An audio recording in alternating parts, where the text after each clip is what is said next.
cliffhanger.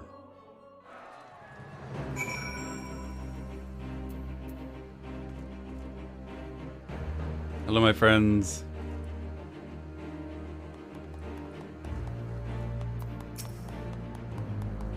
We did it. We liberated Alamigo. I don't know what to say. I don't even know how to feel about it all. Relief, I suppose. Pride. And hope, too. We did it, Father. Ida, Papalimo, Conrad, Mefred, Minfilia? Keep her name out of your mouth. She's alive. Don't feel like you had to stand here listening to me mumble. Everyone else will want to talk to you. You beat him after all. You're the real hero of this story. Run along and take your plaudits. Minfilia is not dead. She traveled to another star to save them from their encroaching, overwhelming of darkness. And promised she would come back. She is alive. What's very concerning is that we still haven't checked in on Stola.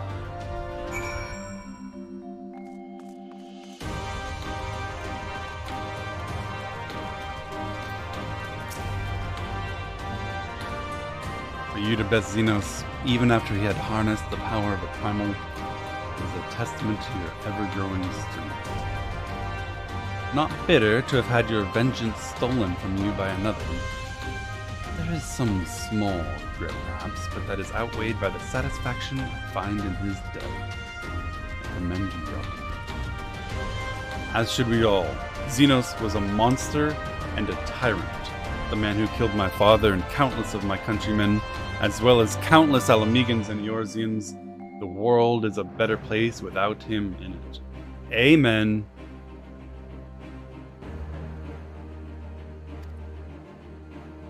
I should also praise Master Alphino for his foresight and restraint. Had he not intervened, I might never have had the pleasure of being reunited with Hakuro and his Lupin brothers. 'Twas a timely intervention, aye. Full glad am I not to have been burdened with the guilt of killing my Lord Hien's most trusted allies. Indeed, my friend. Indeed. Yeah, he's real big.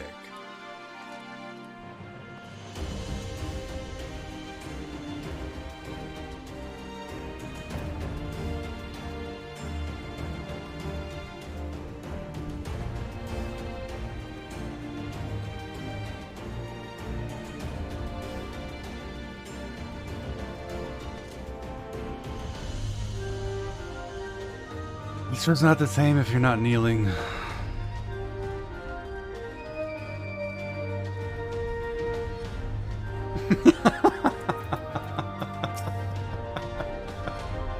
Can you believe it? We won. We beat the bastards. Alamigo. Alamigo. Got a bit carried away there, didn't I? It's hard not to, you know. We owe it to the friends we buried to shout and scream and cheer with all our hearts. I want them to know it wasn't for nothing, that it's finally over and they can rest in peace. Do you hear that, lads? We did it. We'll be alright. I'm so happy I could cry.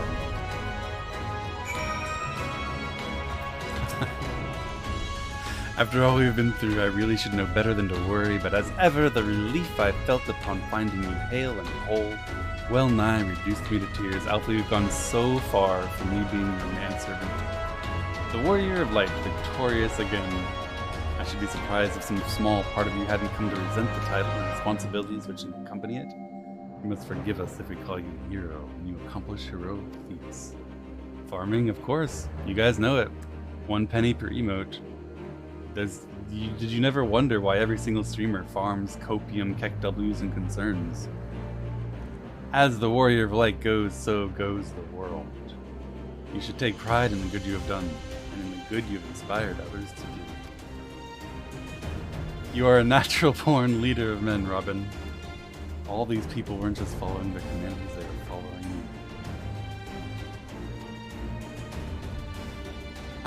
you. And you led them to victory, to freedom. Alas, not everyone could see the journey through to its end, but history shall remember them in the glorious future they made possible.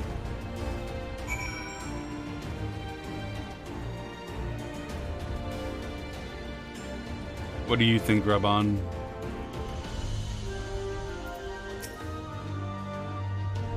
The hero of the hour. I suppose we'll have to add liberated in your titles. I don't know that we'll get... I don't think we'll get past meteors, because I think killing the meteors will be hard. My optimistic hope is that we're able to get past Death of the Heavens with everyone alive. That would be my hope, and that will still be hard. But that's my hope. Killing the meteors on top of that? Nah, no shot. With their commander fallen, the remainder of the 12th chose to surrender to our forces. After 20 years, it is official. The occupation is ended. But now the hard work starts. For the people have had their fill of kings, there is no clear consensus on what sort of government they would prefer instead. How about no government? How about that? Indeed, Father. Momentous as this achievement may be, the road which lies before us is no less uncertain than the one we've already walked. Aye, yet if we can overcome 2 decades of oppression, I have no doubt we can find a way forward. Thank you, Robin, for helping to make this dream a reality. You're welcome. Alright, we gotta find the last one. No, Lisa again. Check Discord.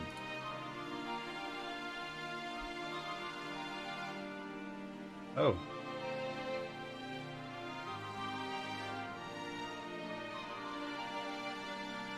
Yeah.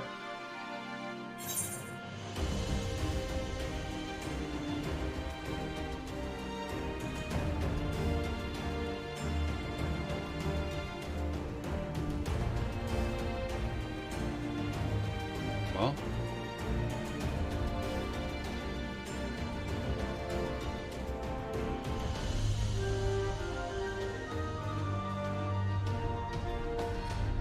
I hope you guys have finished your gambling,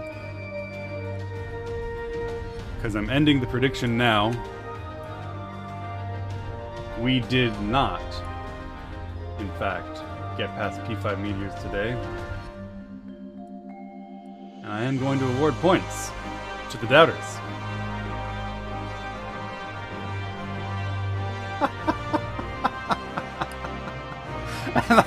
And while I feel very, very bad for those who had faith in our ability to play well and consistently and make it past meteors. Is this the bed mount? I think I have the bed mount already, my friend. I'm fairly certain. I have a check mark. That means I already have it. Thank you, though. Thank you very much. Could have canceled it? I could have, but this is funnier. The bet was fair. Will you get past meteors? And the answer is clear. No.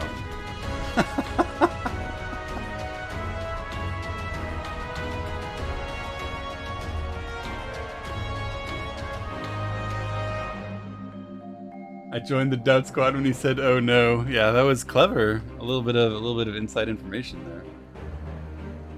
Sell the bed? No. He can sell the bed for profit if he's already got it. I appreciate the thought, though. I do. DSR's canceled, my friends, which means that we have another 5 hours of unadulterated, pure MSQ goodness.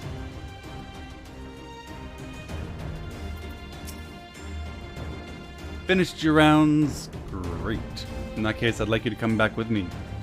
Back to Ralger's Reach. Not for a rematch or anything. I want to call all the Scions together, and I'll explain later.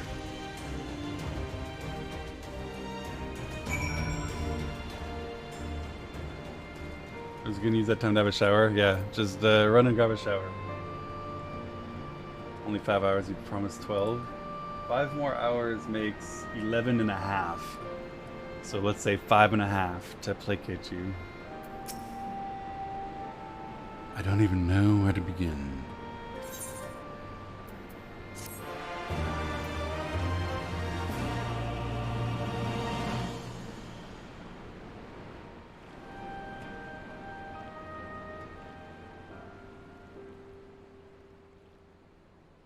We've been through a lot together, haven't we? I can't thank you enough. There's something I need to say to you all. That is, if you have a moment. Yes? Didn't she just say you all? Oh, not just me, okay.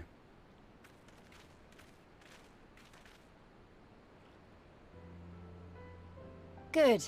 You're all here. Good. Good. Thank you doesn't really suffice, does it? I'm grateful. Truly grateful from the bottom of my heart.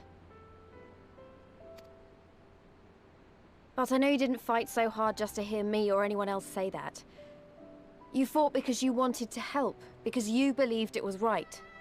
Because you're Scions. We. It's not like you, I mean, it's we. We all fought Now, for this. I'm obviously a Scion, but as Conrad left me in charge of things here, I also have responsibilities to Alamigo. That is true.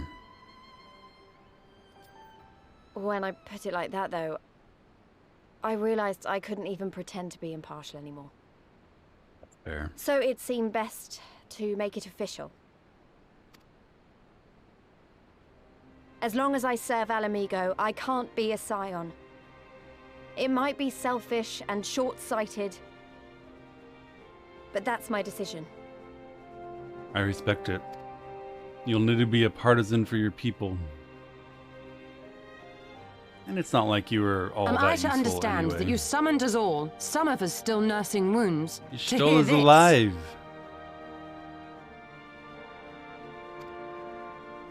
Oh, I didn't,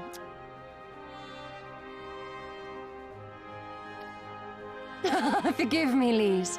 'Twas but a jest.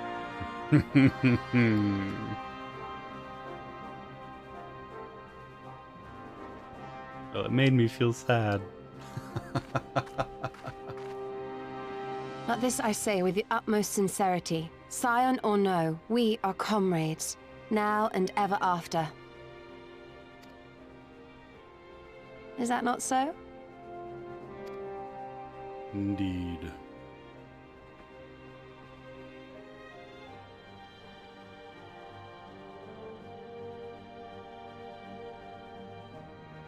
Nod. There you have it. Come what may, you may count on us in your hour of need. We shall never refuse you. Stola. Oh, gods. I swore I wouldn't cry.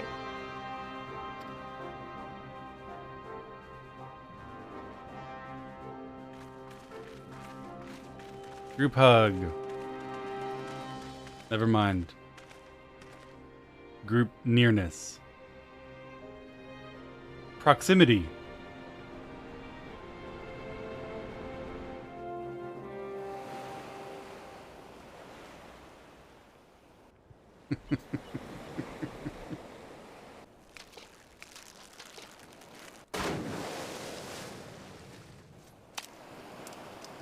Caught a fish. Come back here, you slippery little devil. Ah, to think fishing No could be way. so difficult.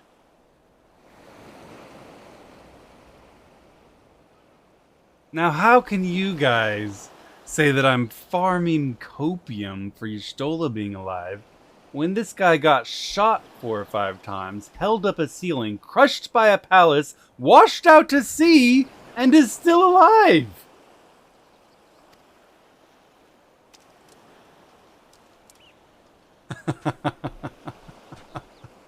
What greater proof of a man's lingering mortality than an empty belly? A fate worse than death. Fie on it. To have arrived at the appointed place and time only to survive by mere force of habit. Truly, the Kami are not finished with us yet. How Chad do you have to be to call surviving that catastrophe of implausible scenarios force of habit? Easy for me. I just couldn't help it. Oh, capricious fortune. How you test me with this wretched soul. What is that shirt though, bro?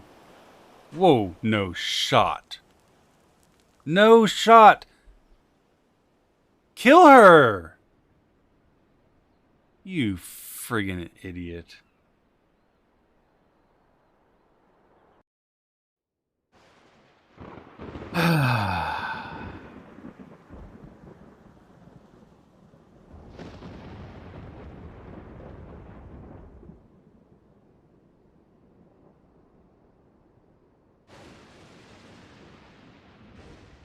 He can fix her. I can fix her too.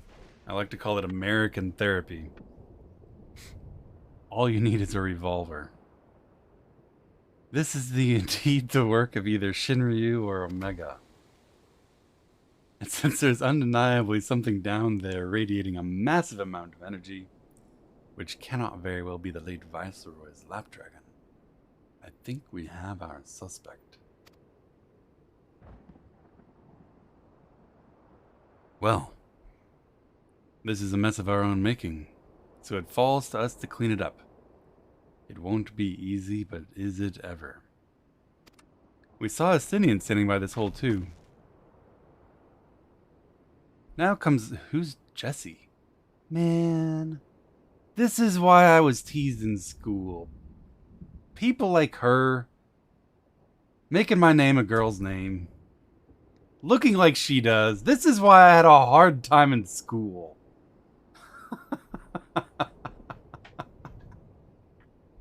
Fuck. Now comes the part where you say we've got no choice but to divert company resources and employees to this pet project of yours. Lost profits and belligerent clients be damned. Financial considerations notwithstanding, you have to admit there's an unquantifiable benefit in giving our people the opportunity to study such advanced technology. Oh, is that before or after you blow it up or seal it away? Fine, but the moment I judge this venture an unsustainable risk to the ironworks, I'm ending it. Is that how you look? No, I carefully crafted Robin to look exactly like I do. To give you guys a realistic depiction of my appearance.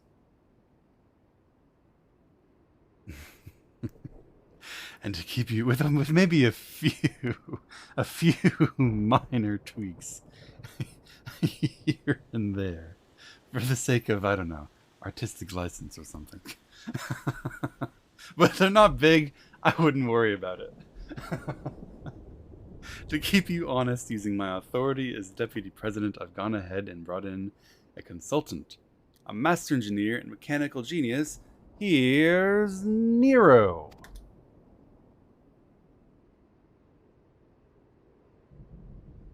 You didn't.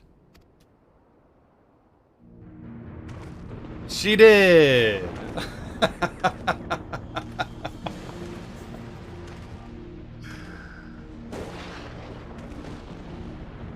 Probably? I'm assuming I'm right.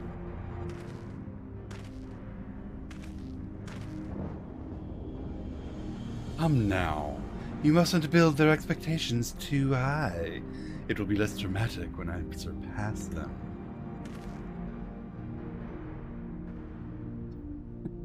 Poor Sid. I knew it. It was so obvious. Sorry, guys.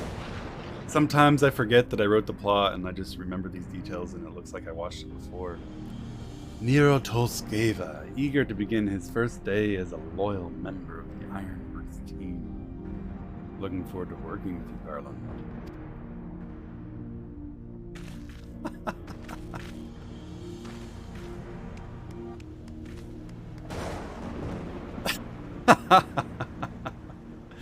My lightning charisma enhancer machine is working splendidly. So fell the hunter, but what of the hound? So... something. Must not have been important.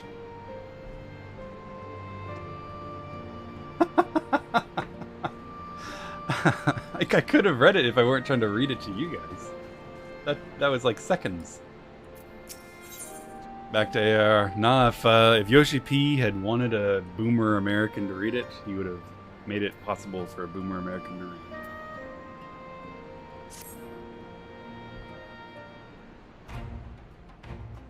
Come to see how we're getting on? We've made good progress since we took back Alamigo, but there's one big issue we still have to address. Leadership. Yeah? The Domans had Lord Hien ready and willing to take the throne, but we've got no one like that here. Buy tombstone gear. Good idea. Theodoric was our last ruler, and he wasn't called the Mad King for nothing. No monarchy. Monarchies are weird. Suffice it to say, our people have had their fill of kings, which means we need to find a new way forward. If only it May I were that recommend easy. a constitution? Everyone and his uncle has an opinion. They're a monarchy? I know. I'm fully aware. But monarchy is fucking weird. Here, let's idolize and empower the descendant of people whose primary virtue was conquest and oppression. Congratulations, your great-great-great-great-grandfather killed a lot of people to make everyone else do what he wanted. Here, have money, power, wealth, status, and everything else in the world you want.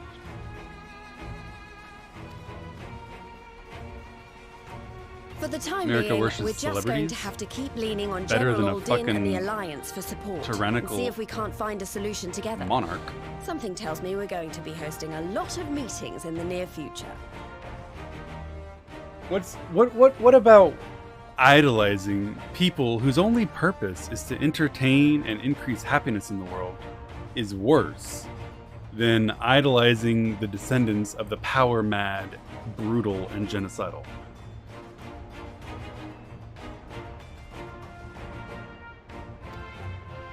But if that's what it takes, I'm ready to talk till my jaw aches.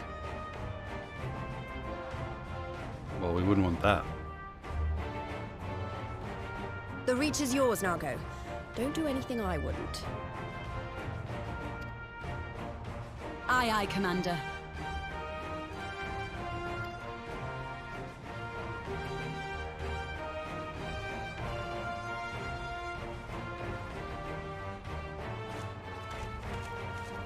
Ah, there you are.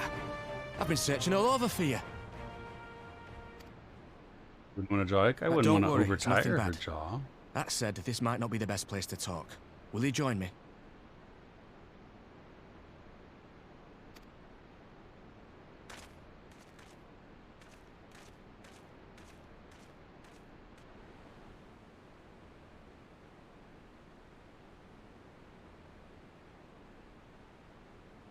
I'll get to the point. Might you be interested in a spot of adventure? We love After all, adventure. we were adventurous before we were scions, were we not? True, briefly. After routing the Imperials and liberating Alamigo, I reckon we've earned a bit of respite, don't you? And what better way to spend it than by returning to our roots? Okay. Last time So, I got sent on an what say adventure, you? we did Shall the we call Void on Arc. Alphino and go adventuring? It was a good time with the Sky Pirates.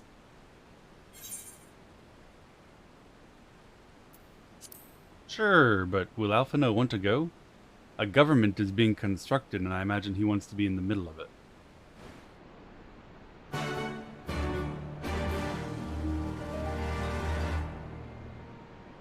Guys, give me a moment. I need to see what's going on in chat. Discord.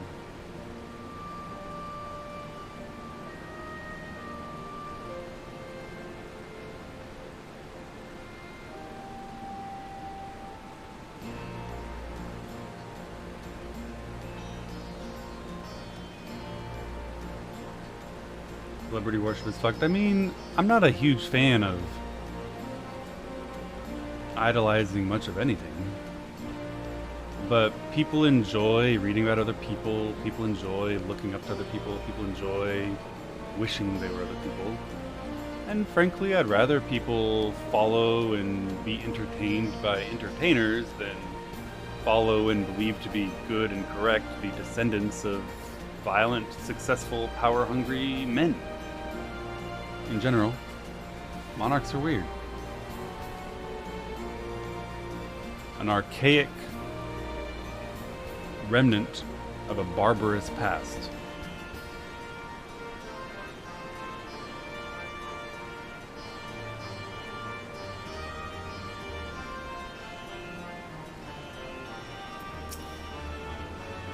Right then, let's go and find Master Levelieu. I also don't care one way or the other, right?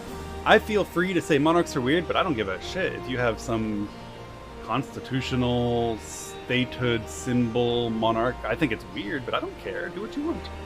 No one cares that I think it's weird. Believe me, Queen Elizabeth isn't fussed about the fact that I think that she's weird. I don't think she minds in the least. Neither should you. Leave that to me. I want you fresh for a little adventure. Wait for us by the Aethra and we'll be along shortly. See you there.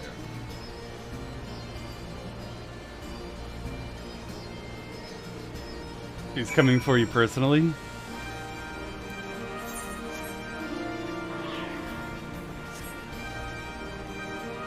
Well, she'll never find me. I don't live on either coast. Therefore, I'm invisible to most of the world.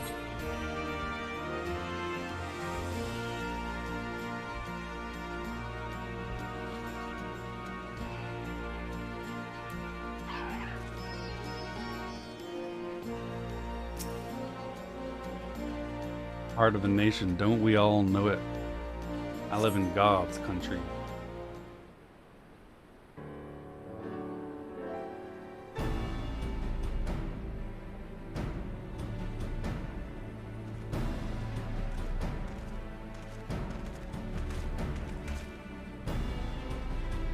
Greetings, Robin. 'Twould seem we are to accompany Ehrenfeld on some manner of escapade. Have you any idea what we've gotten ourselves into? Allow me to explain. It'll be something of a history lesson, but I'll try to be brief. No snoring, if you please. Our king does a lot for the LGBTQ plus community, I love him. Any individual who works for the causes of acceptance and equality is good, regardless of their level of power. That's independent of the issue as to whether kings should exist in general, I think. I think you can say the same thing in general for Hollywood, right? Which is overwhelmingly liberal and supportive of equality. If we're talking about what's better to idolize, maybe it's not even worthwhile to talk about it. Who cares, honestly? There's not much difference between religiously reading the paper about the escapades of your royal family versus religiously reading the paper about the escapades of your favorite Hollywood celebrities. What's the difference? I don't care. Whatever's good.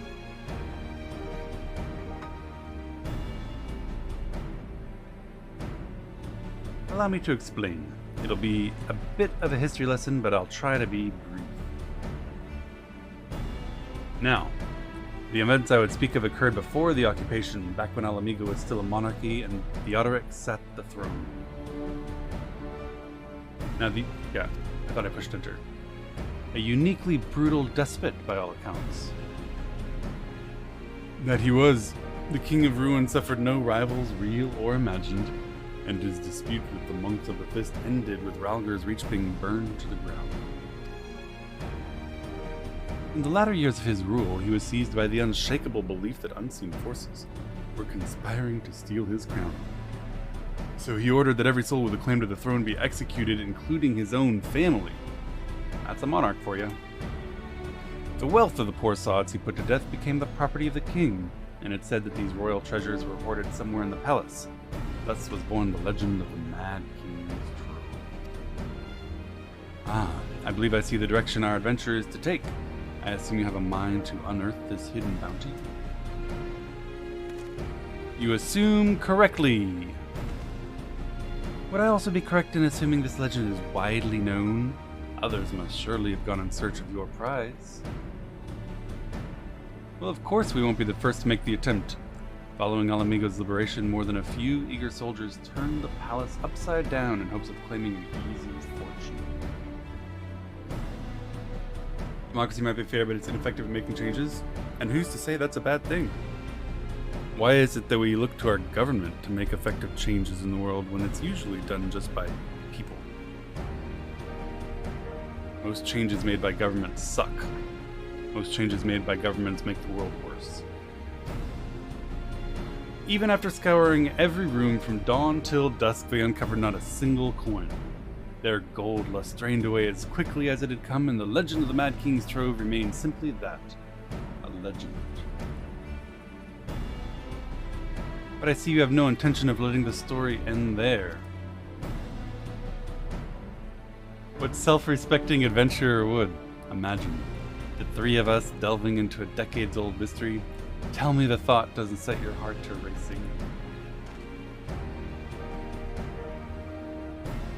Nod.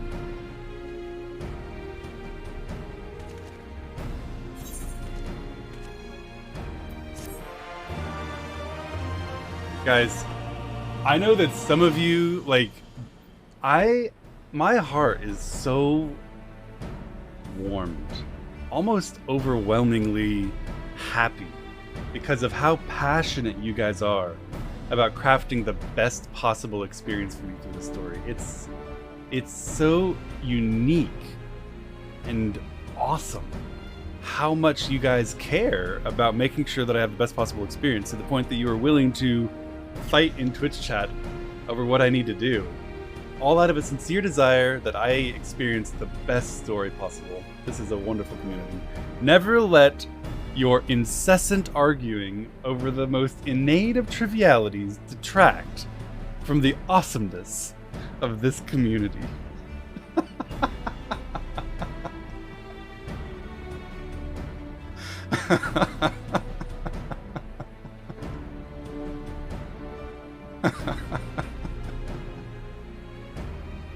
I do, truly. I'm not even really joking. It is very sweet. It's very cool.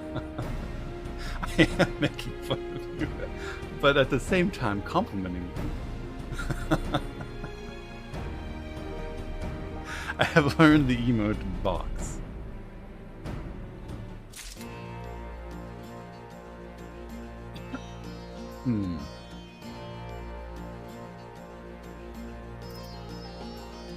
Oh man, this game is so good. It's incredible how good it is. Granted, I have very limited experience in the realm of gaming, but how many games have communities like this? The news of Doma and Alamigo's liberation has kindled the flames of revolution in every corner of the Empire. I hear the imperial province of Dalmasca has already risen in rebellion. It was so hard not to say Damascus there. Which means the Garleans must surely have their hands full. What better time than now to indulge in such a diversion? Tell us, Arnveld, have we any clues as to where we might begin our search? Judging by how the other treasure hunters fare, nosing about the palace won't get us anywhere, so we probably need to, ask around. Is that another way of saying no? Yeah. Alright, well, then I will visit the archivists and request access to the records seized from the Imperials. The Garleans are meticulous about such things. If they uncovered the trove during their occupation, the event is certain to have been recorded. In the meantime, the two of you can track down those who worked as palace servants and officials in Theodoric's day. Given that they would have been at least 20 at the time, you'll be looking for people who are 40 or more. Which means not me. Anything they can tell you about the king and his bloody deeds may prove useful, so be sure to listen well. Ehrenfeld, pray try your luck in the fringes and the peaks whilst Robin makes the rounds in the Alamigan quarter. And there I was thinking I was the party leader. Not that I mind, of course. Let's be about it. We can meet afterwards at Gilbert's Gate. Alright guys, I've neglected one important duty for a little while. I haven't thanked anyone for their support and their subs in a little while, and I don't want you guys to feel missed or left out, because I really do appreciate you. Saucy Jake, thank you so much for the 11 months, almost a year, of hanging out with the stream. I really appreciate it, my friend. Kitsune, Morihari, Pixely, and Sellers, thank you all very, very much for your subs. I really do appreciate the support. Space Sheep, a Sheeposaurus, how many sheep are there needing to be? Tugerkin and J9, I really appreciate the subs. Thank you, my friends. Fat Black Chocobo Fan, thanks for the sub, I guess. Descende, Ramirez, Zerpup, The Liquor, Owen of the North, Flavindi, I really appreciate it, all of you. I'm grateful for the support, and I'm glad you enjoyed the stream. Welcome, everyone. I wouldn't be able to postpone wiping in DSR another 1,000 times if you guys didn't buy my groceries while I did it, and I appreciate it. Thank you. Something's happening to my left, and I'm supposed to look.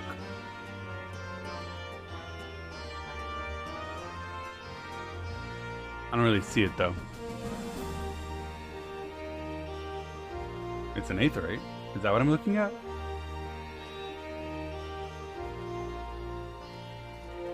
Is it the flower chair that he's riding?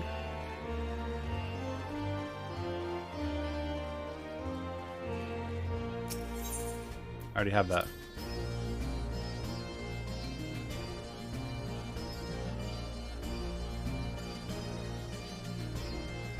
This seems like a high-tier joke for chat, not for me. Speak with residents of the Alamegan Quarter. Where are we going? Holy moly, how do I get there?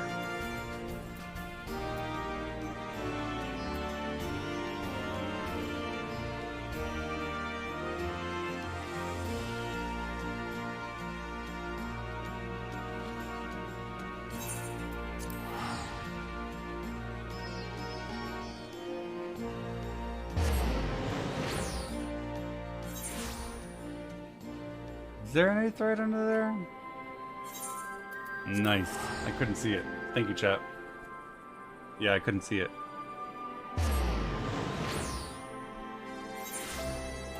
Very good. Alright. We are searching for information about the secret treasure of King Theodoric. In the palace? No, not me, lad. Surely you've heard stories of the Mad Kings. I was about to say, surely you've heard kings of the mad stories. Surely you've heard stories of the Mad King. He used to hold public executions upon the divine audience. Anyone, and I mean anyone, suspected of conspiring against the crown was flung from the top of those steps. Suffice it to say, I stayed as far away from the palace as possible. Wise.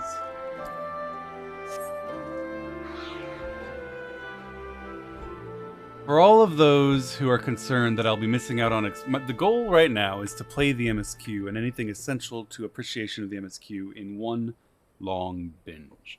For those concerned that that would leave me missing extremely good stories that aren't particularly pertinent to the MSQ, rest assured, I think I have demonstrated by this juncture that I am extremely interested in this game and really enjoying its stories. I intend, after completion of the MSQ, to go back and do an itinerary of each and every excellent story the game has.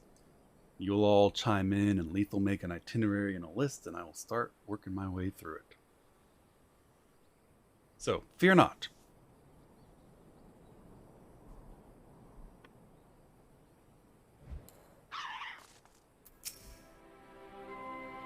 You want to hear an old maid's stories? Well, you're not old, you're a mature maid. And tall. Most of what I know of the Mad King is common knowledge. We'd only see his royal majesty when he deigned to attend the executions he's ordered. And after a while, even watching his enemies die wasn't enough to coax him out of hiding. They say he started seeing assassins in every shadow and wouldn't set foot outside the palace walls. I was offered work there as a royal servant once, but the mere thought of it left me in a cold sweat. better for chat to argue about this. I don't mind chat arguing about this because there's always the possibility that Leaf and Vi and the other folks constructing my itinerary might have forgotten something, and your energetic discussion of the very best stories that you don't want me to miss will aid them occasionally in remembering something. So that's good. That's fine.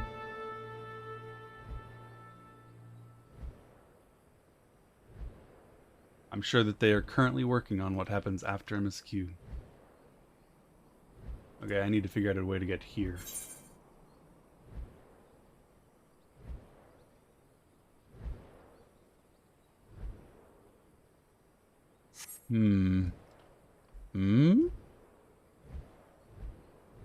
Hello, Persea. Alright. It is right here.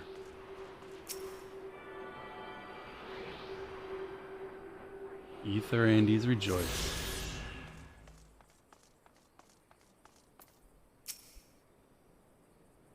I served at the pleasure of King Theodoric and lived to tell the tale. One of the palace guards I was. Truth be told, it was a dark chapter in my life and one I'd sooner forget.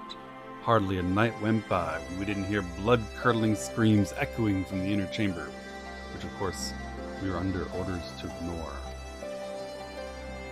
So we'd stand still as statues, trying not to imagine what horrors were unfolding within. If you're hell's bent on finding out what happened in the palace, head down the street here and ask old Ernest. He was the king's head scribe. Gigi's best friend, thank you so much for the 5 gifted subs. I really appreciate the support. I'm glad you guys are enjoying this journey as much as I am, because it is so much fun. Savic Prosperity, thanks to you as well for the sub, and Spaced Out with 10 gifted subs. Guys, I'm very, very grateful. I really am. This is so awesome to be able to do this with you.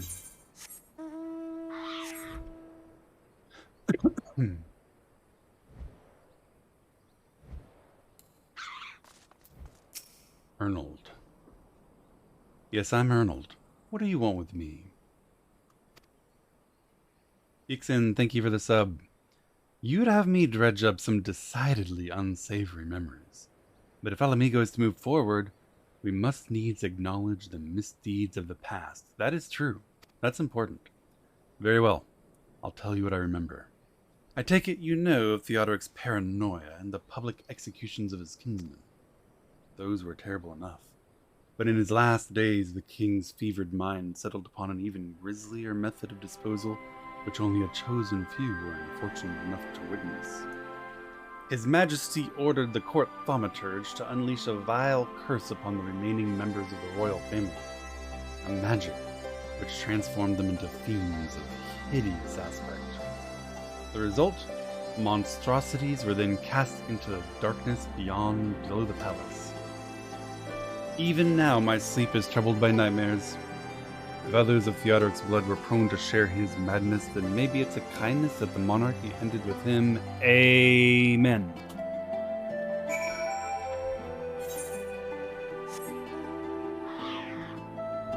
I mean, he kind of guaranteed that the monarchy would end with him by killing his entire family and eliminating any possible heirs.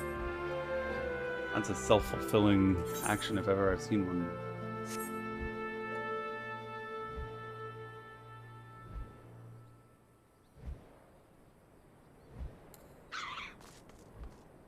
Never die, remain king forever. Sounds pretty nice for the king. Since we're all here, let's share what we learned. That's the purpose of us all being here, in fact. Nod. Allow me to begin. As promised, I scoured the Imperial records for any mention of fantastic treasures, and found none. Some people would have said, I didn't find anything. You? But not Alfie. He makes sure we understand all the contents. All of the context. It is possible, I suppose, that a corrupt official deliberately hid the fact of the trove's discovery, hoping to enrich himself, but I find it unlikely that would remain secret for long. I conclude that our prize either does not exist, or the Imperials did not know. Hey Coco, enjoy the VOD. Hey Narava, I am here. What of you, Robin? Were your investigations any more fruitful? Yes. Turned into monsters? What did he mean by darkness beneath the palace?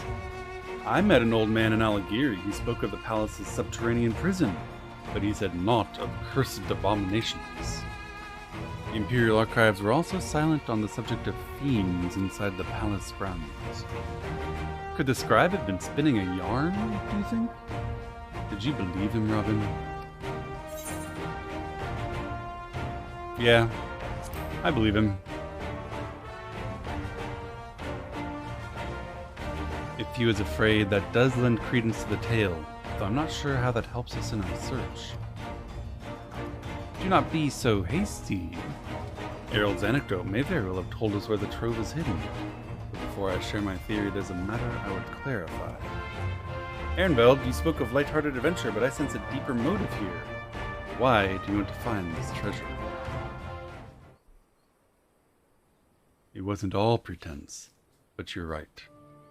My father was in the Imperial Army, a man of Garlean blood.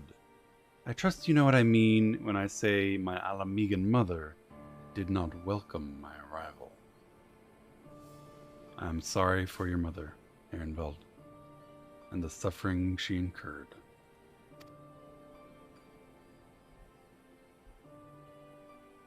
As I grew, she would check my brow over and over, convinced that a spot on my skin was an emerging left third eye, like the kind you see in pure-blood Garleans.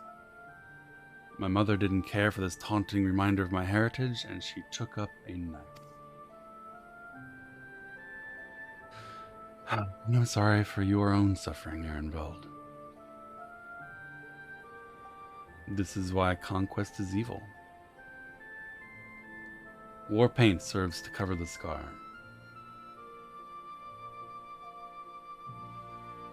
In the end, she turned me out into the street, and I was left to haunt the alleyways of Alamigo, a feral child who got what he needed through begging, cunning, or worse.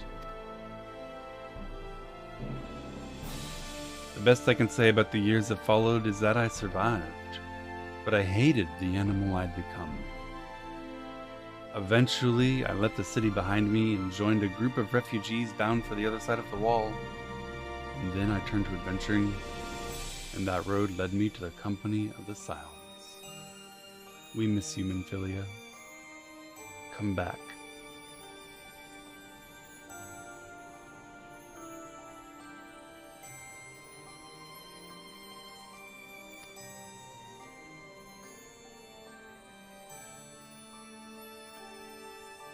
I tell you this so you can understand I know what poverty and hunger do to people. I drew steel on ordinary folk for a measly crust of bread. With Theodoric's gold, I could spare my countrymen the shame of living like that. Thank you, Ehrenfeld, and I apologize. That can't have been pleasant to recall, but I felt it best to be clear in our intentions. Might also be worthwhile clarifying what the local law may be or may turn out to be regarding the acquisition and discovery of treasure troves, some of which may contain items that might be claimed by survivors of families or even items of an archaeological or historical significance. Of course, we could always just yoink it all. Well, Robin, are you content to surrender the treasure to Ehrenfeld's noble cause and claim the thrill of adventure as your reward?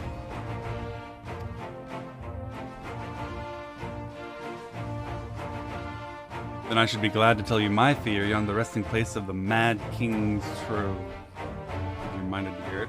What law they don't have a government? They kind of do, in the sense that a government is usually just people with guns. They have Raban and Lys, who are essentially the most powerful people, and can, if they wish, decide what happens to treasure found within their borders, by virtue of the fact that if they don't like what someone does with the treasure within their borders, they can shoot the guy and take it.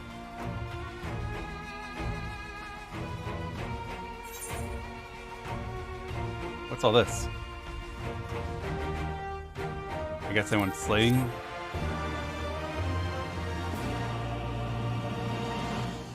This is tangentially related to our argument a long time ago about whether the Confederacy qualifies as a government for the regions of the Ruby Sea. Hey, there's the ghost cactus. A warlord is a government. I say it is.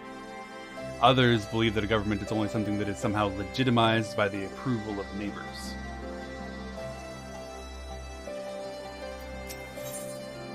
Maiming? Maiming. I'll try to remember that. Maiming. Confederacy my kind of government? Definitely not mine. The Confederacy governing the Ruby Sea, I'm kind of okay with, to be honest. It's fairly loose for a government.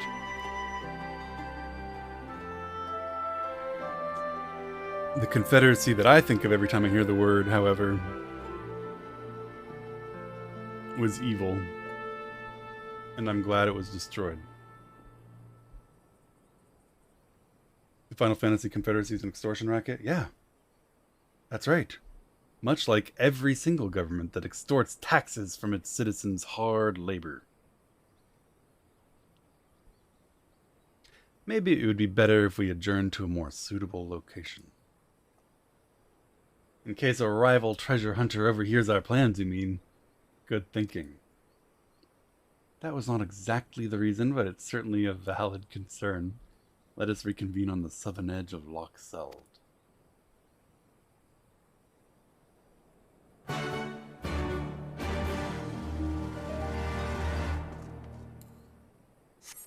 like how Persea is RPing as a citizen of the city. I labor not. Speak for yourself. I work hard every day streaming video games, and it's legitimate work.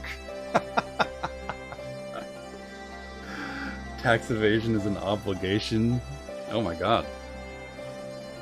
Almost on the same level as conscientious objection. Never thought the day'd come when these gates were open to all. Yes, let me through.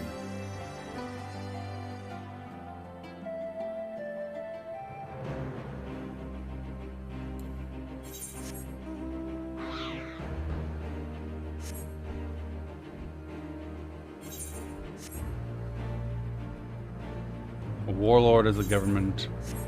A loose affiliation of self-interested pirates exacting taxes and tithes from those passing through its waters is a government. And Raban, Lys, and Pippin making all decisions on behalf of the resources and military forces in this area is a government.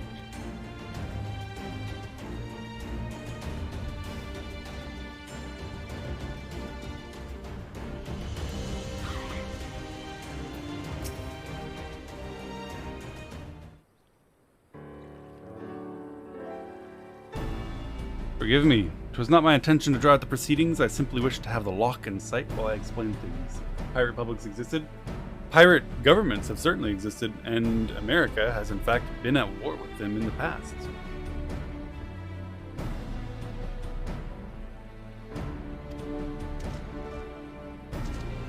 There's a reason Shores of Tripoli is a line in the Marine's anthem. Prior to the great flood of the 6th umbral calamity, the salt lakes you see before you were yet dry ravines. And this, believe it or not, was the site of the ancient city of Scala, which rose and fell during the 5th astral era, which was ended by the 6th umbral calamity. Okay. From what we know of the period, the city was already deserted by the time the waters began to rise, having been all but destroyed by war. Yet its ruins remain to this day at the bottom of Loch Seld. We learned, isn't this the same flood that we learned about when we did the Void Ark questline regarding the ancient people that sought to create weapons of magical destruction? They were called the Maki, or something like that. Maki. M-H, and too many H's in that word. From what we know of the period, the city was already deserted and its ruins remain. It's my belief that the darkness beneath the palace mentioned by Theodoric's former scribe was not a reference to the prison, but to a place still further below. The ruins of Scala. I further surmise that the Mad King's unfortunate kinsmen were cast down there not simply out of desire to punish them, but to discourage exploration. Theodoric wanted to keep the ruins secure. You're saying they were meant to guard the Mad King's treasure? Precisely. And since we know the court thaumaturge was involved, we can safely assume that any entrance into the old city will have been magically concealed. Which would explain how a legion of Imperial soldiers and the gods know how many Alamegans never found a trace. Indeed. Is not my brilliance scintillating? We have certain advantages which they did not enjoy. Robin, please swim down to the bottom of the lake and search for an underwater route into the ruins. Arnveld will seek out an ensorcelled portal within the palace. Nods. This was planned since Heavensward.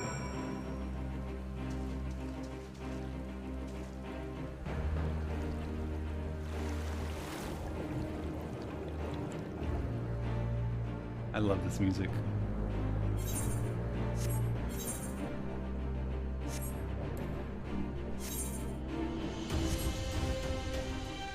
Dive into the water. We can breathe it, so it's fine.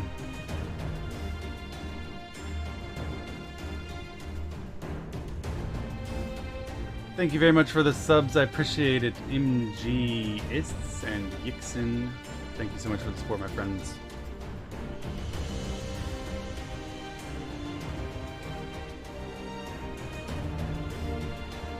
Mount Drowning. This is literally a fish. I think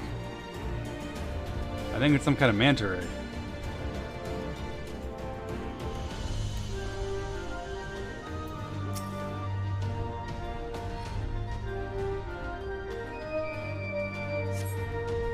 You discover a passage that appears to lead under the palace foundations. Press on and find out where it goes. Alright, let's search the Loch ruins. Walking the mount for a while. It's a pretty cool mount.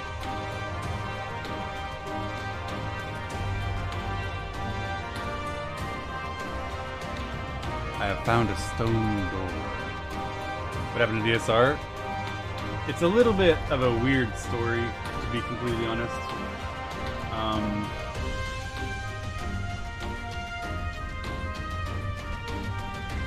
We said yesterday, let's go at 1900 to 2300 as last raid before break.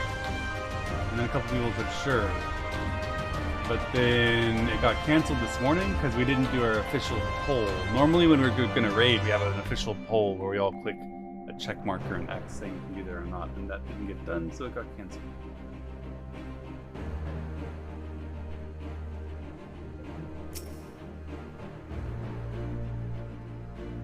Cactus! Come to a worn stone door standing temptingly ajar. It would appear you found an entrance into the subterranean ruins. A logistics failure? Or a pretext? Robin, it's Alpha No. We have searched the prison beneath the palace and found a door concealed by enchantments. Do you have anything to report? You believe it leads into the ruins? Excellent! I propose we proceed from our respective entry points and look to meet somewhere in the middle. Come on, lads. We might as well make it a race. Victory goes to the first adventurer to find the treasure. Godspeed. The drowned city of Scala is now accessible. Oh. What is it? Is it a dungeon?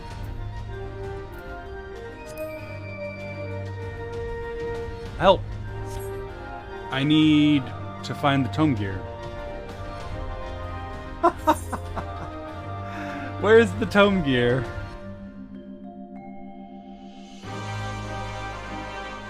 Ralgar's Reach. Which is somewhere around here, right? There it is. I know it's somewhere in Gear, Albania. Kugane is faster? Okay, I can do that too. Kugane is Ngashi. Oh my god, are you guys not impressed? Are you not impressed?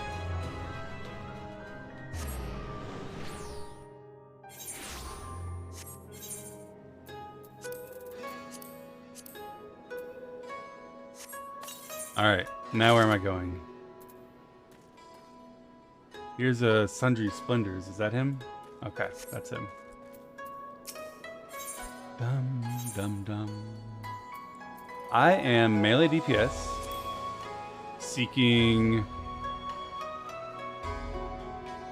I don't know, Skaven? 400, good lord, alright. I assume that the highest priority is probably weapon, which is 290. Everything is 290, except my right side is all below 290, but not by a lot. So let's grab a spear, and then shirt and pants. Okay. Maiming. And that's all I can afford, except you got a coffer? True. I can buy one more thing. Let's equip and then see what we want to buy.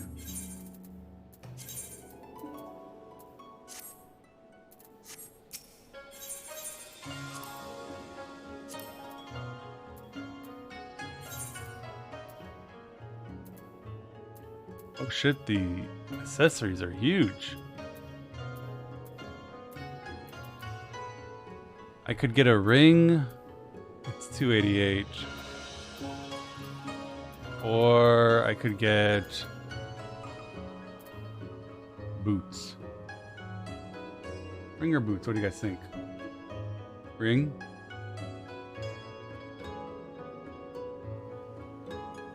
Boots? Wait. I'm gonna buy the ring.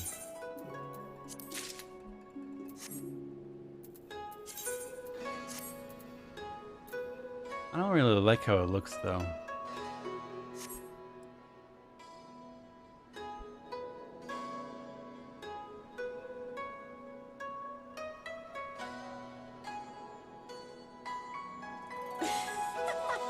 Hey, Presea. Laughing at me. I want to wear the set that I wore before on the steps. It looked nice. What was that? Do you guys know what that was called? It looked really good. But I don't remember which one it was. Gazelle skin?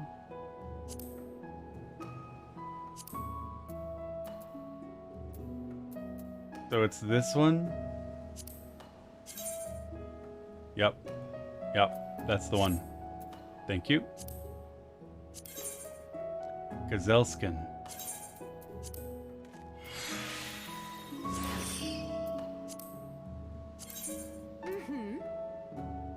The gazelle skin?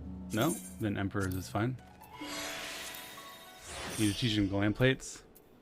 Don't know what that is. Already did that.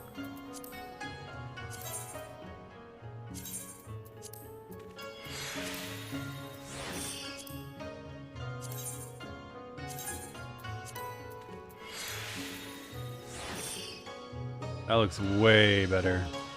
Robin looks good in that.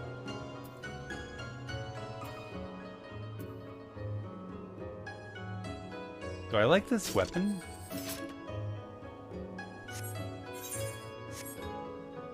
Oh, I lost my flowers too. Hold on.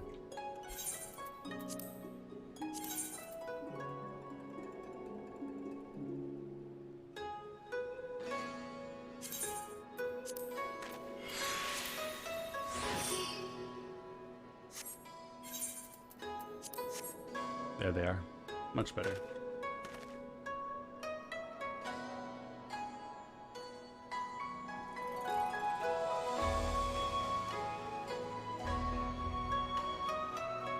I don't know if I like the weapon though.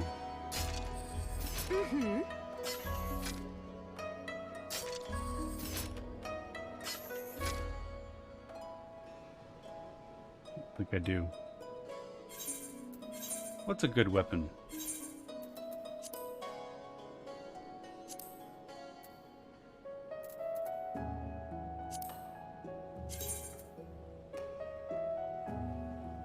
That one's a pretty good weapon.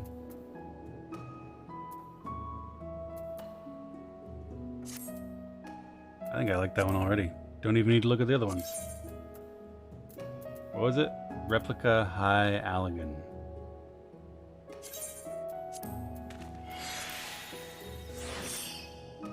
There.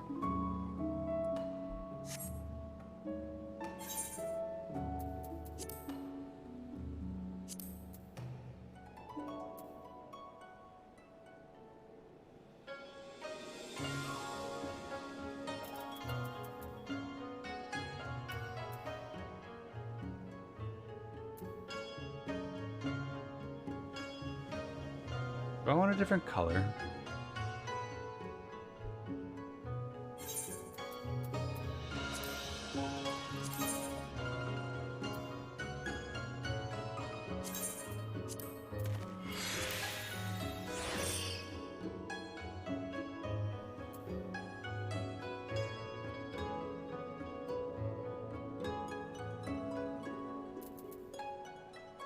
Maybe I want orange.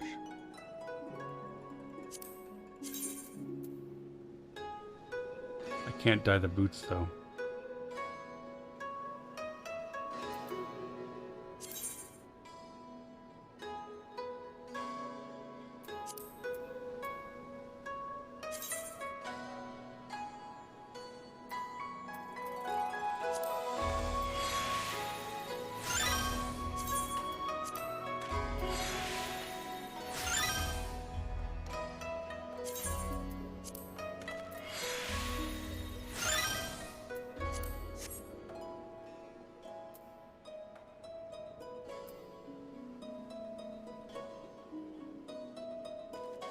I don't know about that one, Chief. I need better lighting.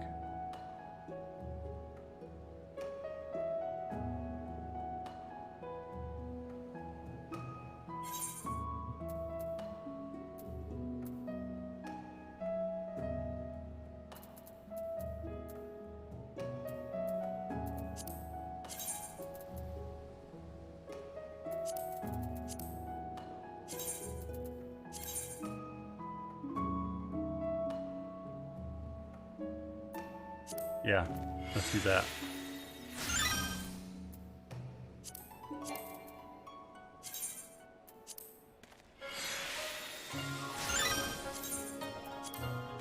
Purple. Purple's a really good color for Robin. Yep. Nice. Good. And I bought my gear. And now it is time to enter the drowned city of Scala. A little bit of an interlude there, guys, but I needed some gear, and I needed some dye, and I needed a little bit of appearance. Use Q. Oh my god, I was actually about to swim all the way back out there. Alright, who would like to join me? I need new whispers. My chat log's too full of buying stuff.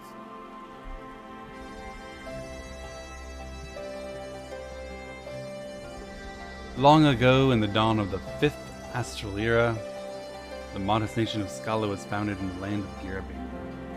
Over the span of several centuries, its people constructed a grand city of stone at the bottom of a steep-walled ravine, but this could not protect them from destruction during a terrible age of war. When the great flood of the 6th calamity later swept across the realm, the hollow ruins of the city were lost to sight, submerged beneath a raging sea. And we think there's treasure.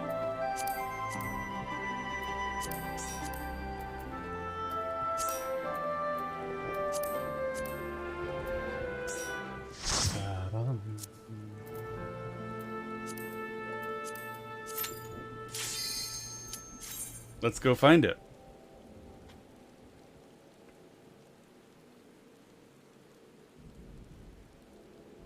Oh, did I queue too fast? I apologize. You can decline the queue and work out the tanking stuff.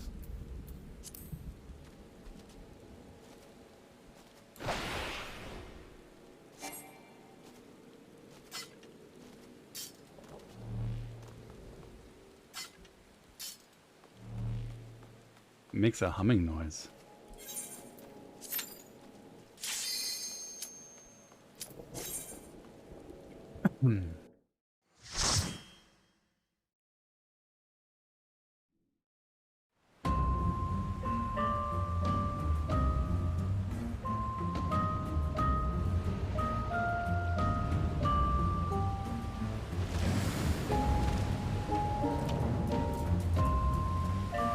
A little bit of a remix of this song. A little bit of a minor key. Most people have done this dungeon 300 times. Why? Transmog of some kind?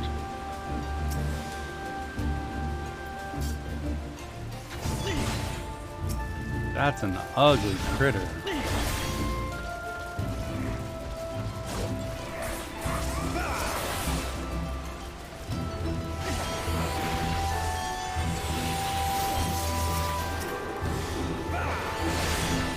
I kind of just jumped into that. That's okay.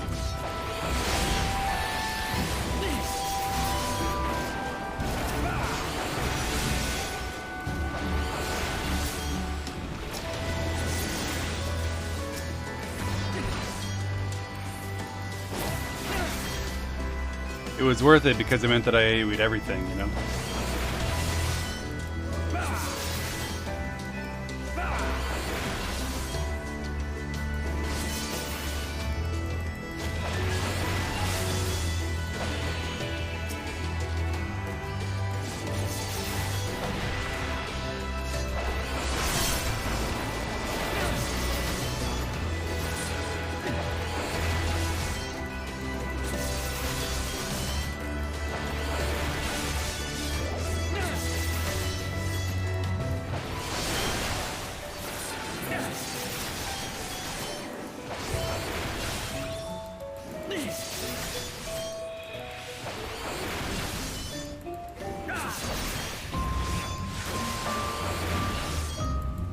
Killing him out. So it would seem. He's in the way. He's between me and the treasure trove of the mad. Ooh. Can I ride that?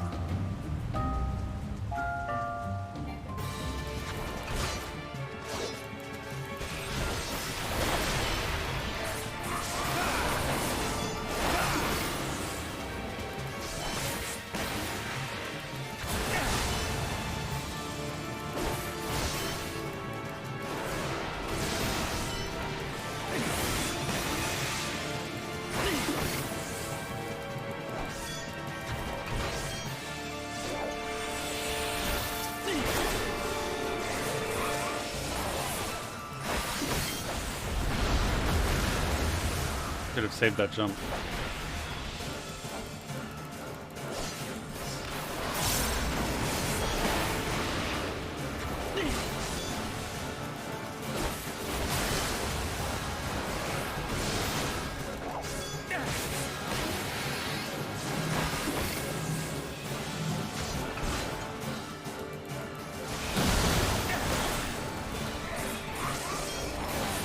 What is that? Gonna chase me and it's gonna pull me.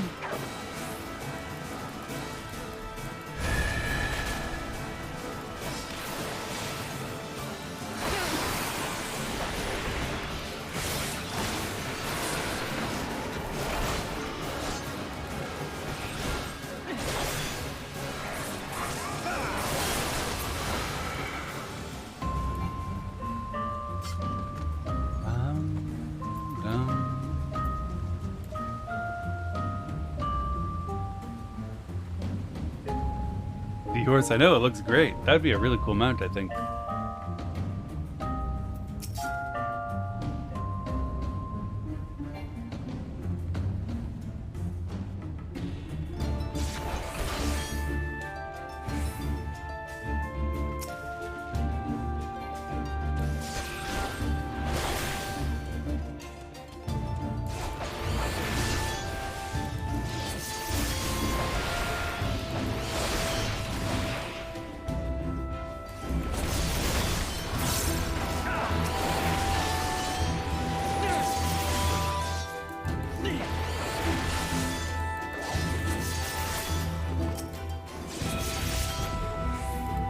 got a big hitbox.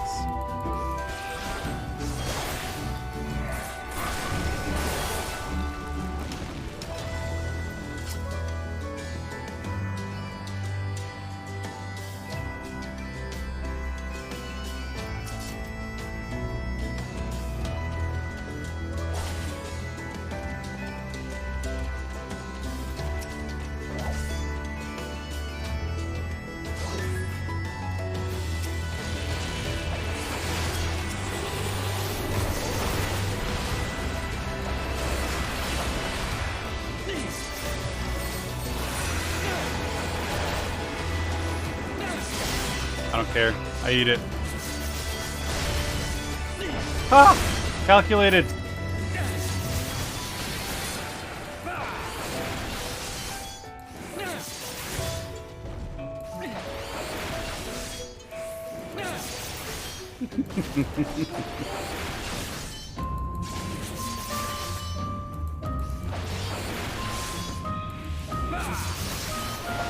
Greed? It's not even greed. I didn't die. I didn't take a damage down. It was literally optimal.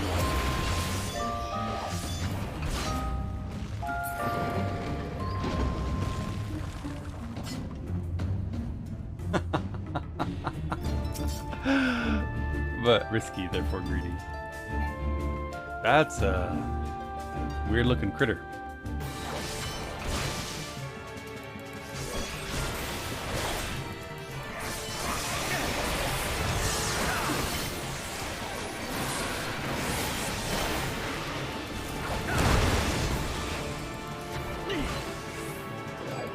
Order to detonate. That doesn't sound good.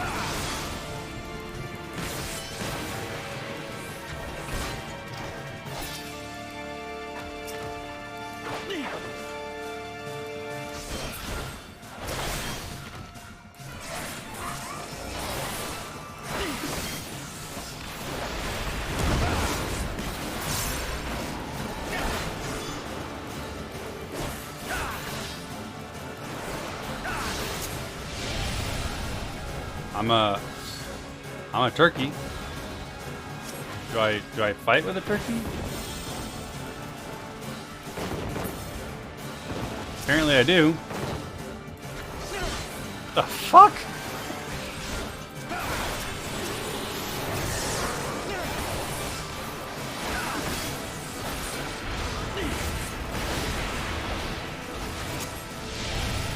I'm a turkey.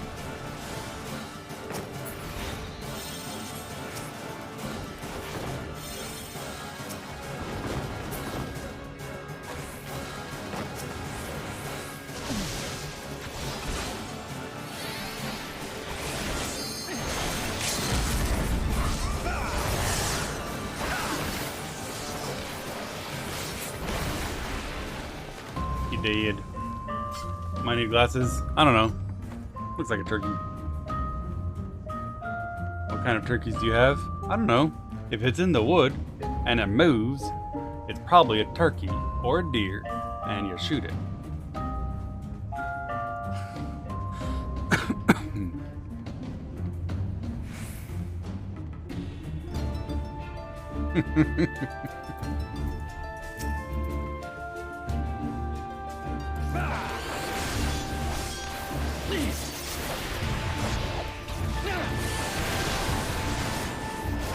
I'm super slow.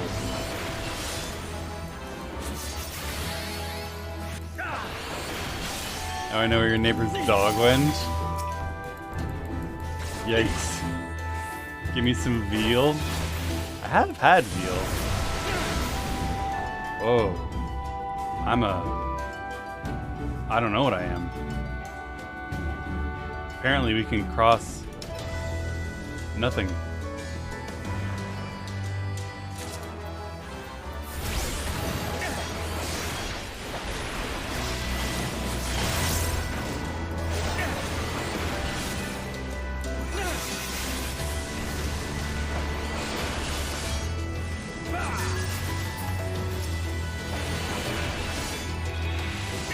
Probably a turkey. Yeah, pretty much a turkey. I was just confused because I thought maybe it was a deer.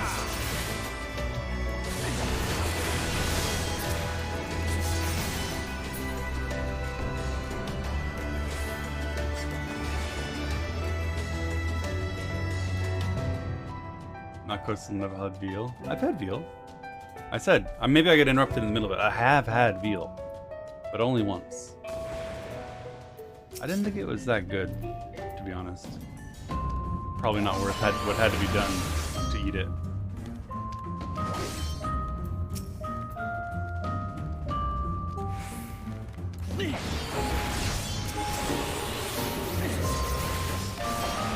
Whoa, what the fuck? I didn't mean to do that. Maybe I did. Look at that bait.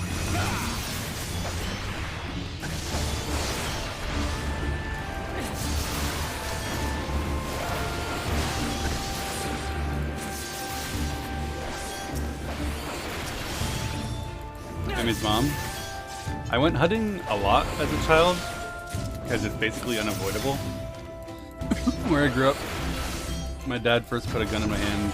It's one of my very first memories. Sometime before I was 5, blinking at cans on the wood pile. Went hunting before I was 10. But I never shot a deer. I saw a deer, I looked at him through my scope, and I never once killed one.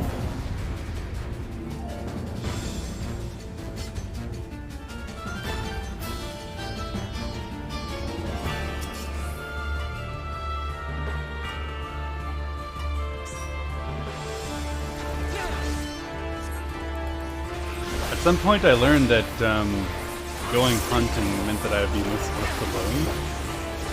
So I'd take my gun and my bow, one or the other, out into the woods, and then just sit in the trees and chill. Strangely, never killed anything or brought anything home. Kind of weird. I have a stack.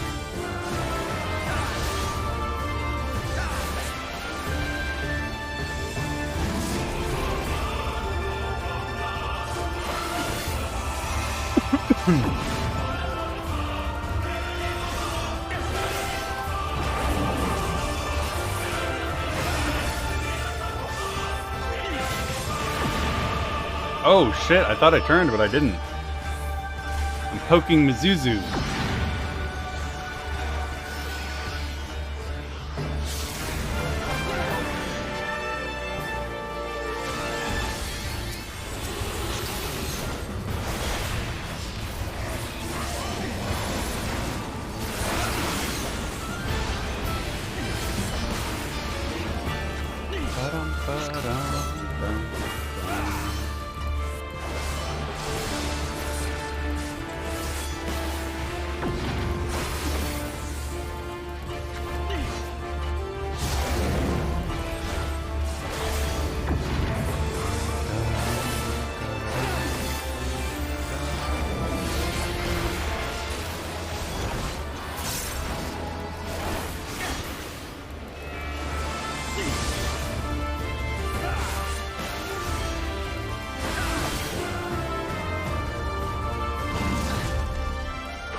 Come back! Oh, I forgot to look to the eye. I was too busy trying to melee. That's just greedy.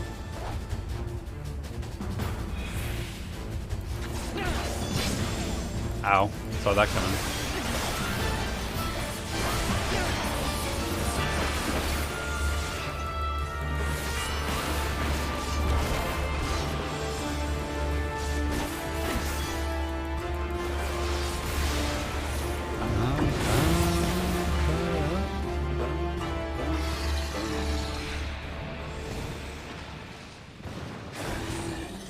Dead monster, who I suppose was actually a victim of King Theodoric, who transformed him into an abominable monstrosity to guard his treasure. Rest in peace.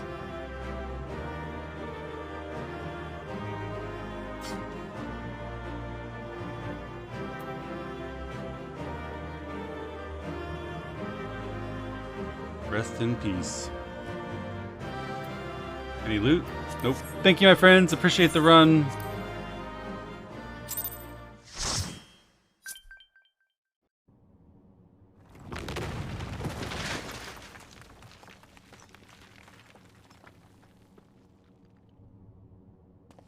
Hello. You know it's about Are you telegraphs? all right? In the latter half, yes. The first one that hit me, no, I didn't. But after that, I saw it. I dodged it at the end, right? I'm fairly certain. Aye, everything's still attached. Aye.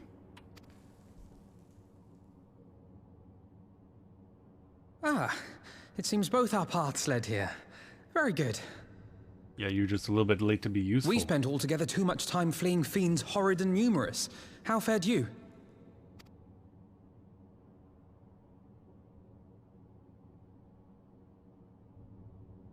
Moving for positional. I was, but I also saw him. He did a Much the long same, pause then. every time he did it. 'Twould appear this place is yet inhabited And then by after King his tail Theodoric's swipe, I moved kin, back behind him or for what fun. is left of them. The work of terrible magics, I fear.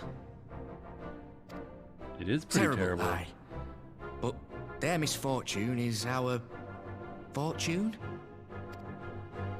Quite. By the 12, there is even more than I imagined. Those are looted from victims.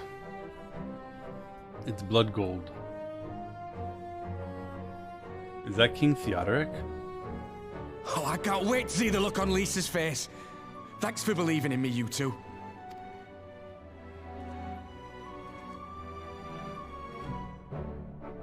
Yeah, I mean, you know, on the other hand, all of this gold belonged to nobles who were enjoying a privileged position in the monarchy and the aristocracy until their privileged position was yoinked by a monarch. So how bad do we feel? Smilodon gear, which is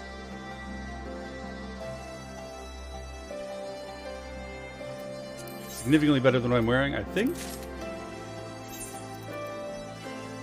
Yeah, significantly better than what I'm wearing. Question is, how does it look? Alright guys, how do I make an adventure plate or whatever it is where I can click a button and reapply my glam and dyes and be done?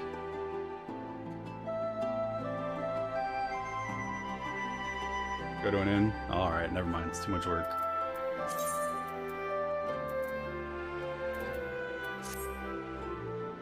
Didn't change much, it's fine.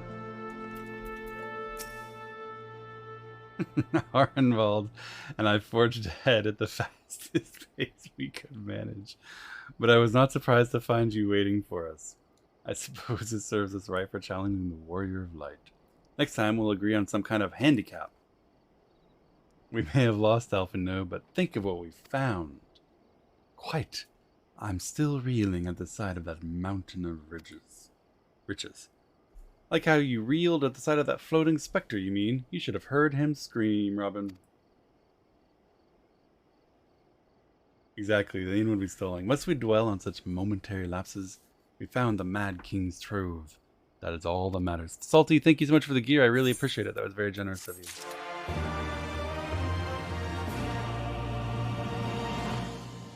The main thing is that I want to hide the gloves.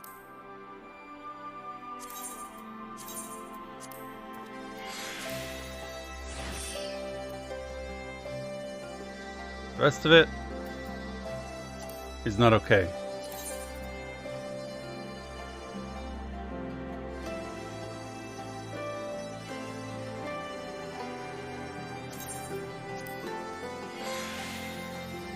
You need a craft, I'm here for you. I appreciate that, Salty. I really do. Thank you. Buy Emperors. I have Emperors.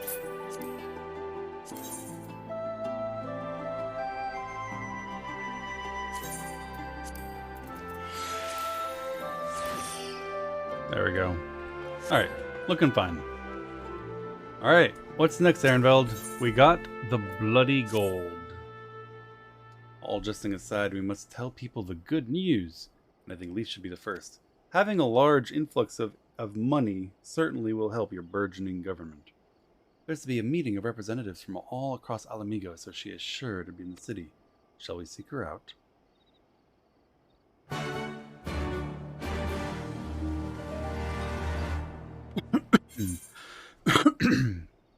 Some aspects of WoW's transmog are really good. If you've ever owned a piece from any source, it is forever stored in a library of stuff you can transmog. That's really good. I think that'd be great to add to Final Fantasy. Obviously, you wouldn't want to get rid of systems that Final Fantasy has that are superior.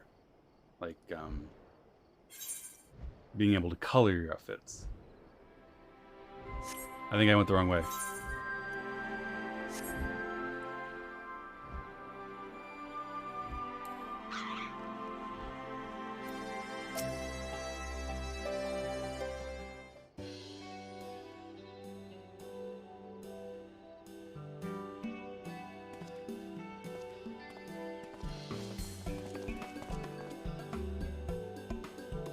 You three look pleased with yourselves. What have you been up to? I'm glad you asked, Lise, and I'm sure you're gonna like the answer. We found money!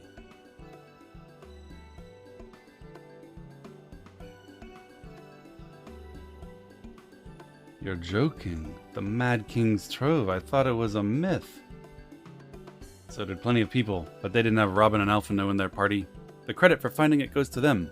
As for what to do with it all, I vote that it goes toward alleviating the suffering of Alamigo's poor. See, he's asking her. Which means he's petitioning to the government of Alamigo what should be done with this discovered trove. Most governments have extensive law on the issue of what happens to treasure troves found by individual treasure hunters. If there's so much as you say. Ehrenfeld did not exaggerate, I assure you. We could not hope to carry even a fraction of it out on our own. I've taken the liberty of sketching out a rough map of the ruins. If you'll assemble a squad of your most trusted freedom fighters, they should be able to follow the route to where the treasure lies. My loot? None of it's armor, so I don't care about it. I'll make sure every coin is accounted for and that it goes for the spending of it as well. Thank you. Maybe, Lise, although that is a fine idea, maybe, perchance, your time isn't best spent accounting for and distributing financial things in general, and instead you should appoint a committee of those more competent, I mean less busy than yourself, to take care of that issue. There's one other thing. When the time comes to draw up a plan for distributing the spoils, I would ask you consult Alphino. Oh, good, never mind. Ehrenfeld has the same idea. I don't have a head for details. I'm not educated. I see that simply handing out sacks of gil won't solve anything, but I couldn't tell you what to do instead. I know the feeling. I'd welcome any advice you gave us, Alphino. Of course, I shall be at your disposal. I need to drink some water.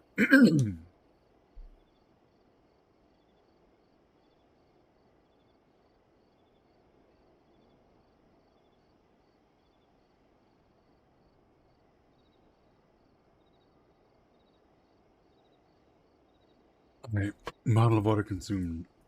Maybe more. Are giving Alfie credit? Alfie is a reasonably educated and intelligent young man. And I do give him a certain amount of credit for being able to do things like distribute aid without losing all the money.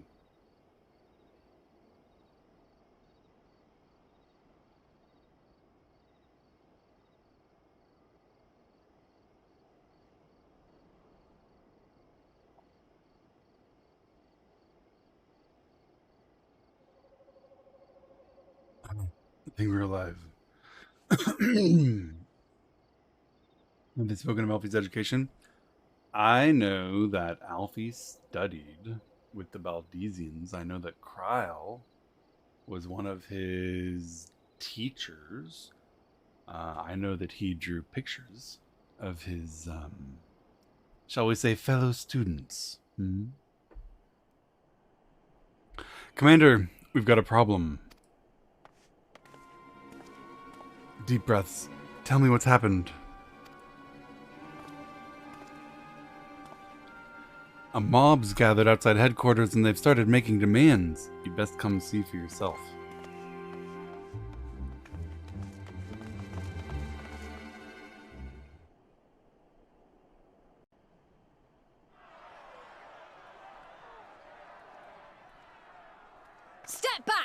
all of you! Like hells we will!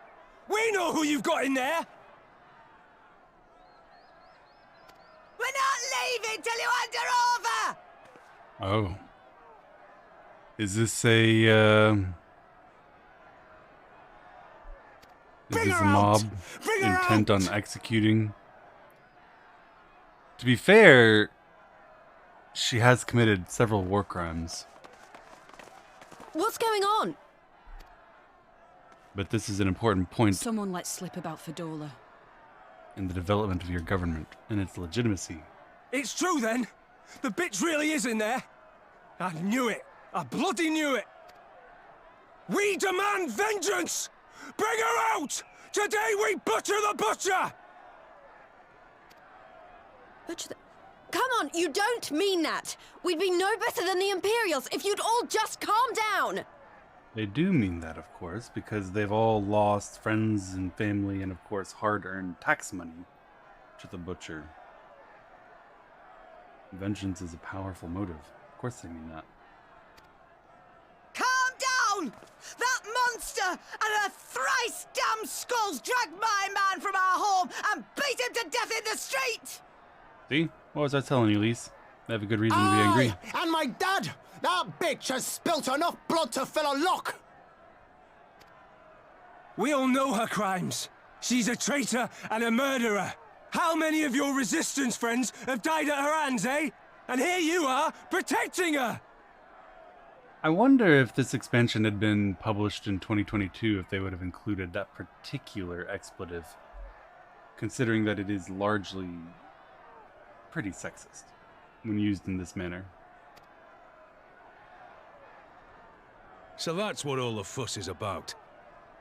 I don't mind them using it as a point of, you know, making a story, but it is a sexist expletive. Man's angry, he is angry.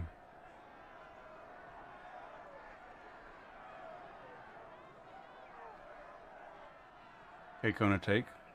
Maybe it's different in other countries. I think, at least where I live, bitch is fairly well understood to be specific to women and be implying that women in some way are more reprehensible than men by virtue of being female when you use that word, which is of course bigoted. Why is he's trying to be offensive when you use it? Because you're trying to be offensive to the person, not brothers to and the sisters gender. of Alamigo.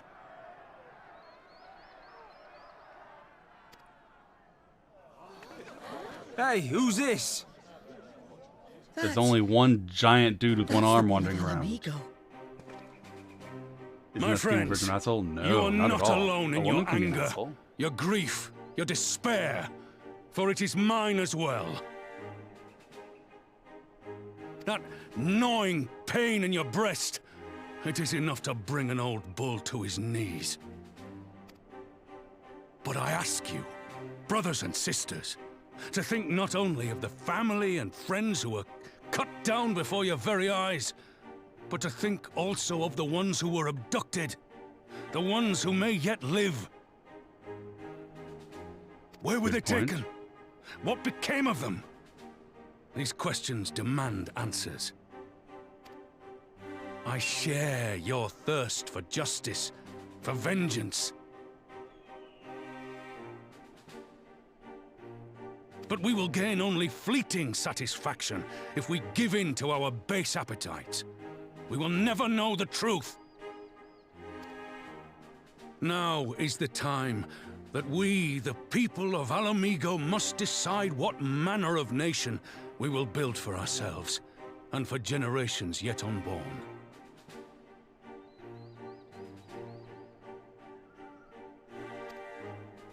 When they look to our example, will they see a people who held fast to their principles, or one who cast them aside when tried?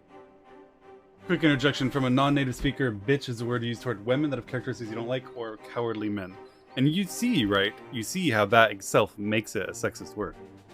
If you use a word to describe people in a gendered way, specifically because of attributes of that gender that you find contemptible, then it is in fact sexist. If you only use it toward cowardly men, you are saying that cowardice is an aspect or attribute of women of whom you disapprove. It is a gendered attribute, and of course it's not. And it is indeed bigoted to suggest that it is. I'm not saying they shouldn't have used it. At no point did I say they shouldn't have used it. I don't mind my games, my stories, my books using controversial words and controversial positions in order to tell a realistic story about the human condition. I was just curious if they would have used it the same way. Insults are supposed to be insults. Insults are supposed to insult the person you're insulting, not a group of people who you lump together in possession of attributes that you find contemptible. I say to you, it is our responsibility to give these prisoners a fair trial, that they might answer to all of Alamigo. The Garleans called us savages, and I'll be damned if we prove them right.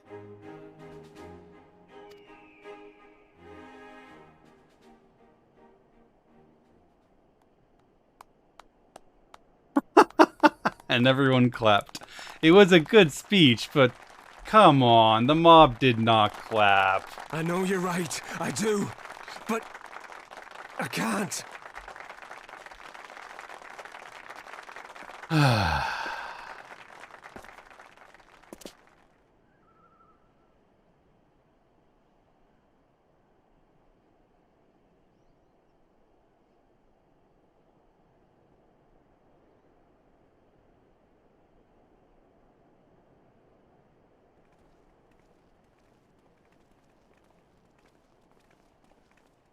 I guess the mob dispersed, after applauding for the man that convinced them to stand down from their murderous rage.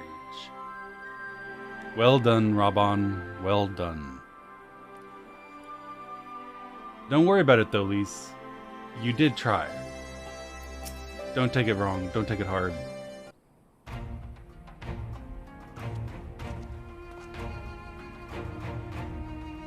My thanks, Raban. Listening to their anger, I could feel myself being swept away. 'Tis a difficult tide to stem. 'Twas the same rage which brought us to our feet and carried us to victory. Now the war is over.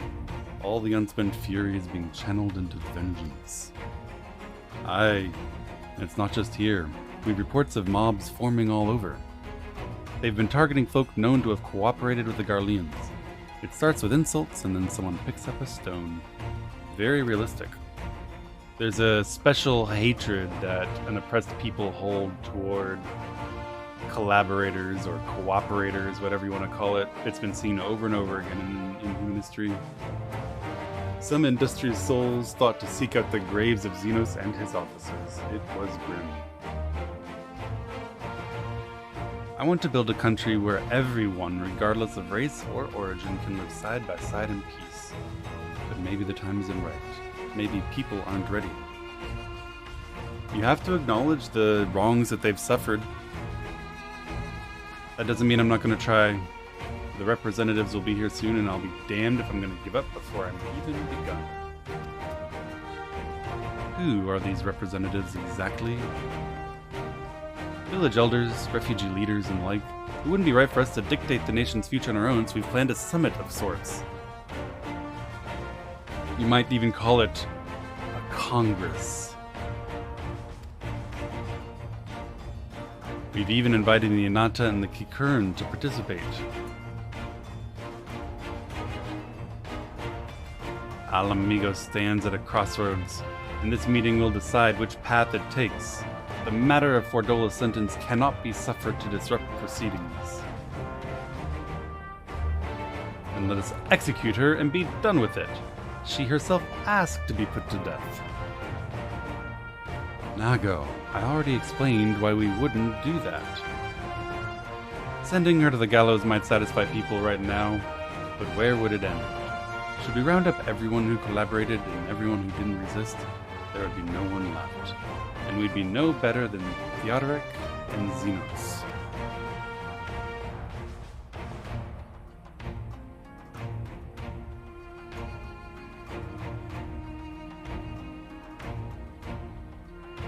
People too sensitive? I don't think that I'm being sensitive about it. It happens with a lot of insults, right? You take a word that describes a group of people that is like generally reviled, and you make that word into an insult, you are saying to possess the attributes of this group of people is to be contemptible. This is the same reason why using gay as an insult has gone from widely accepted 10 to 20 years ago to universally condemned these days. Because you are saying, when you use gay as an insult, that to be gay or to be like gay people is something so contemptible that it is useful as a universal insult.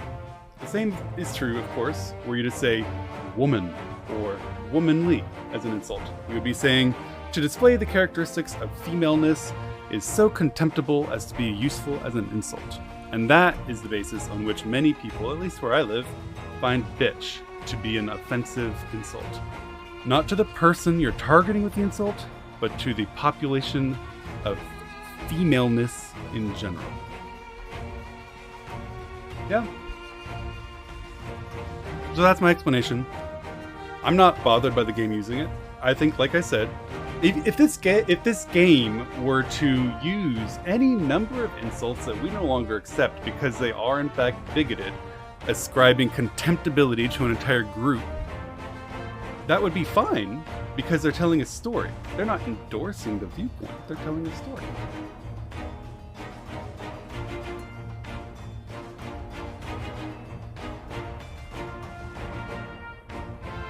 It's just something to talk about. I thought it was interesting to talk about, so I did. Take it for what it is. Begging your pardon, may I speak with Fredola? I caught a glimpse of her past, a moment of it anyway, during the fight. She's done terrible things, unforgivable things, but in some ways she's a victim of the circumstances in which she was born. And that's something I can understand. Alright, speak with the prison guard when you're ready and I'll come and join you. I want to talk to her too. I like your digressions. I'm glad. It's fun to talk about this stuff with you guys. It's always fun to see people that disagree. I'm never bothered by disagreement. It's just a good discussion. I could very well be wrong about it. I'll return to my other duties. We've barely begun to investigate the facility where they gave Fredola her powers. Be fairly warned, friends. She will test you. Don't let your emotions color your judgment when she does.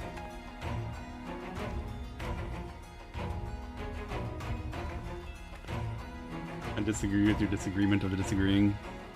Can't argue with that.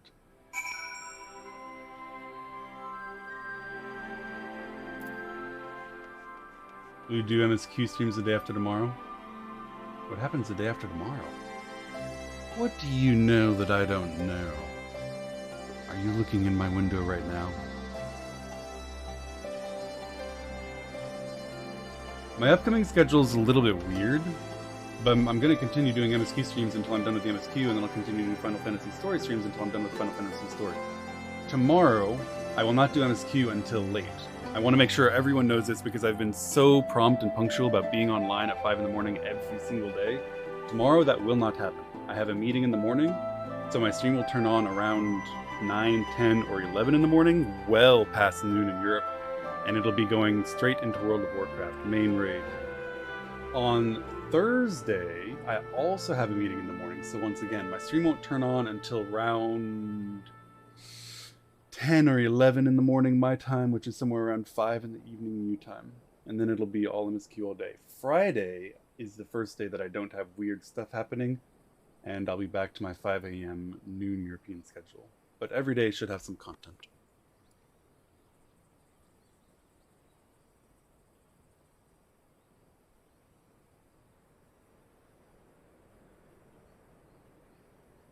Humor quit, I know. Quitting for a month.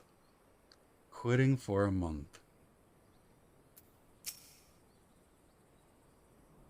Is your biological clock tuned to you time zone? I guess, yeah, at this point, maybe. I don't know. I haven't thought about it a lot.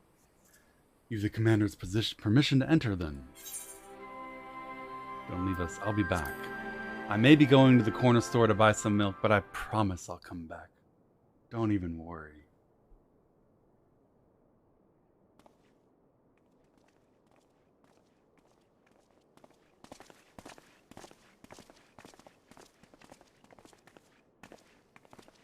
Gonna talk to Fordola.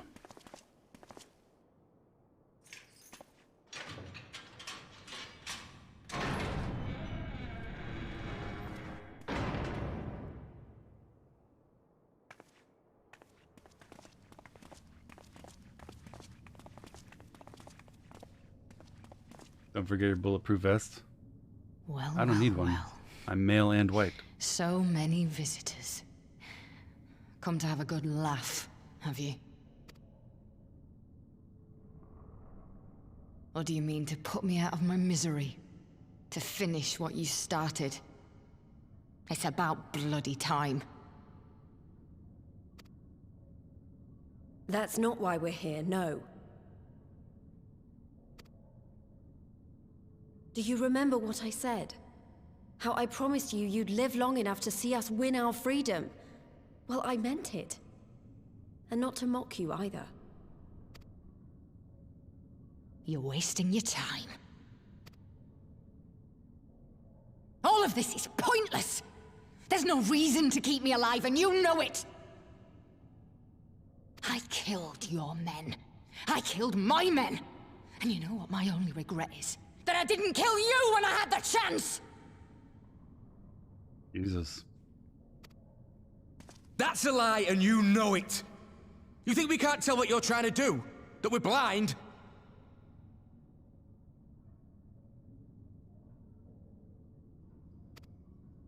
Yeah, you're a fool, but you're not stupid. You're ruthless. Relentless. You'd give up anything and everything to get what you want. You didn't come this far, climbing over the bodies of your own brothers and sisters just to piss it all away. I see you, Fordola. I see you for what you are. Oh shit, I'm about to see something too. Tragic backstory, perhaps.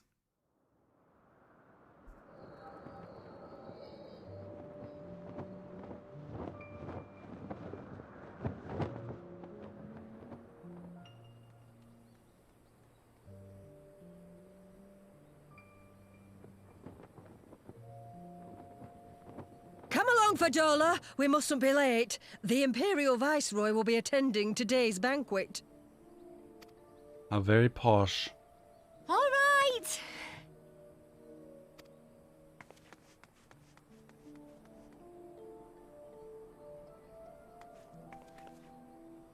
Father, what's Lord Gaius like? Is he nice? Are you friends? There you go again with all your questions. Lord Gaius is a great and honourable man who looks after all of Alamigo. He's very busy, and if we don't hurry, we'll miss our chance to see him.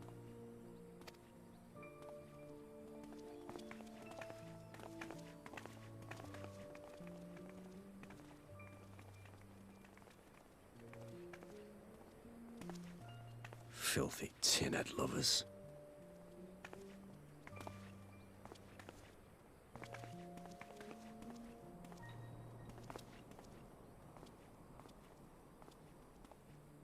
Father, what did that man call us? Called you collaborators and traitors. Agents of your own The oppression. little tin-head lover doesn't know what she is, eh? A traitor, sweetheart. A backstabbing bitch who'd gladly betray her kith and kin to gnaw on what few scraps the Imperials deign to toss her. Like your bastard father and whore mother. Not cool, bro. That's not true! My parents are good people! They've never done anything like that!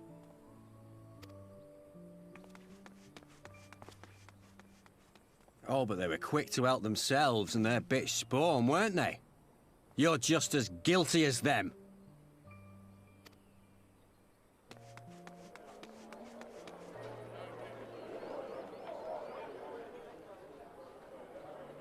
Bro, it's just a kid.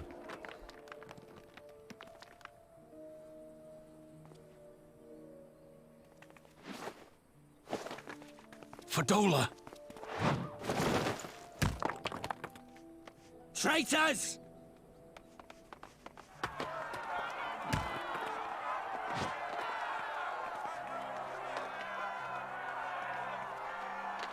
Please! You have to do something! My husband and daughter are in danger! Soldiers of the Imperial Army are under no obligation to intervene in the disputes of Arn. We're citizens! We have rights! Ah! Father, I'm scared. It's all right. It's all right. They don't understand, but they'll see in time. They'll see that this is the only way to survive. Traitors! Traitors!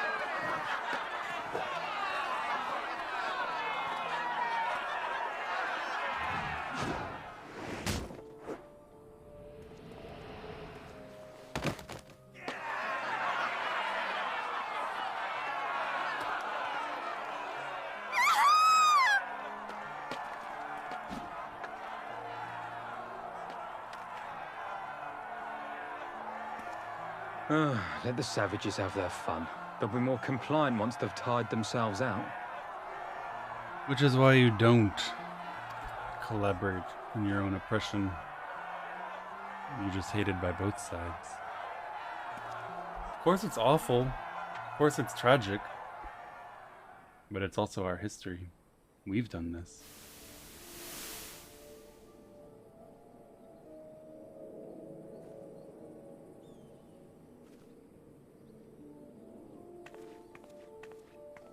Vidola, please! You already have citizenship. Why would you want to become a soldier?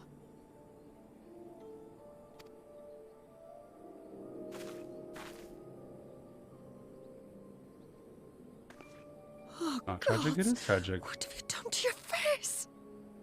She's a victim as well. As I said before, this Forgotten is it why conquest already, is have you? evil. I'm honoring Father's memory. It begins a parade of horrors in a chain of victimhood. By telling the world that you know better than a common savage.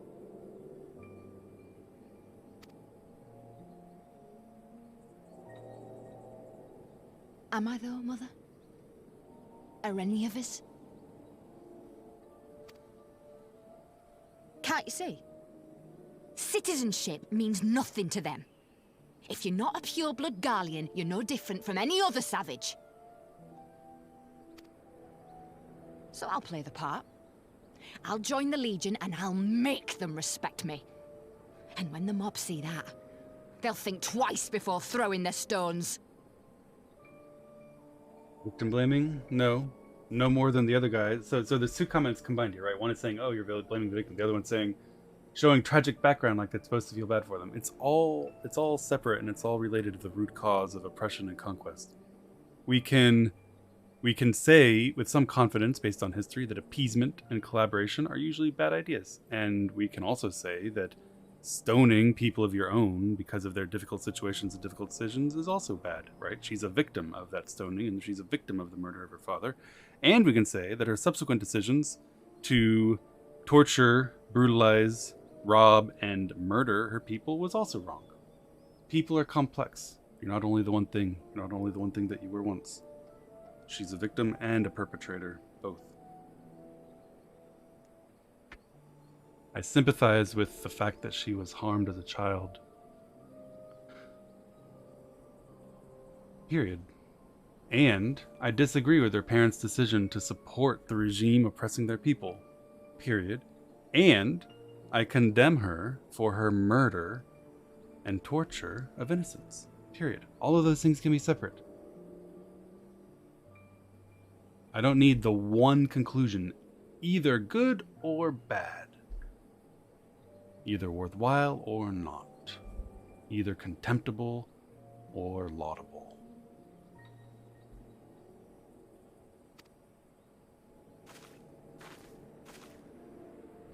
Ansfrid, Rudolph, Emlyn. It's time. It'll be hard. Humiliating. They'll try to break us. Send us crawling back to our own kind. But we won't, no matter what. We'll bleed for them, die for them if we have to. We'll do whatever it takes to be free! It'll never work. You're making the same mistake your parents did.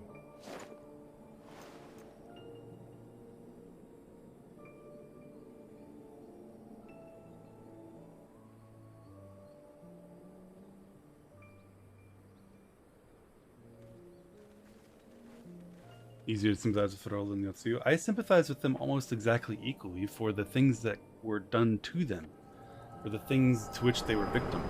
I sympathize with Fordola's parents' father being murdered and her being assaulted by a crowd as much and no less than I sympathize with Yotsuyu's virtual enslavement and sexual assault. So, they are both worthy you of mean sympathy. to play the part one last time, eh? The unrepentant traitor whose death will serve to unite the people? But terrible things having happened to you is not an excuse for doing terrible things to other innocent people. Ever. It doesn't make you a sympathetic character. I sympathize with the harms done to you, and I condemn the harms you perpetrated against others.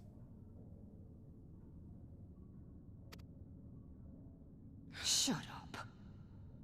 You had every chance to kill yourself. Fashion a noose from your clothes. Wait for the guards to leave you alone long enough to slip it over your neck. I said shut up! Oh, but then it would have all been for nothing, wouldn't it? Whatever it takes. That's what you said.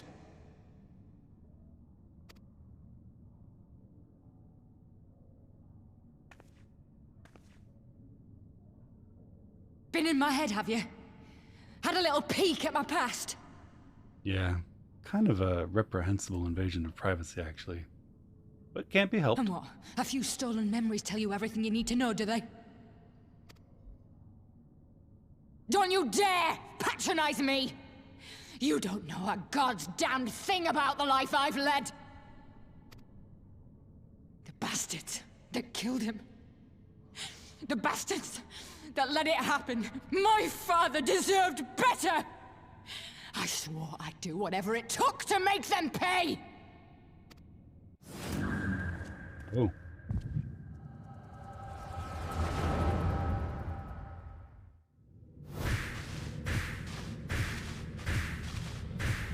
Slow down.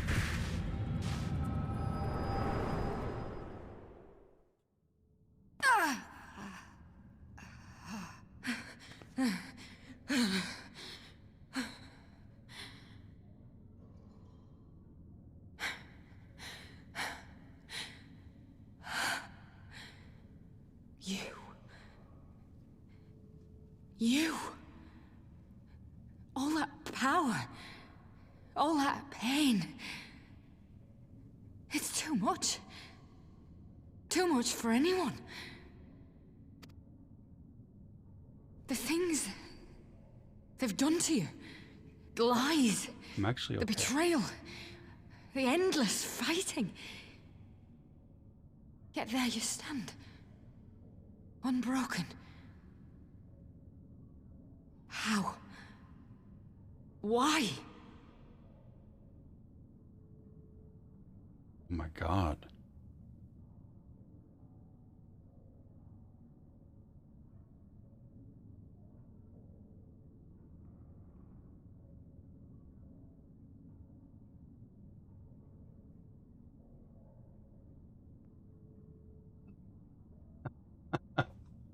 I'm stun locked.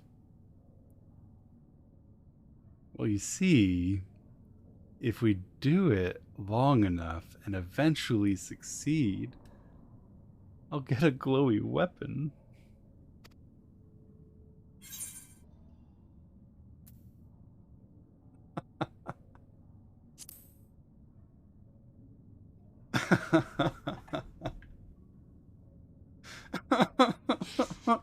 Damn you. Oops. You still have time, Fordola. Think about how you want to spend it.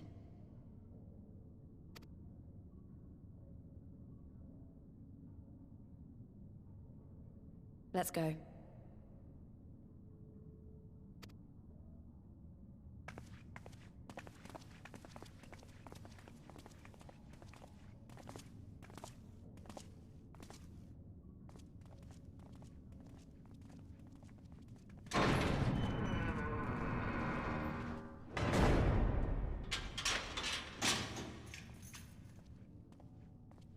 I guess I don't know exactly what they want from her. They want her to be converted, to believe in their cause, to start working for the good of Alamiga.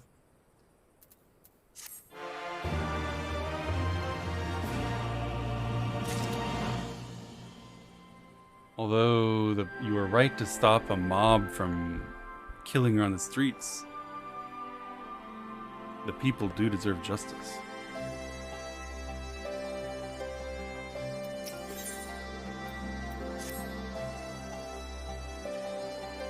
I don't know that we solved anything, but we've given Fredola something to think about. I kind of found something new to think about too. I don't know about you, Robin, but the visions only come to me every now and then. In the way Fredola kept wincing though, I get the feeling she's having them almost all the time. That's a lot of bad memories to deal with. I wonder, is there some fundamental difference between one born with the Echo and one artificially imbued with it? The immortal flames have been scouring that research facility ever since the liberation. There's a chance they might have some answers for us. General Alden's there overseeing the investigation. Let's go and pay him a visit, shall we?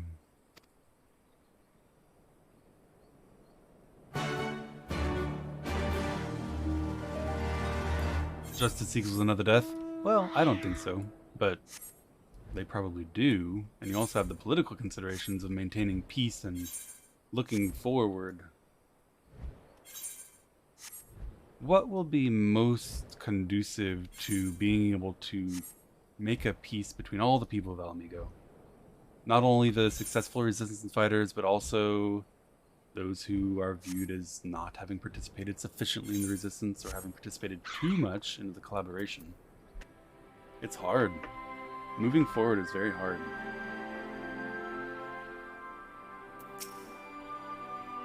General Alden is inside. Will you be joining him? Of course the Grand Malay will fix it. End of time, you're brilliant.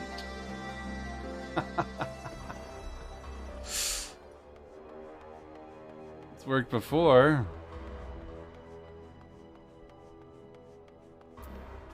What are we doing here? What news? You spoke with Fredola, I take it? As expected, she didn't say very much, but it wasn't a total waste of time. Arendelle noticed that she's having visions all the time, which is not how the Echo normally works. Have you found anything that might explain why it's so different for her? We've been hard-pressed just to organize the research materials, let alone study them. I would welcome the Scion's expert assistance if you have time.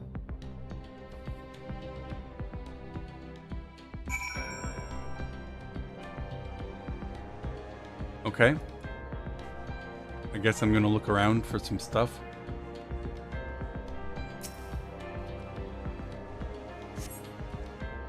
Idle conversation prohibited. Eating and drinking prohibited. Fallen scrap of parchment lists facility, regulations, and nothing interesting.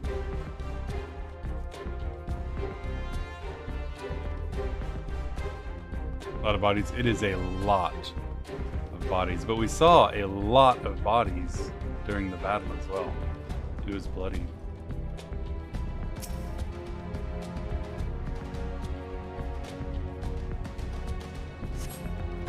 The device in which Kryl was held seems more ominous now that you know its purpose. The surrounding pods are marked Supply Subject, while this one bears the label Master Subject. The Ironworks received a request from the Alliance to analyze these devices, and I've been reporting everything of interest. Did you notice the labeling? All the pods are designed to drain the ether of the occupant, save that one there. Unlike the others, the interior has been fitted with an array of sensors to measure etheric waveforms. To what purpose, I could not tell you.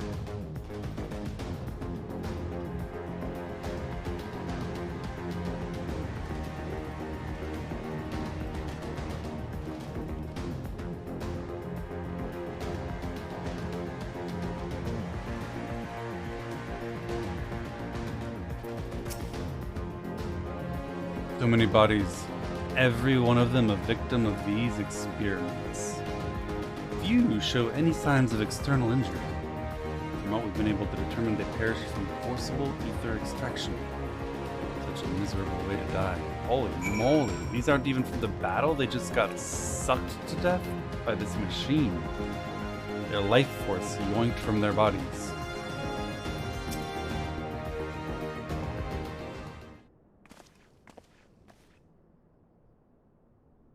I know little and less of science, so any light you can shed on this facility's operations would be much appreciated.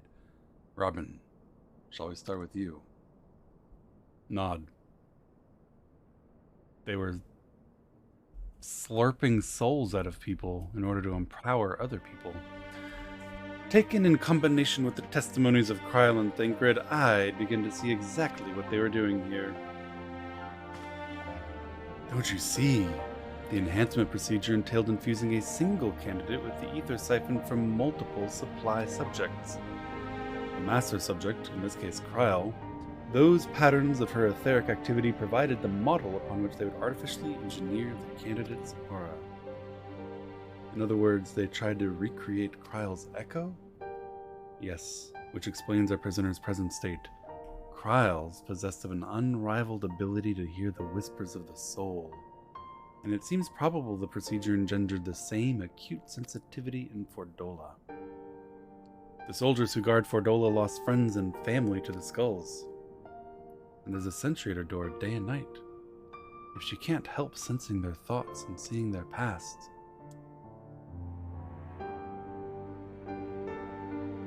but you don't just see their past, you live it.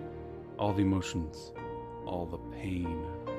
Imagine what it would do to you. You'd never be the same again. Sounds to me like this presents us a solution to our little justice problem. Take those of the mob most injured by her specifically and post them outside her door at night.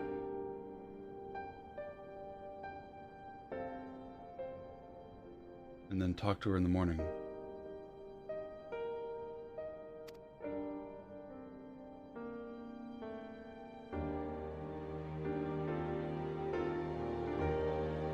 Sounds like torture? Does it?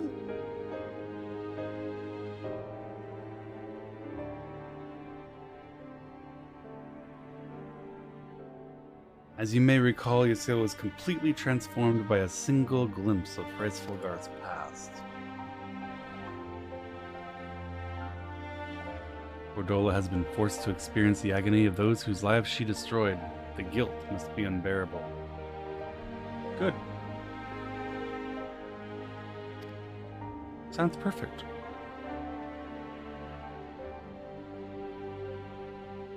Empathy for those she harmed in a way she was unable to feel before.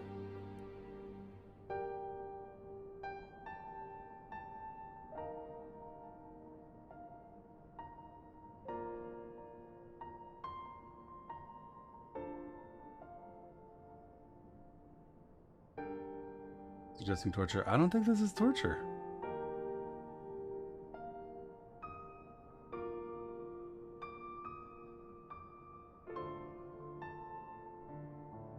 If this is torture, what kind of punishment do you guys have in mind for her?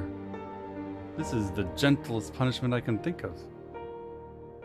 And it's entirely and completely just and reciprocal.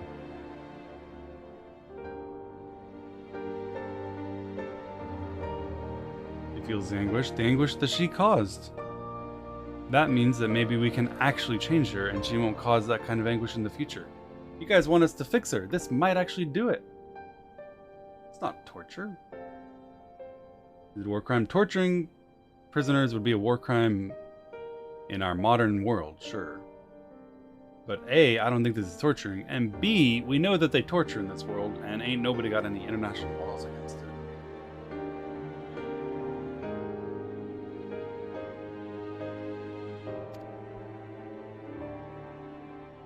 Sounds to me like a kind of justice, says Raban, with 100% correctness. Regardless, she can suffer on for now. We have more pressing matters to consider. If the results of these experiments have been relayed back to Garlemald, there will be nothing to stop the Empire from repeating the trick. They could give the Echo to anyone, to an entire legion. We must be ready. We must learn all we can of these gods-forsaken procedures, and Fordola remains our best source of information. She'll not be getting her wish. Not yet. Right. Keep faith, lass.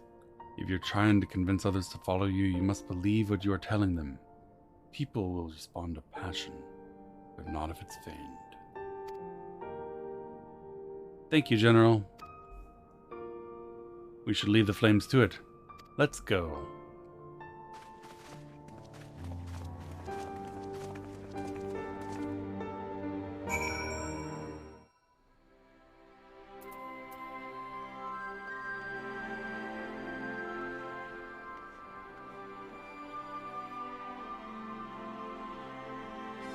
I think that if you could, hypothetically, in a moment, in a flash, just like apparently happens with Echo, imbue a person with the actual experience of the pain and suffering and distress they caused by their crime, and then let them go because now they understand what they did, that would be one of the most humane punishments and most just treatments that we could possibly have. I don't think that's torture. I think it's way better than being locked in a box for a few years, much less executed.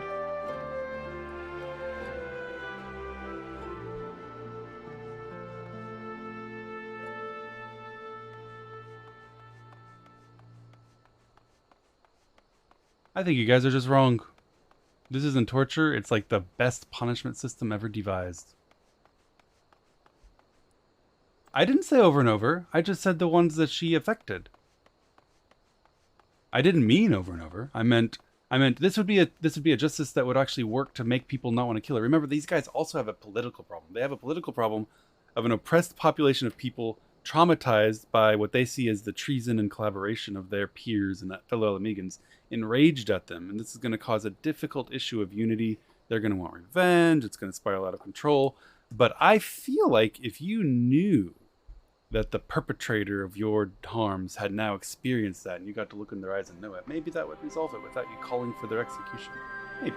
That's speculation. I don't know.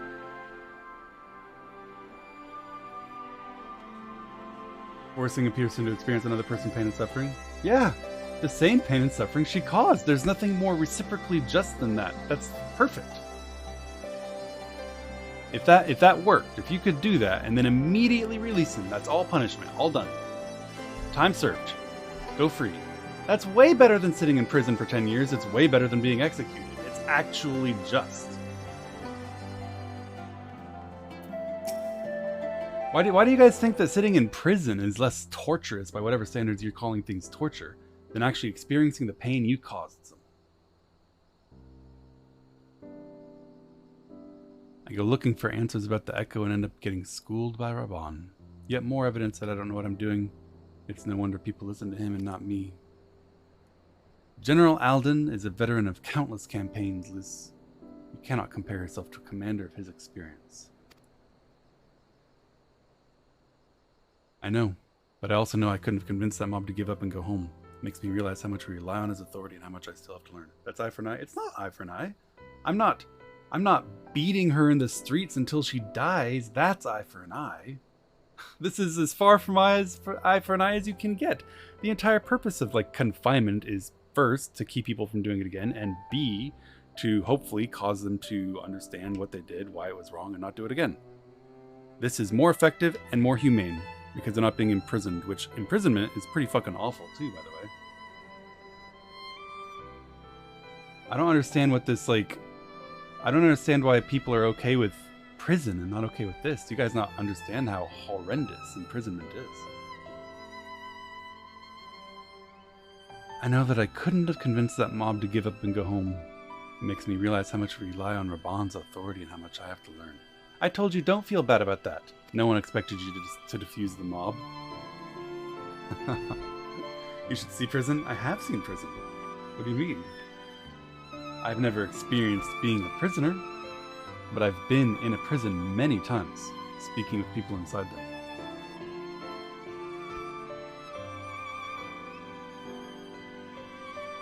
I wonder what he'll do when everything here is settled. I mean, it's his homeland. After going to the trouble of winning it back, maybe he'll want to stay. There's a quandary which countless refugees now face. To continue the life they built in Ul'dah or start again in the land of their birth.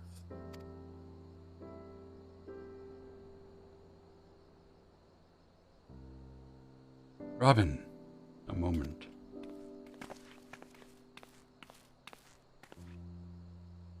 I'm newly returned from Ul'dah with a message from the Sultana. Her Grace desires an audience with you. She understands that you have responsibilities here, but asks you visit the palace at your earliest convenience. I must away and attend other business. Later, my friends.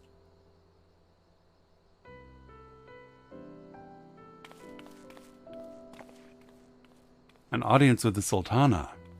Depending on the nature of her consultation, this might be the perfect opportunity to inquire about the General's future plans.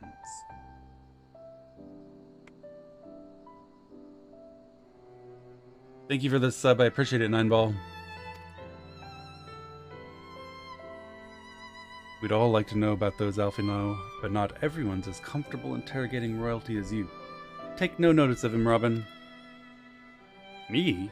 Nod.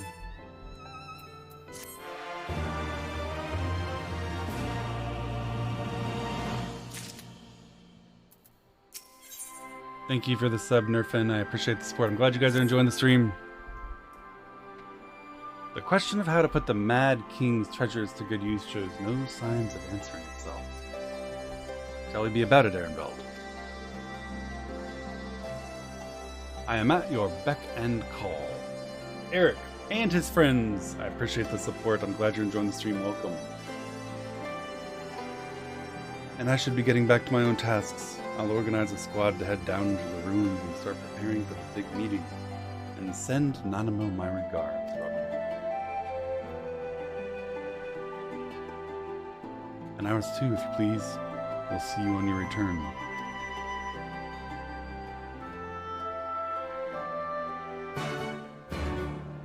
People of the debate, I'm not. Good. I'm glad. How boring would the world be if you just all were like, yep, streamer's right. Nod, nod, nod. I'd be bored out of my mind. I had a conversation. I think it was fun. I finished the conversation. I moved on. You guys are welcome to continue. It doesn't bother me in the least. You're welcome to disagree. It won't bother me in the least.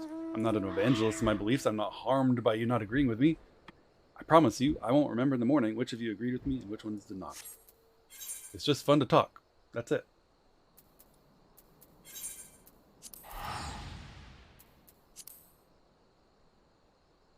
Isn't it a sign of how amazing the story is that can engender, this kind of heated discussion on what is almost a side issue, It's just a really good story, and it's good to think about. Dude's always right as long as he gives you cards. Well, about that. Started following your stream when I learned you're doing the MSQ. I'm just a lurker, meaning the chat. I'm surprised you played through in the conversations. Glad to find your stream. Thank you, Rain. I appreciate that. I'm glad you're having a good time. I am too. You guys are fun to talk with. Don't bite the hand that cards. It's true. Persea, how long have you been waiting there, wondering how long it would take me to get here?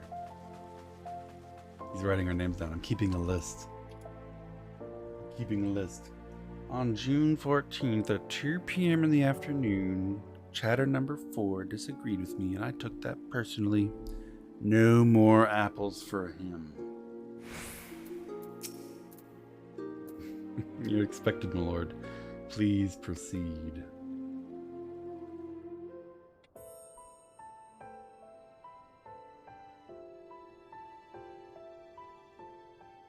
I thank you for answering my summons in these most interesting times.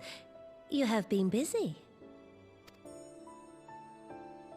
Am I in the same chair? The liberation of Alamigo will have far-reaching consequences, and there is a matter upon which I would seek your counsel.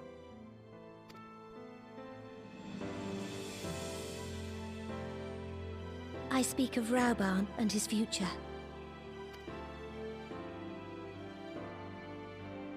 All know the tale of his rise from penniless refugee to member of the Syndicate and General of the Immortal Flames. Yet though he has come to call Uldar home, it will never be his homeland. He is a son of Alamigo. And now that she is free, I thought it only a matter of time before he sought my leave to return to her. Indeed, I had resigned myself to his loss. But he's probably conflicted because he loves you and cares for your Suffice it to say, specific I safety. was greatly surprised to hear him speak so lightly of handing over the reins in Alamigo and retaking his place at my side. He's worried if he's not here to protect you, you'll be killed. I will welcome him with open arms, of course. He is my most trusted advisor and my dearest friend. And he loves you, and he cares for you, and he wants you to be safe. But I and have he only known the trusts man a himself to long protect you. time, and beneath that steely gaze, I spied a flicker of doubt.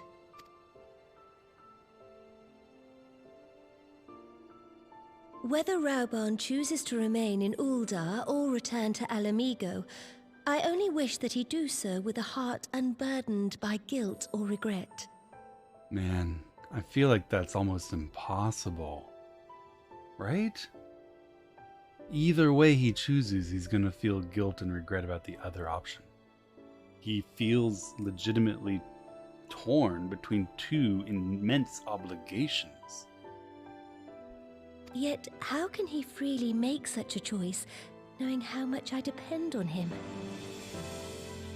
It is past time that I learned to discharge my duties as a sultana alone.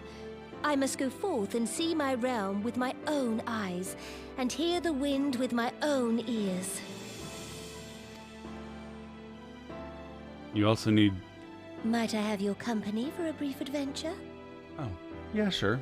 I'll escort you around.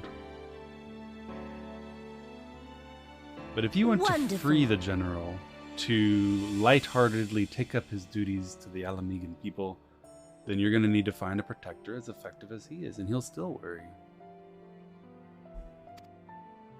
Allow me a moment to change into something a touch less conspicuous, and I will join you outside. Or, say, I'm done being Lolorito's puppet, abdicate, and peace out. Go live in Alamigo with him. Of course, that would leave Ulda in a very precarious position.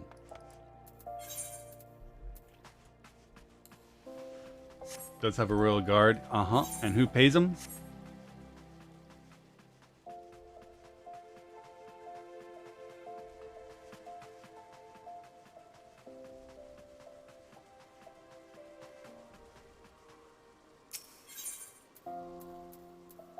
Where's this quicksand?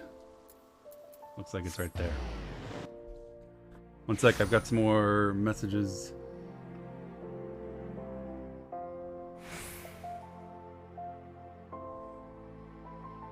Okay.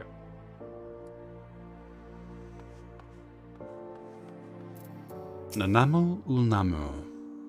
What do you think of Laulira, the merchant's daughter? This is the disguise I don when I wish to leave the palace and observe my subjects unnoticed. Just casually strolling about, inconspicuously accompanied by the Warrior of Light.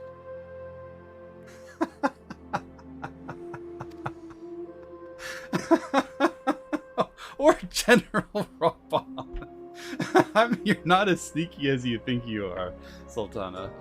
Ordinarily, Papa Shan would accompany me, but for this particular outing I need an advisor, not a minder. That's why I requested your company. Over the course of your many adventures, you've met people from all walks of life in every corner of Eorzea, and I would make use of your worldly experience. Now, let us be on the way. Our first destination is Stone's Throw, just beyond the Gate of Nald. Alright, let's head to the Gate of Nald. Oh my, you way out there.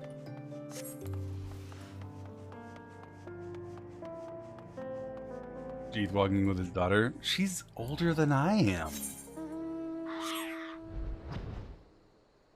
Don't know about the starting quest in Ulda. No, I started in Gridania.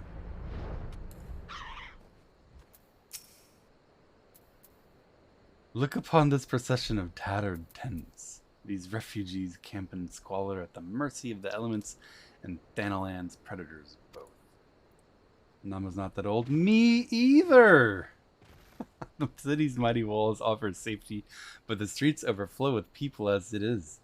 And unless blessed by the hand of Nald himself, no refugee could ever hope to afford a dwelling in Ul'dah. Yeah, I remember all of this from ARR, and you've still done nothing to address the plight of your people. 20 years have passed since the fall of Alamigo, and 5 since the calamity, yet the plight of the poor has grown more desperate, not less. As Sultana, the blame falls upon me. The responsibility, yes. But blame, no. You have had some issues, some roadblocks in your quest to make things right for your people, namely Lalafell-shaped roadblocks, which could be addressed if you just started chopping them in half. Your hands have been tied by fucking Dorito Boy. My authority is limited, and that's an obstacle I must work to overcome. Shall we press on? I would follow the road to the unholy air.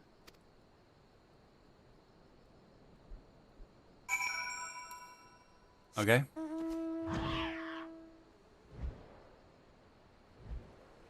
Weird ARR night music is back.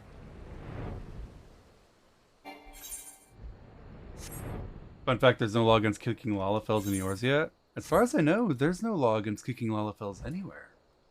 Certainly not in the United States.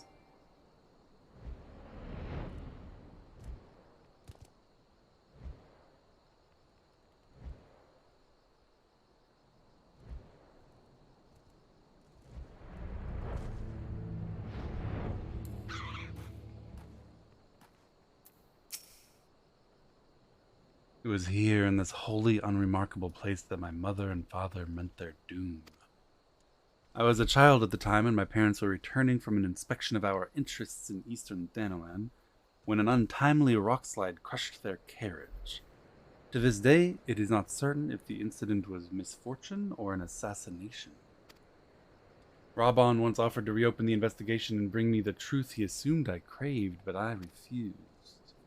Even if my parents' deaths were orchestrated by the Monitress, we could only have brought their hirelings to justice. Man, this is the same defeatism that caused issues way back when we first discovered the Monitress were plotting against you and the crown. You don't need thorough proof, just, behead some fuckers.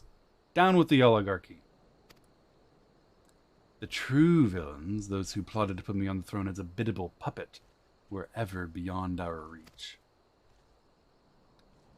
Thus did I plan to strip the merchants of their power and place our nation in the hands of its citizens, quite unaware of the consequences my actions would have for you and yours. I shudder to think how many goodly souls paid the price of my naivete. I'm no longer a child reciting words with witless obedience, and I will not be used as a pawn in the Monitrist's damnable games. She supports extrajudicial executions ordered by a monarch. In this situation, do they even have a legal system when it's owned lock, stock, and barrel by the oligarchy? We have to cut the Gordian knot here, and the Gordian knot is Lolorito.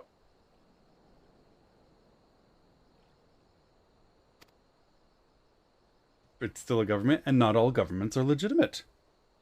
I'm an American. I'm a big fan of overthrowing the previous legitimate government. When it's England, not when it's, us. Forgive me my outburst. You're one of the few people to whom I feel I can speak my mind.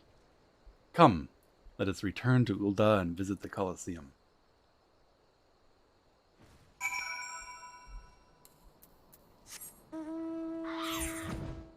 Not all governments are legitimate.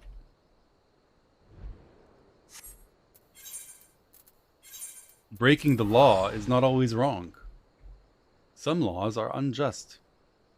Some legal systems are unjust. Circumventing legal systems is not always wrong. You can't argue with me there, guys.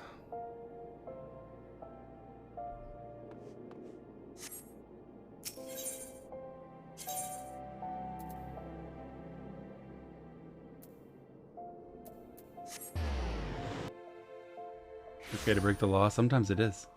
Yes, sometimes it is. Some laws are unjust. Some laws are wrong.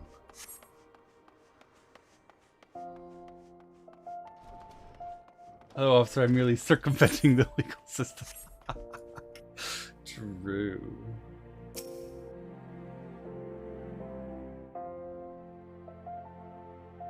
From the moment I became Sultana, I found myself thrust into an endless parade of document signing and ceremonies. For years, I signed wherever I was told to sign and sat where I was told to sit, blissfully oblivious to what any of it meant. One good thing did come from that ignominious chapter of my life. It was during an official visit to the Colosseum that I first met Raban. The match I had been invited to attend was not at all what I expected. They pitted the Bull of Alamigo against a dozen rival gladiators. Blinkered though I was, I wouldn't stand for so obvious an injustice and demanded to see a fair fight, one man against another. And my royal wish was duly granted. It wasn't until later that I learned of the gambling ring which had arranged for Raban to die on the sands that day. Regardless, my intervention meant that Raban had but a single opponent to dispatch, which he duly did. And when he knelt before me to receive the winner's purse, he swore that he would one day offer me his blade in service. Surrounded as I was by liars and manipulators, I confess I dismissed it as a pleasant piece of theater. But as you know, Raban is a man of his word. Though it took him another 5 years of fighting on the blood sands, he amassed a fortune so great as to not only buy his freedom, but obtain a seat on the syndicate. And then I had my blade.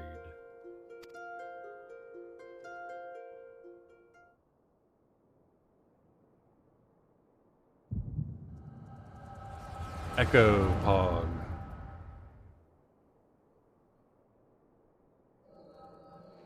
I don't actually want to behead them all.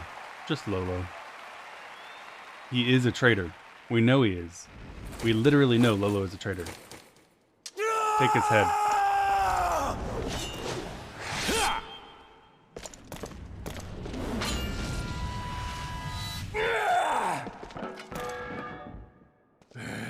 Man, he's so much tougher with 2 arms.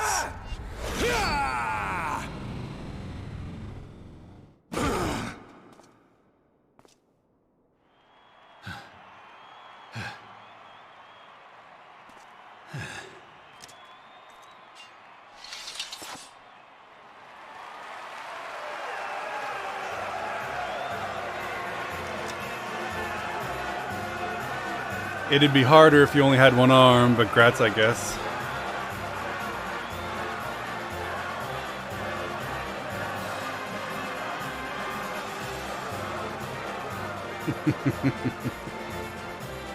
Your Grace, you mustn't! The danger is too great! Please, Your Grace, come back! I beg of you! She runs so silly. It seems you're the one who needs looking after, Master Sham. Raban! Your Grace, I have kept the promise made. So you have, and in turn, so too shall I keep mine. With your winnings, you have become one of the 6 most wealthy souls in all Ul'dah. And so, as tradition dictates, Rauben Aldin, you have earned yourself a seat on the Syndicate. May your new station garner you still greater glories. I am honored, Your Grace, and vow to serve with every fiber of my being from this day till my last.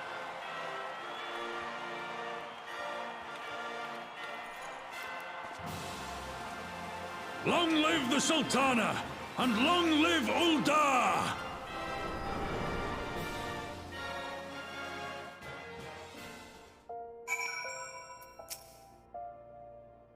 Words cannot well express what that man means to me. The joy swelling in my heart as I leaped over the bodies of the corpses he left in the sand to obtain his seat of power. There are others who care deeply for my well-being, of course. Habashan's love for me is that of a grandsire for his grandchild. But upon matters of governance, I cannot turn to bodyguards and maidservants for counsel. Raoban, with the authority of his syndicate position, was the first sword I could wield. His was the only edge which would cut the strings binding me.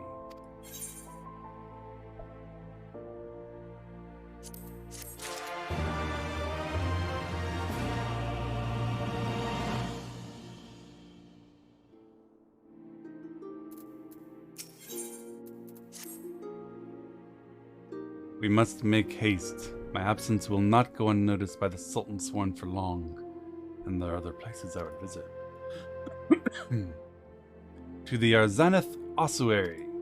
Ossuary? Ossuary? Doesn't an ossuary mean something to do with bones? Are we going to some kind of a tomb?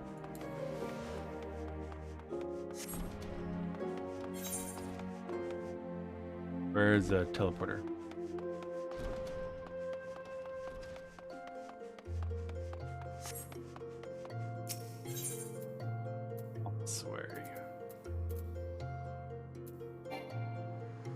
Damn.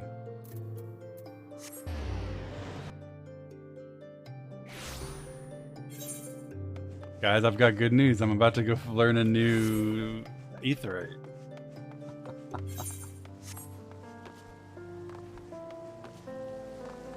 That sound gave me joy. You guys are so happy.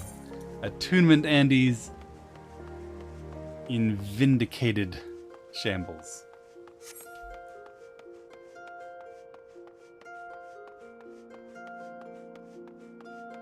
He's 21. Raoban is 44.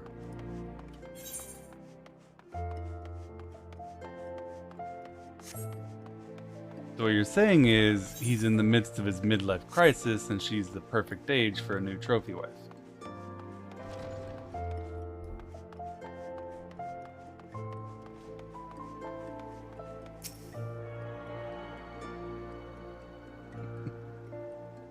Guys, I'm not endorsing it, I'm just observing the reality of our world. I got the aetheryte, guys, don't worry, I got the aetheryte. What are the odds I'm ever gonna come here again though? Maybe that was a waste of time. Why are you against attuning to ether? I'm not against attuning to it. Why would I be against attuning to it? I just don't go out of my way to do it. I've never once been here before, right? So, if I had come here once before, what would I have gained over what I've done right now? Literally nothing. I would have traded a useless trip then for a useful trip now. And as you all know, time now is always worth more than time in the future. Spending that time on Tuesday not getting this aetheryte meant that I was having fun instead of wasting my time on a silly chore. If I had died on Wednesday, having wasted some of that time getting that aetheryte, how silly would I have felt?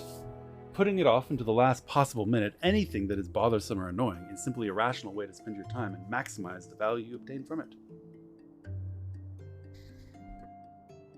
And that's just true.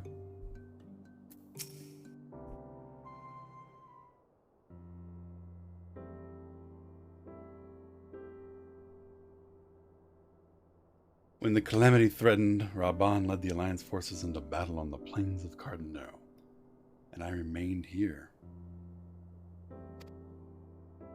I prayed with all my heart that Archon Louisoix would have the power to rouse the 12.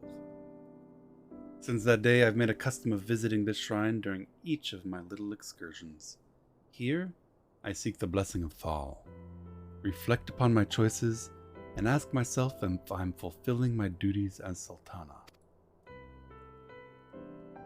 You are rightly celebrated as a champion because you have led the line in 100 battles for the good of Eorzea. In much the same way, I believe the measure of a monarch lies in how she leads her people in times of adversity. Guys, I can't use a high-pitched voice. I can only reach that octave when in genuine fear for my life. I have two voices, guys. I have my voice, and I have country voice. Which would you like me to use on the Lala Sultana of Ul'dah? That's it. Those are the only ones I got. The country voice can only be used when something in their chat, something in their text indicates that it would be worthwhile to use the country voice, you know? Occasionally an Ul'dan or a Alamegan will say ain't, and then I can do it. Find a picture of a spider and scream while reading. I need to feel like I'm in genuine danger for my life for me to reach those octaves. If I'm to be a sultana worthy of the name, I cannot turn a blind eye to the troubles facing Ulda. I have chosen my path, Robin. With Alamigo now freed from imperial chains, I finally see a way to aid the refugees. You gonna send them back home? Brilliant. Already, many displaced Alamigans seek to begin the long trek home. To facilitate that process, I have made a small contribution. An artisan's school in Ralgar is reach for any who wish to learn new trades.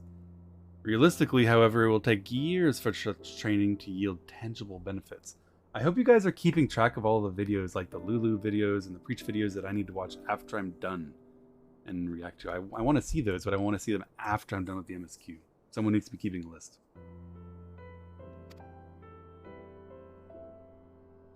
We do not have years. These people will need shelter and employment if they are to survive, and this time the Uldan Treasury shall provide. Precisely where and how to allocate the necessary funds is, of course, another question. All the videos, yeah, after I'm done with the MSQ, we're going to have like a full day of reacting to everyone who reacted to my MSQ journey. Every single one.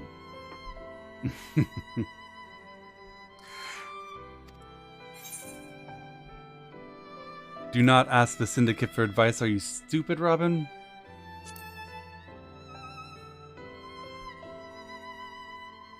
A wise suggestion. Mayhap a visit to the Gold Saucer is in order. Its proprietor is a member of the Syndicate and one of the few who pays refugees a fair wage. Are you acquainted with Godbert Manderville? No. Well, he is a most generous man, if something of an eccentric. Let us make our way to the landing and I will see that word is sent to the Gold Saucer. Godbert should only be too glad to receive us.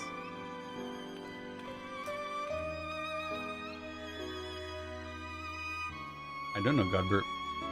What? To gain access to the Gold Saucer, you must first accept the quest It Could Have Happened to You, available at level 15 in Ulda on the steps of Nal. Okay. Do I have to do that? Maybe. It says speak with Nanmo at the airship landing, so I'm going to do that instead.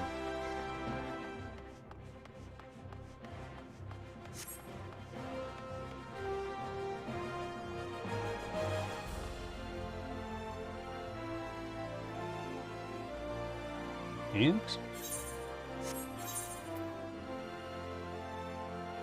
Oh. Are you sure?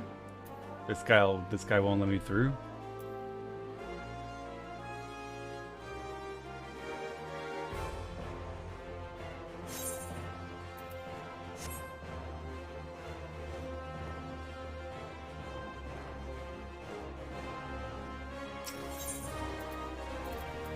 Let's find out.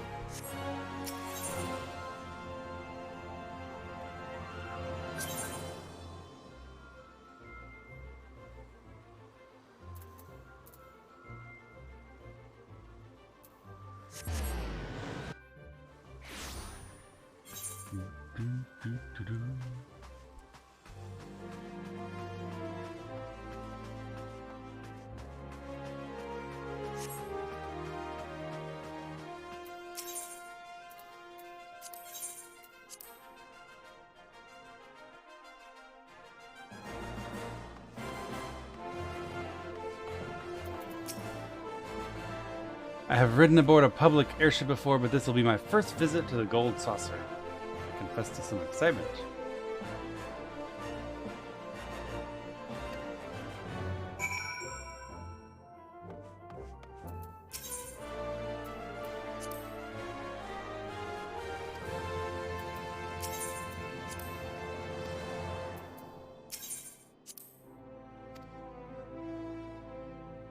Well, it was good while it lasted. I guess this is the end of the free trial or something.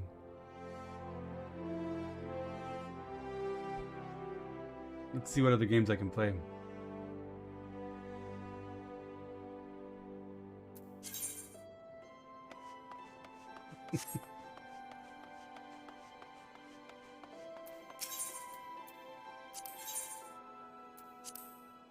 Back to WoW dailies, yeah. Gotta do some Zereth Mortis and some Torghast. It could happen to you, he says.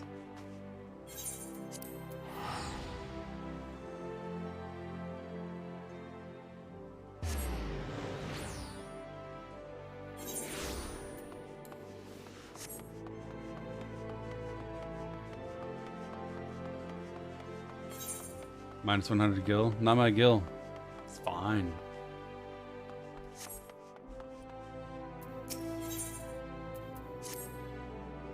Do be careful with those. Break anything and I shall be forced to deduct it from your salary. Talking to you, Presea. Beg pardon? What is my loyal manservant carrying? A not so small fortune in prizes won by yours truly in the gold saucer. You have heard of the gold saucer. Gads, man, you might at least try to keep up with the times. It's only the Sultanate's newest and finest place of entertainment. Thrilled to the sight of majestic birds roaring down the straits at the chocobo races. Pitch your wits against your peers at the triple triad tables. At the Gold Saucer, one can do all this and more. And if you know what you're about, you'll walk out a wealthier man than you entered. If there's a better place to shake off one's cares after a grueling day of promenading, I've never heard of it. Isn't this exactly what actual casinos, do? You know? Send people out into the streets to talk loudly about how much money they just won at the X casino. This guy's a paid shill. These boxes are empty. He's an actor.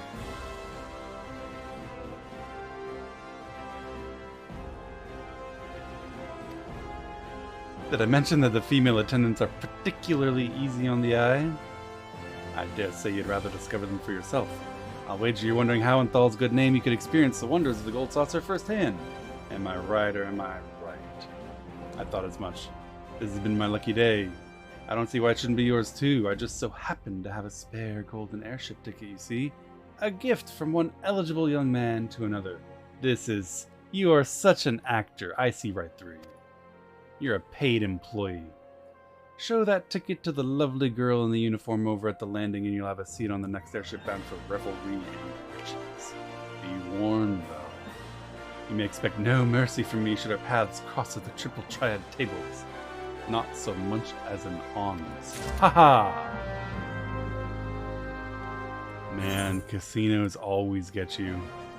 Casinos always get you. They get you with the paid actors, they get you with the bragging about rewards, they get you with the content that you too can participate in if only you acquire just a few more item levels. Casinos, they always get you.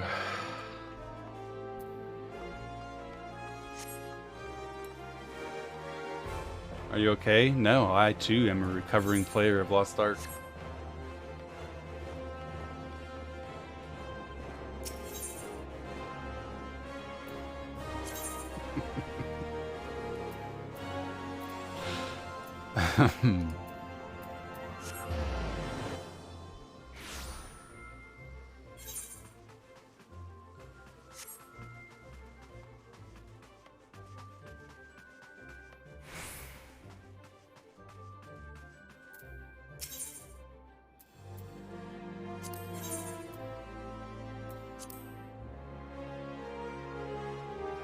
Imagine spending money. I bought the starter pack in Lost Ark. That's all it got me for. And I had my money's worth of fun in the game. But then I saw it for what it was, which is a casino. This is the reception desk for flights bound for the Manderville Gold Saucer. I must ask you submit your ticket for inspection. You do have a ticket, don't you? It appears that everything is in order. An airship will be departing shortly before the next bell. Shall I reserve a seat for you?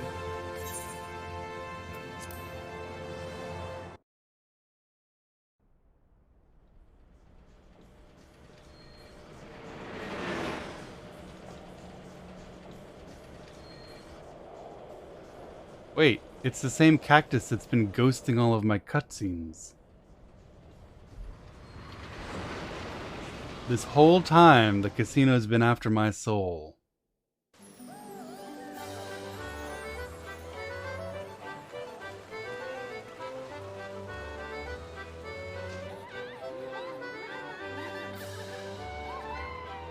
I thought it was one of you trying to be cute, teasing me, and it was another paid actor this entire time.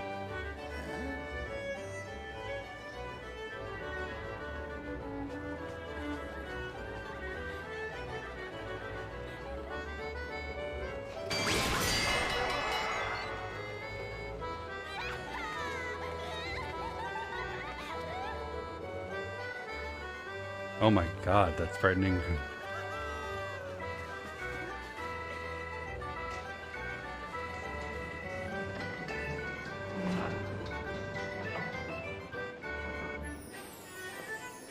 There's a carnival, you can scam kids in carnivals. True. There's a seasonal quest to convince people to go to the casino. No way. No way.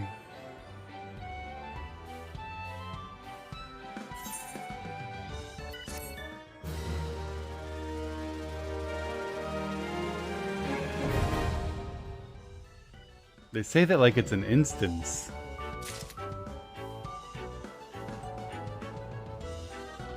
Alright, where's Nanamo?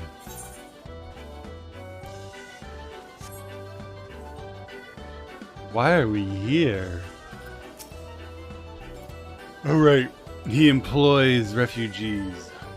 I'd heard descriptions of its splendor, but I never dreamed it would be so bright and inviting. I couldn't possibly. We did not come here to fritter away the royal coin. Godbert will be expecting us. Let us head directly to the lounge and ignore these gaudy temptations.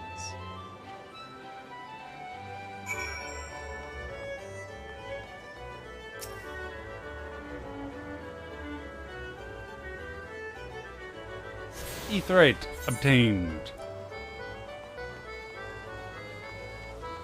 Where'd she go?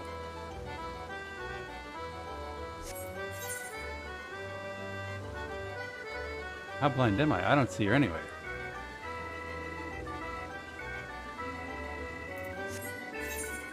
There she is. Underneath the food. She's by the buffet. I should have known Alala would head straight to the buffet.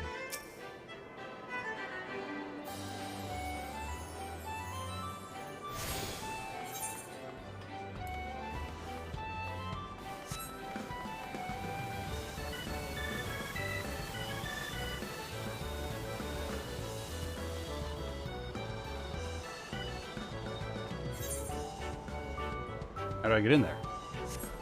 Jump in the water? Whoa! Jesus Christ! That's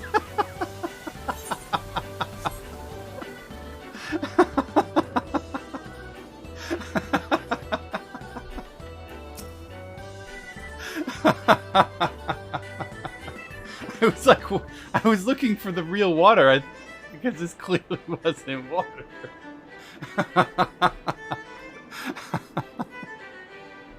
I believe this is where we are to meet Lord Manderville. Let's sit and wait is coming.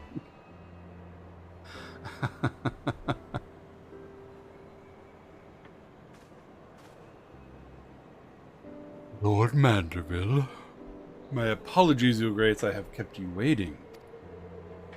No apologies are necessary, Godbert. My request was sudden, and you are kind to make yourself available at such short notice. When the Sultana herself comes calling, there's no more important engagement. So long as Lolo doesn't need me, of course.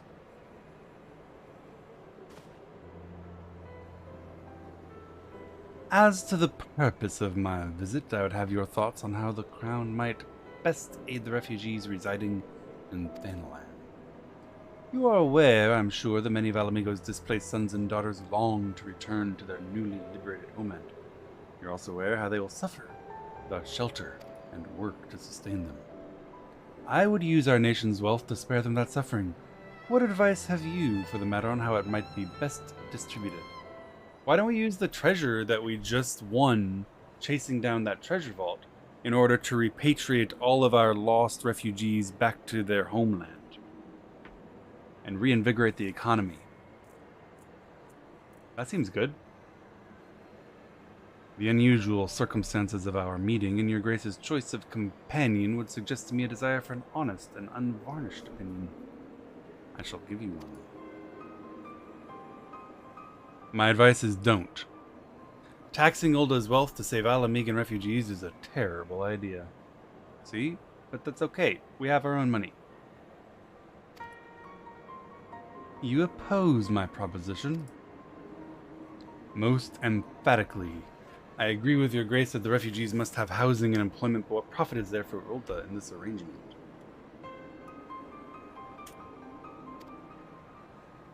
Profit? After all you've done for Gir Albania's displaced, I thought you the last person to seek to benefit from their misfortune. Forgive me, your Grace, but you appear to be laboring under a misapprehension. It's a fine endeavor to support one's fellow man. I fear, however, that your stance is one born of pity. Your intent is to save the refugees, is it not?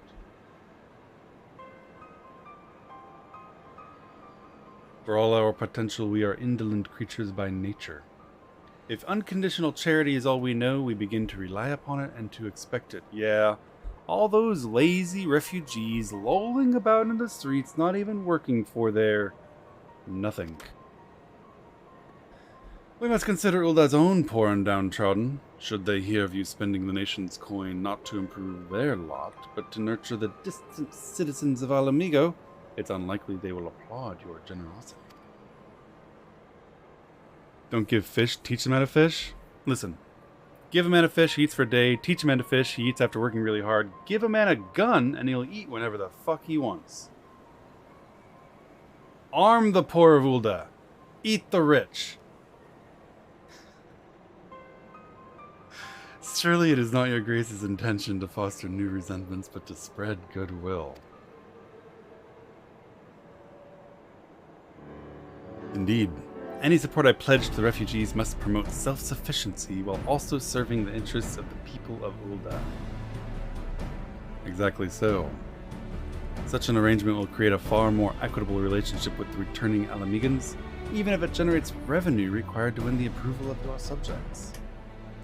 Teleji tried that. He didn't, though. He deliberately set up a faux resistance destined and designed to fail. You have given me much to ponder, Lord Manderville. I thank you for your candor. I mean, sure, it sucks. Yeah, we're supposed to hate him, but he's only speaking what are realistic political truths. You have poor and downtrodden Uldan citizens who will, in fact, resent money being poured into Alamigo. That's reality. That's true. And you have you have an oligarchy who will absolutely resent their resources being spent on Alamigo. That's also true. One of those oligarchs holds your puppet strings and probably wouldn't have allowed this anyway.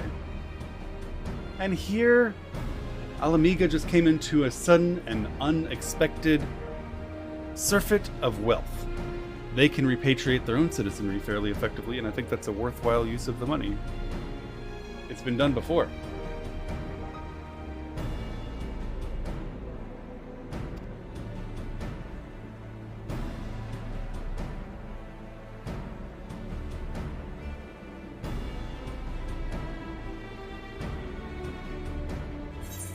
I hate the if we give them money they'll be lazy talking point. Oh, me too. It's stupid. It's completely stupid.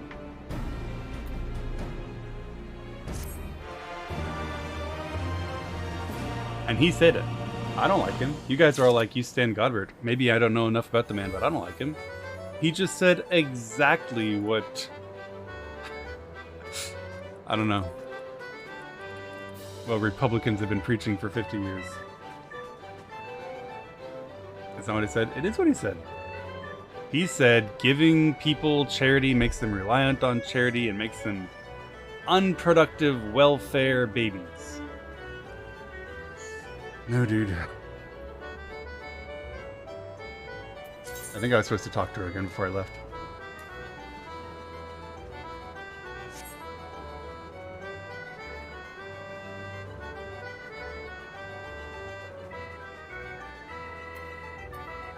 He's the largest employer of refugees in Ulda, which makes him an effective capitalist. It doesn't make him the soul of charity, nor does it make his views on providing help to those in need worthwhile. Like, good job. You're hiring a underutilized labor resource and making money off of them. Congratulations. You want a fucking Nobel Peace Prize?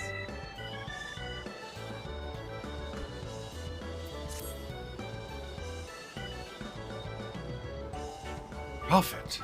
Thought never even crossed my mind. But standing about lamenting my naivete will not do anyone any good. I shall consider my lesson learned and press on. He's better than Lolo. Yeah, but I'm not here to judge which oligarch is better than the other oligarch. I hate all the oligarchs. Shades of black. Like, I don't care.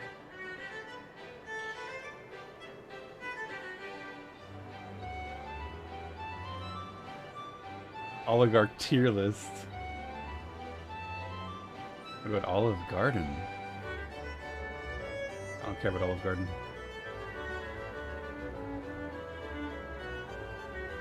He made his fortune with his own skill. He's on an oligarch. I don't think you know what oligarch means. Rabban is an oligarch? I know he is. And I've condemned him for it before.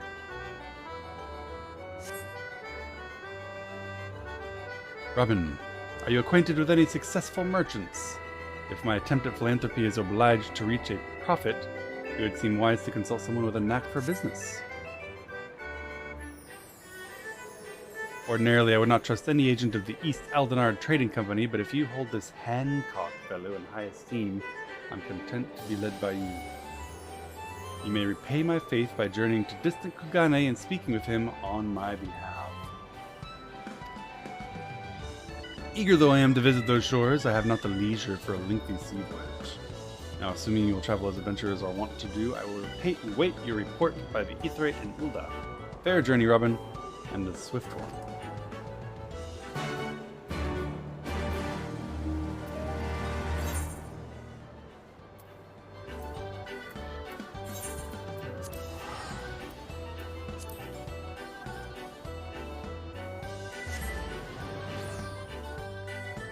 Yeah, I just don't understand the connection. Everything I say, you guys are like, but he hires refugees for a fair wage. Congrats.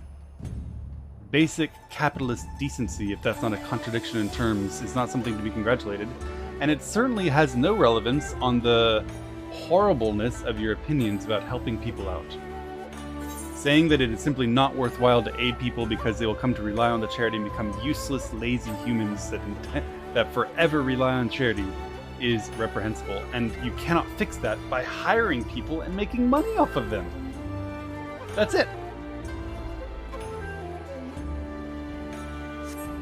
End of story.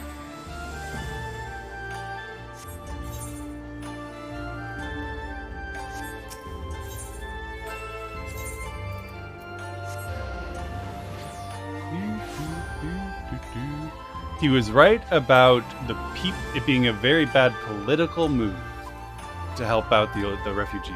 He was right about that, but he's wrong about charity.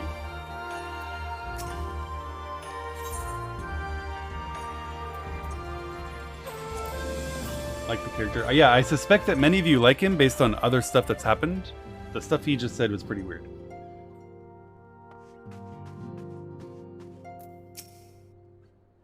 To what do I owe the pleasure? Or are you here on business?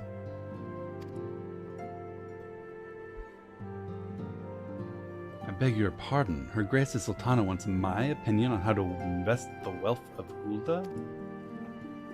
My dear Robin, I have you to thank for this recognition, I'm sure, and I'm flattered that you came to me, truly flattered. But why settle for a lowly apprentice when you could have the master? Upon matters of profit, there's no living soul better qualified to advise Her Grace than Chairman Lolorito, a man whose morning exertions are said to fill his garderobe with gold. He didn't say anything about charity. He did. He literally did. He said giving people charity makes them reliant on them and makes them lazy and bad. And that is weird and wrong.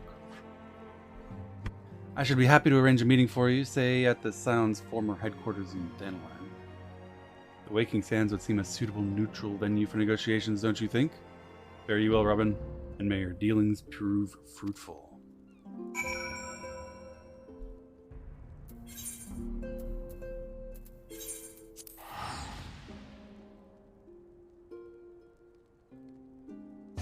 Twitch Prime makes streamers lazy. True. It's true. We're gonna have to just disagree.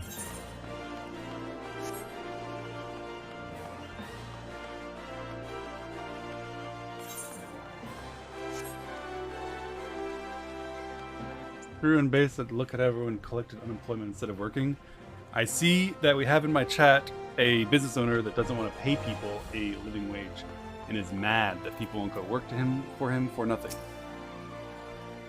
Welcome. Diverse perspectives are encouraged here. Welcome back, Robin. Did your merchant friend have any useful advice to share?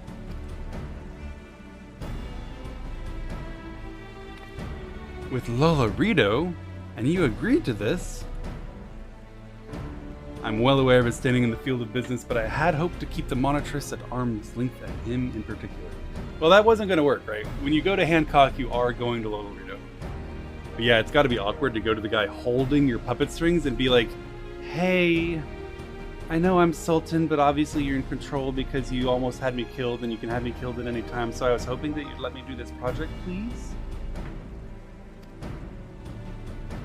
I cannot live in fear of the man. I must learn how to treat with him if I am to rule Ulda effectively. Very well. I will meet with Lolorito. Let us go ahead to the Waking Sands and prepare for his coming.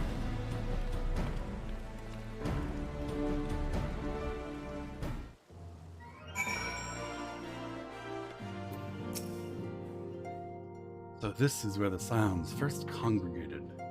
I have heard many tales, but never had occasion to visit. To work then. The hour of the meeting draws near, and I would gather my thoughts. Pray see to it that we have the appointed room to ourselves. I disagree with you heavily, but I respect how accepting you are of dissenting opinion.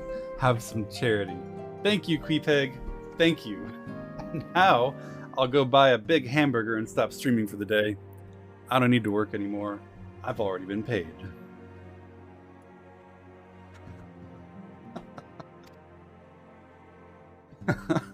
I appreciate the bits, I do.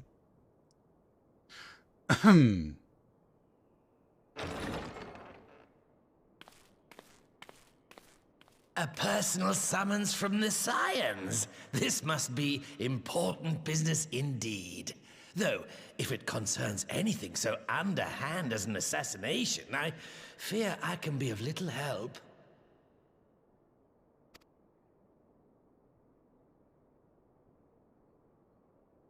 Nod. God, I hate him so much.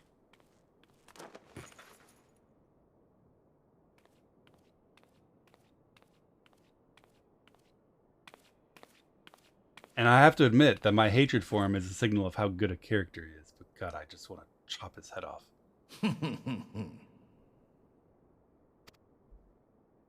You have made your point. 'Tis indeed unsettling to find oneself seated across from an impassive mask.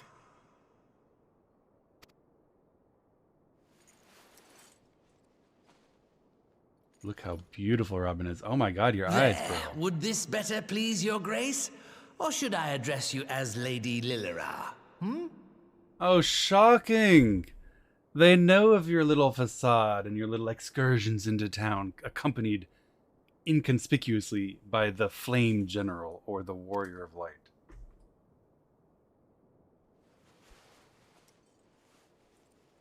How did they figure it out? Nay, the deception has served its purpose. I'm glad to see you found amusement in my little jest, Lord Lolorito, but shall we proceed to the business at hand?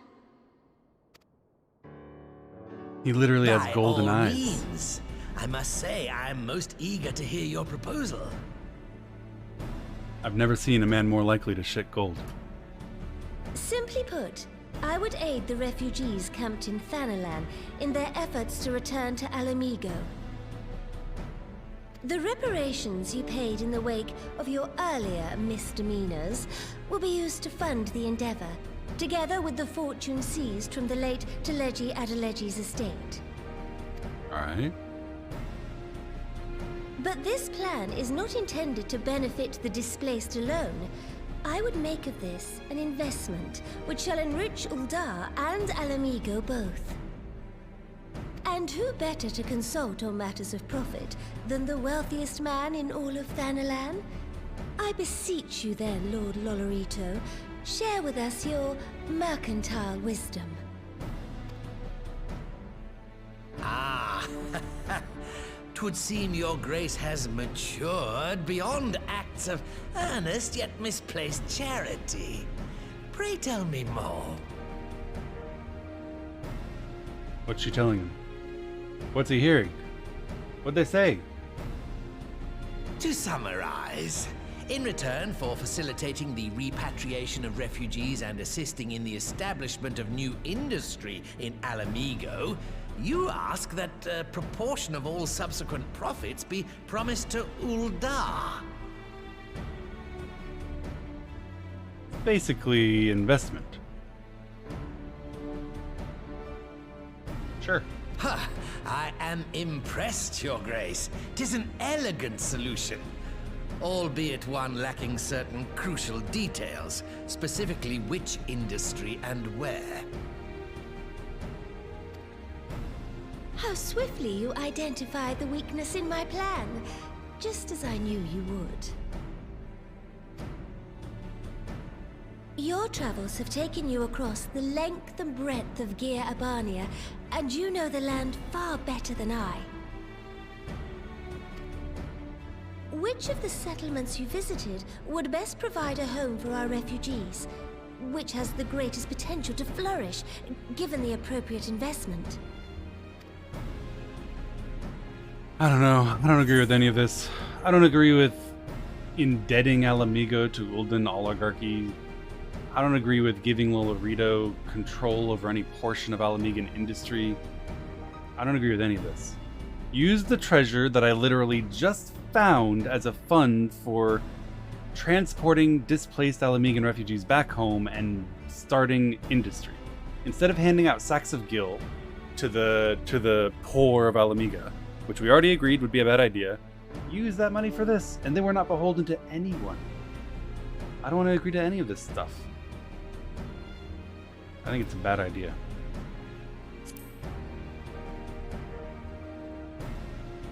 Yes, a quarry town certainly does carry the potential for profit. At least it would do were it situated anywhere near a lucrative market. It would cost more to transport the materials than they are worth, in my humble opinion. Jackass.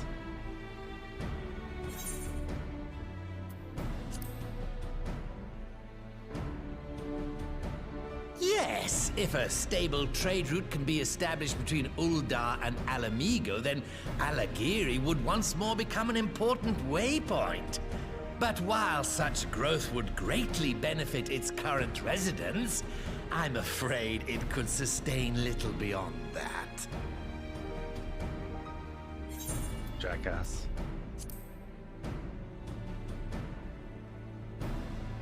Ah, yes, that desolate little village on the shore of Loch Seld. I know the Saltry and its products well. The Imperial invasion brought an end to their more widespread distribution, much to the dismay of many a wealthy gourmand, myself included. Salt has ever been a transformative ingredient, and in this instance, I dare say, it could transform a modicum of effort into a mountain of gil. The local citizens will need to be consulted, of course, but I trust the East Aldenar Trading Company can be relied upon to provide its assistance in negotiating a mutually beneficial arrangement.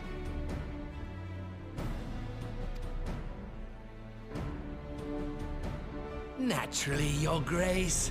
I shall dispatch representatives well versed in the extraction of this white gold, and wring every last White gold. ounce of profit from its production. Every last ounce of profit from its production. So what we're going to do is we're going to take all these poor, desperate refugees. We're going to transport them to a salt mine. We're going to pay them the bare minimum possible and send as much profit as we can back home to Daddy Lolo in Ulda. Great. The Loch's bounty will contribute to Alamigo's enrichment, whilst easing the burden on the bull's aching shoulders. Just as your grace desired.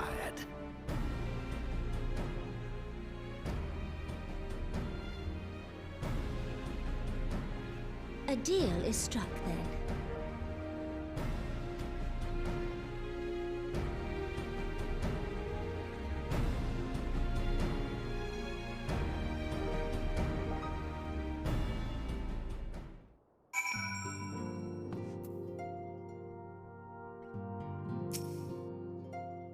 I fear it will be many years before I feel comfortable taking part in such negotiations. Yeah, because you're young, naive, and not very good at it, and getting taken advantage of by someone who's much, much cleverer than you.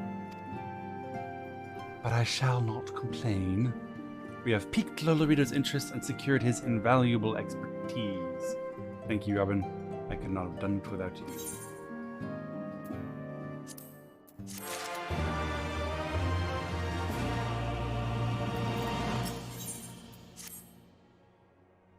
Our course is decided. I shall return to the palace and have my ministers begin work on implementing the particulars of the plan.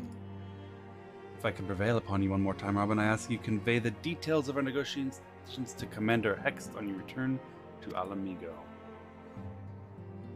My thanks again. Together we have laid the groundwork for an endeavor which promises to benefit the peoples of Alamigo and Ulda both. Are you doing savagery clears today? I don't think so. I've got Biss already on my astrologian. I divorce myself from responsibility or emotional investment in this scheme. I disclaim responsibility and participation. I will click the boxes.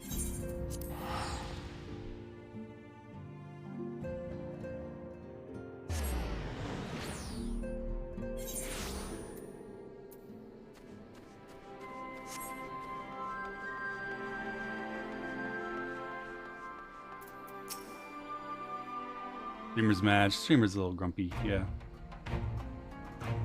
You're just a messenger, it's true. Robin's not that smart either. Robin, you're back! What did Nanamo? Oh, wait, are you allowed to talk about your audience with the Sultana? Indeed, I am essentially a paid agent for Lolorito, the renowned oligarch and trader. Of course I'm allowed to tell you about it. Raban says he's going to return to Ulda, but she isn't sure he wants to. Tell us something we don't know. But I'm pleased she's committed to helping our refugees come home. His plan to revitalize the Saltery makes a lot of sense. Quite how you convinced her to seek Lolorito's help is another question.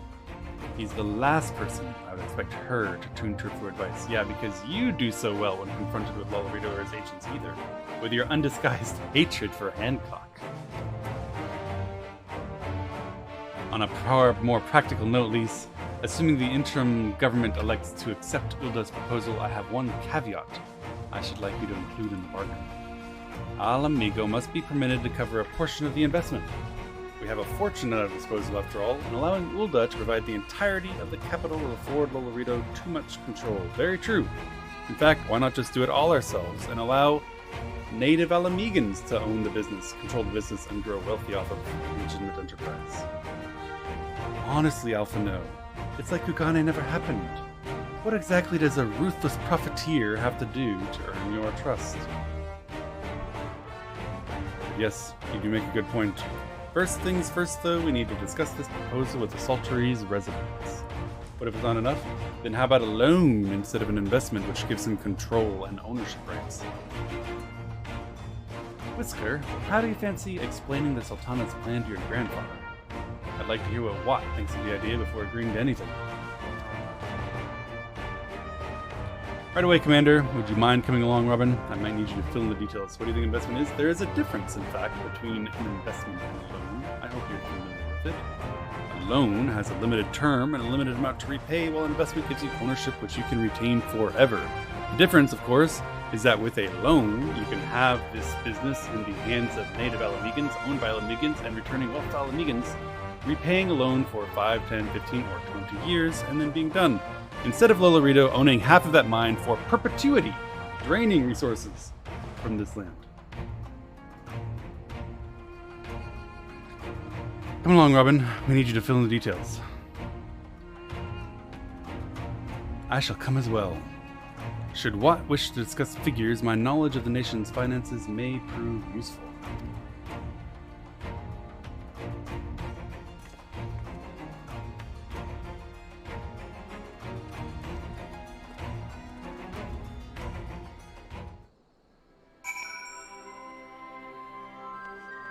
Speak with Watt.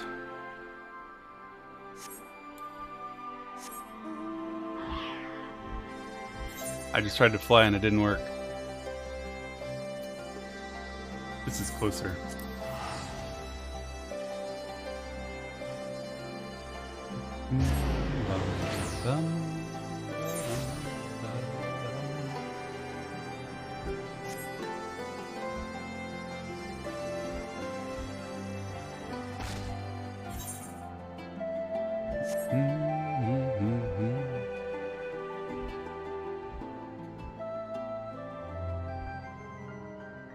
Guys, I can't argue with the fact that Lolorito is doing a great job of acting in his self-interest and enriching himself. Not only is he essentially acquiring for free an interest in a new Alamegan industry, he's also divesting Hulda of the refugees that would otherwise be a drain on his resources. The man knows how to play the game, but I don't have to like it.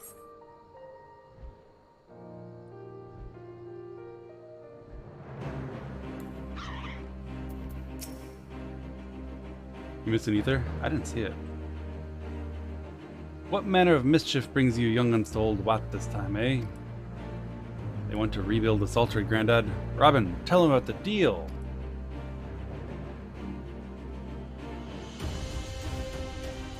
Well, bugger me. We've never had the coin or the hands put the place back to how it was, but it sounds like that's about to change.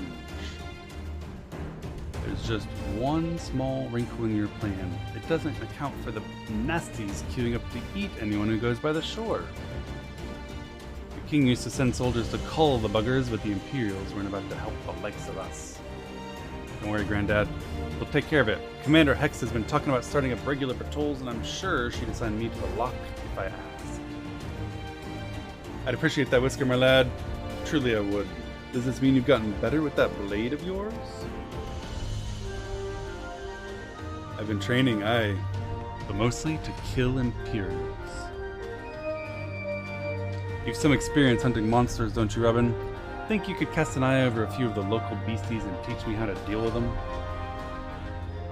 Aye. Let's not waste any time then, I'll see you by the lock.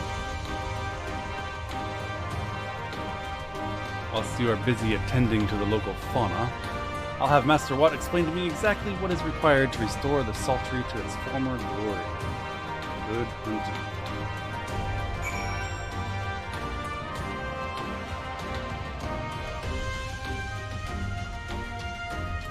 Alright, let's go kill some beasties.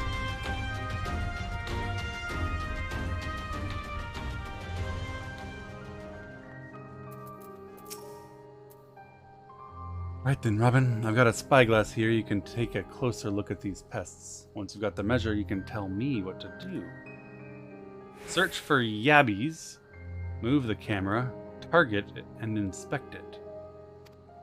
Oh no, we're killing yabbies, which sounds like tabbies, which are cats. Are you a yabby? I guess not. Wait, maybe you are.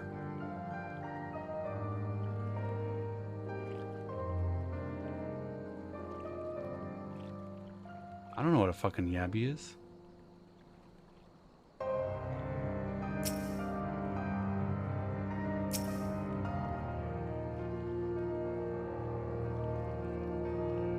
I can't go any further up or down. It has to be one of these.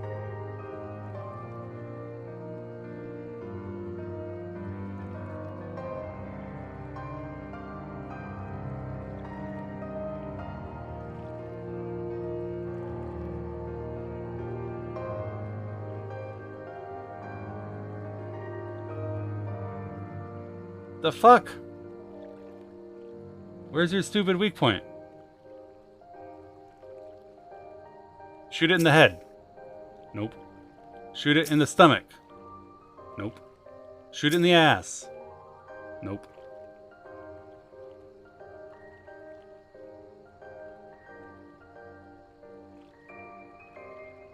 Shoot it in the neck. Nope. Whoa. Jesus, look at that. Look how hard that is to hit. You can even move over and it doesn't show up. What the fuck? It's the complete opposite of the quest where I had to shoot the guys, and as long as I reached within a foot of their elbow, it would knock them out. The Yabi's entire body is protected by a hard carapace, but the underside of the head looks soft and vulnerable. Does it? Looks like you found a Yabi. They say hitting their shells like smacking a rock. Any suggestion? Explosives! Or poison!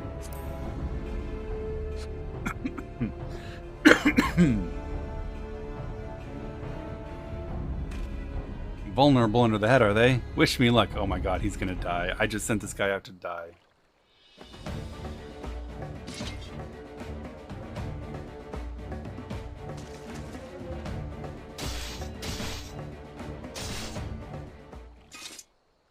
Nice job, buddy. Nice job. Nod.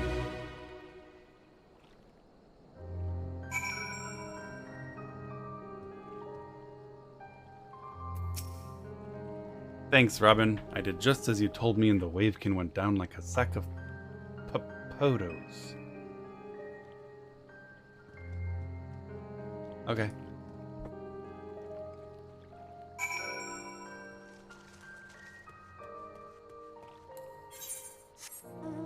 Next, we need to observe a phobid.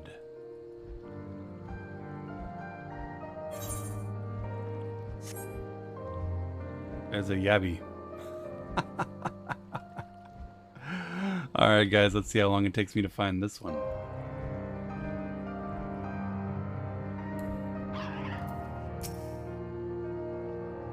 I think I can handle the Yabi, so we should try something different. What else is out there? Do it with a phobid.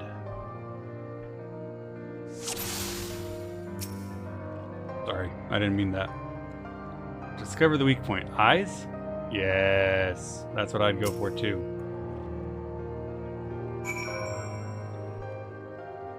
Easy. If it's got eyes, poking them in the eyes probably going to be effective.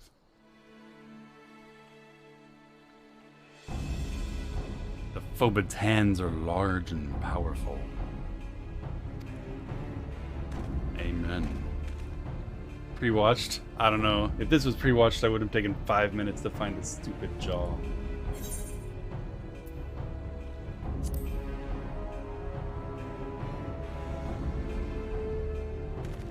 Inside its head, is it? I'll stab it right between the eyes. Fake content. Fake content and paid actors. You guys only think people are disagreeing with me, but all of my suggestions and ideas are so widely recognized as simply being true, so obviously reasonable, that I literally have to hire people to come into my chat and disagree with me.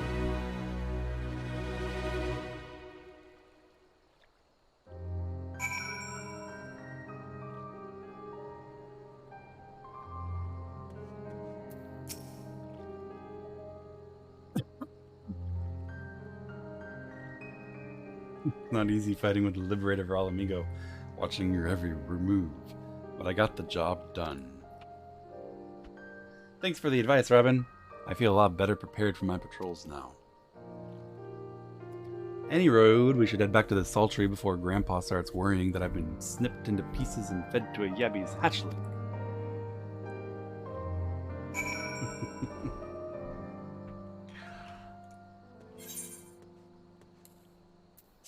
Alright, let's report back to Watt. This piano music is really good.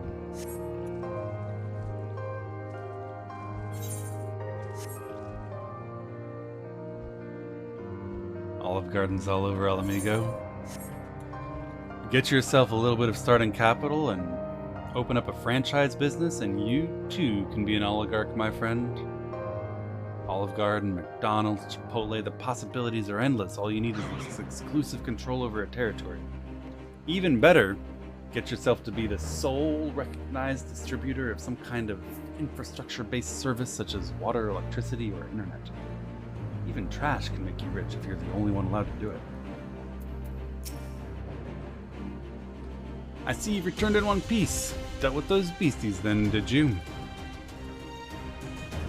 I fought them myself after a bit of instruction from Robin here. Like, once I've shared what I've learned with the others, we'll have no trouble keeping the shoreline clear.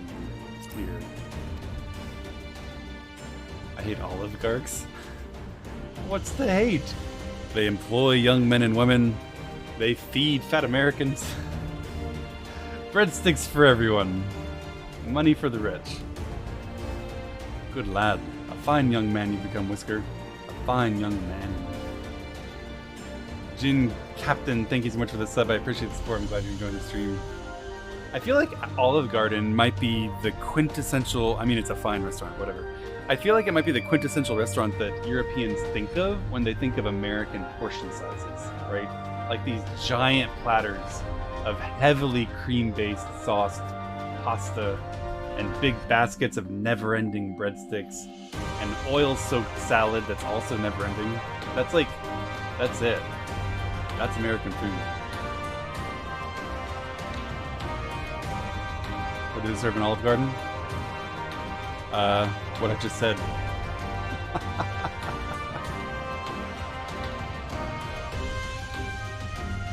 Good lad. A fine young man you've become. A fine young man. There's some olives in the salad, yeah. Let me try to see how horrible it is. It's actually not that horrible. It's just horribly unhealthy. If you put enough butter or sugar into food, it'll taste pretty good, right? Put enough butter and sugar onto, I don't know, leather or beef jerky or something, and it'll taste pretty good. Because it turns out that fat and sugar is delicious. Our body craves it. But it's not good for you. An Olive Garden is a big bowl of butter and sugar. Just a really big bowl of it.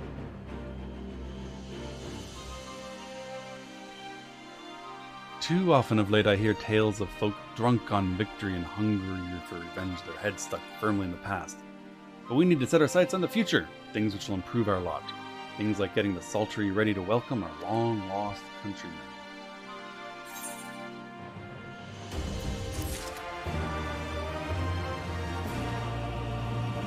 Fat and sugar aren't good. Fat and sugar are great. Tasty.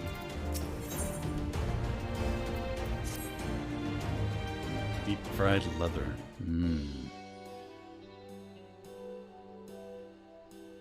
It seems Whisker has a Sultry security well in hand. I, meanwhile, have discussed the next steps with Master Watt and completed my inspection of the site. With a little work, the vacant buildings here could be made into very presentable dwellings. Message from General Aldine.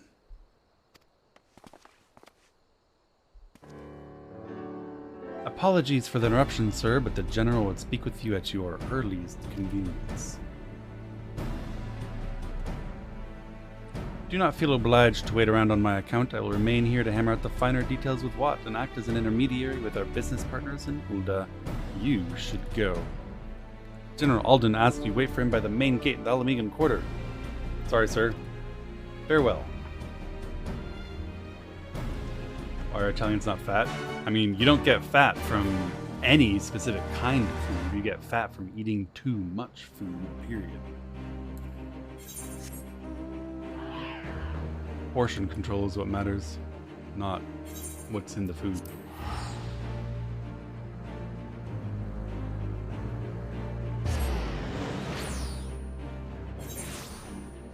Now, of course, the more calorically dense the food is, the less of it you can eat without getting fat.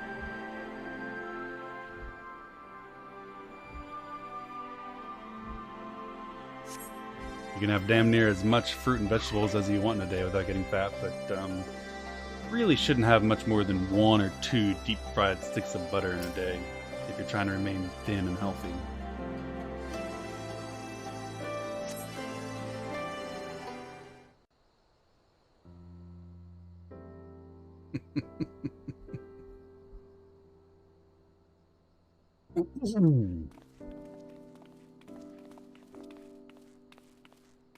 Apologies for the wait. American food is more than hamburgers and hot dogs. That's true. It's true. America is a big country with a large number of culinary traditions, many of them imported and then modified and then fused and then changed. America has great food, as well as bad food, as I expect, much like anywhere else. People are screaming for the butcher's blood again. No sooner have we broken up one mob than another forms. Thankfully, all have been amenable to reason, thus far. But it is no concern of yours. We must speak of the men Arenvald and his comrades apprehended in the peaks. Oh. Who did they find? By their uniforms, the captives were first judged to be Imperial troops. But after further investigation, their true identities came to light. I dare say you remember Yuyuhasi and Laurentius, the fugitives who conspired with Captain Ilberd in the Crystal Brave's betrayal. Wanted criminals and traitors. Aye, well, it would seem they followed him all the way to the wall. It was they who orchestrated the slaughter of the resistance fighters prior to the Griffin's infernal ritual. Were it in your hands, how would you punish these men? Me?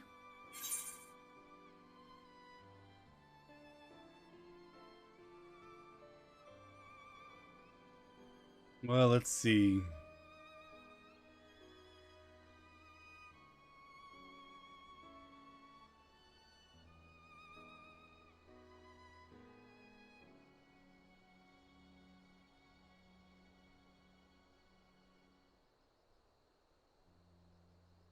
They conspired to murder Wilred, an innocent who was only doing his job, in order to cover their perfidy.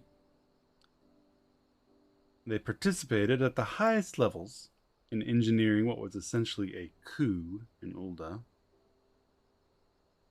immediately causing the mutilation of General Raban.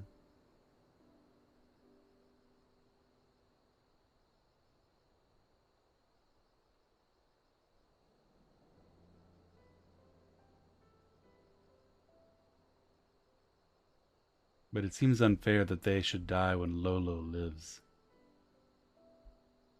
Torture's fine. I never agreed that torture's fine. I disagreed about what was torture. If it were today and it were real, I would say execution's not the answer because I don't believe in the death penalty.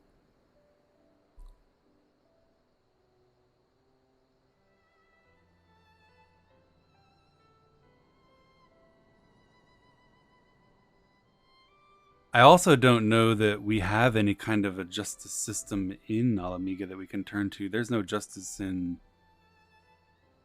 them dying while Fordola lives or vice versa.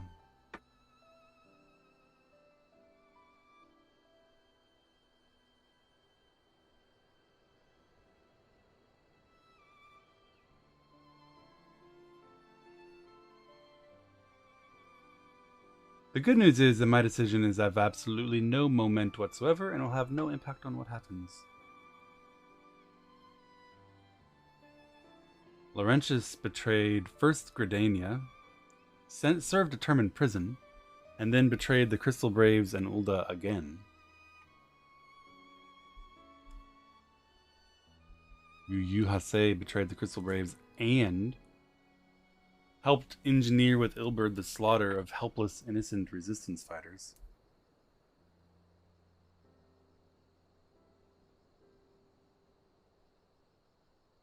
But I didn't get asked what I thought about Fordola either.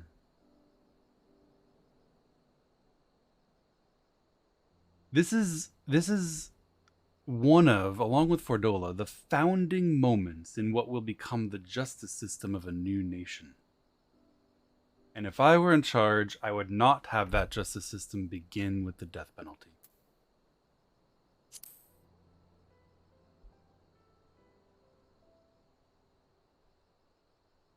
You would spare these animals? Yours is a more merciful brand of justice than mine. In any event, I thank you for your honesty. When the time comes for the Alliance to pass judgment, I'll see that your opinion is heard. Well, that concludes our business here. But there is more I would say. Walk with me. Death penalty bad? Death penalty is usually bad. I do believe that.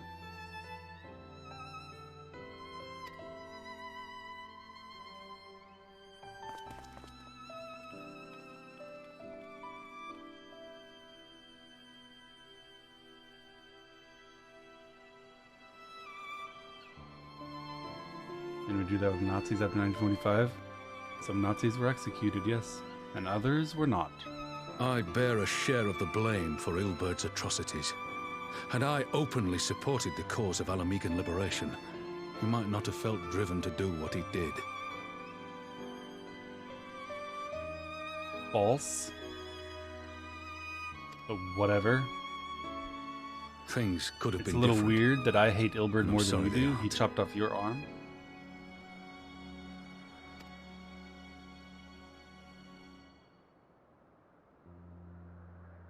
But even after all that has happened, my homeland is free. With the Scions and the Alliance at their side, my countrymen have reclaimed what many thought lost forever. They're best of friends. I don't care how fucking close we are. You cut off my arm and I'm probably never gonna forgive you. If you cut off my arm, we're not best friends. Under her new leadership, I have every confidence that Alamigo will emerge from the shadow of the Empire and rise once more to greatness. I hope so. I hope so. Feels bad his friend isn't here to see a free Alamigo. His friend doesn't deserve to see a free Alamigo. His friend hurt and didn't help. Which means my work here is done. Soon I will return to Uldar and take my place at the Sultana's side. If that's what you think is best. Father... Now that's a reasonable point. You can grieve and mourn for the person that Ilbert was. You know? We all of us change day to day. We're not the same person we were a day ago, a year ago, 10 years ago. At one point, Ilbert was a worthwhile friend. Maybe you wish that Ilbert was here to join in the exultation at a free Alamiga. The 18-year-old Ilbert we saw saying liberty or death along with you. I can understand that. He made it happen. No, he didn't. I refuse to believe that you guys actually think that a man who did nothing more than kill a bunch of resistance soldiers and then summon a dragon that ravished his countryside is responsible for its subsequent liberation. You guys are trolling me. I'll not deny there's a part of me that wants to stay.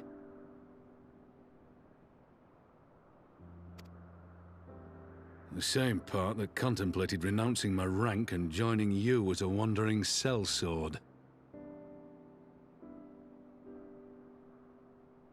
Yours, you wouldn't go to war with Garlemald over Alamiga unless they forced, but they did though. There was a lot of talk about, oh, this'll provoke the Imperials, but that didn't happen. We went, and we did stuff. And let's not forget, by the way, that I am Robin, have been advocating for the freedom of Alamiga and the expulsion of Imperials from our territory from like level 10, way before Ilbert was. So it's my responsibility, not his.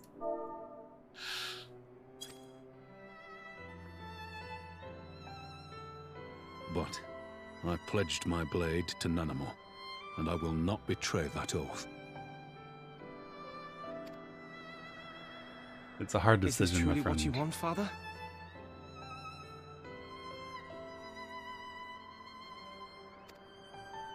It is.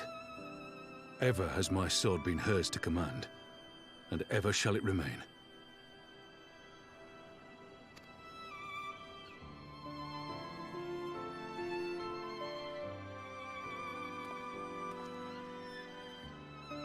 Thank you for lending an ear. When all the rest are clamoring for me to stay, I trust you'll send me on my way.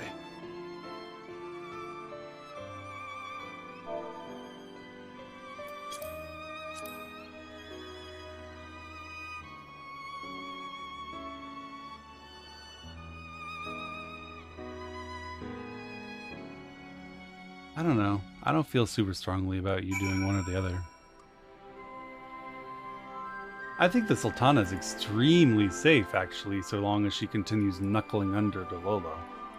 There's nothing better for a despotic oligarchy than a compliant and biddable figurehead.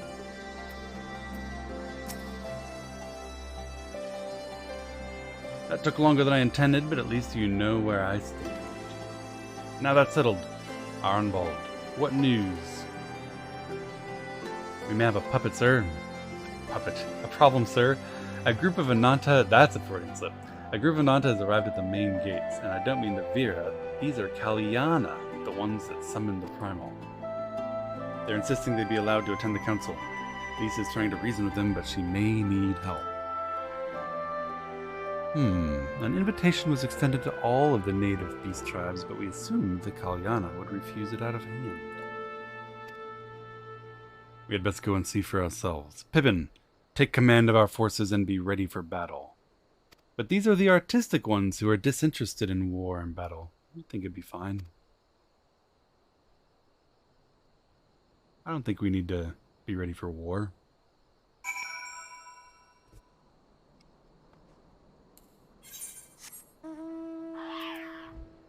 We did kill their primal, whom they considered at the time their god. Surely they're not mad about that, right?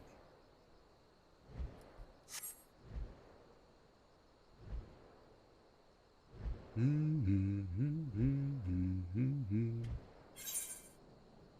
can't get out of the city. Help! Free me from this torment!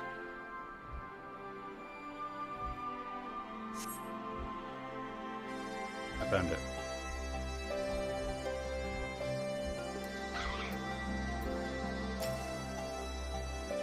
I never thought the day would come when these gates were open to all. Hey, Persea, you wish to pass through? I do indeed.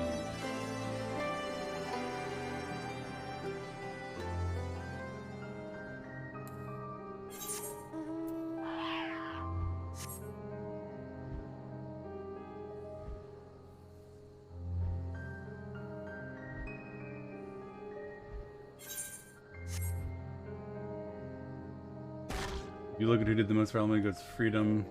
You're claiming Ilberd? Ilberd did nothing except slaughter resistance soldiers that he should have protected, ravish the land that he should have protected, and splatter himself thinly across the ground.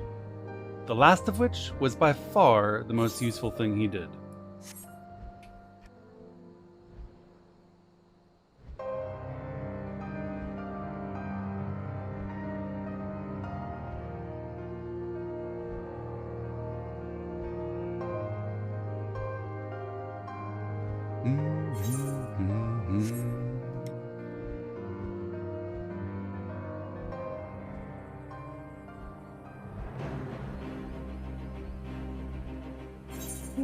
Oh no. Why does this keep happening to me?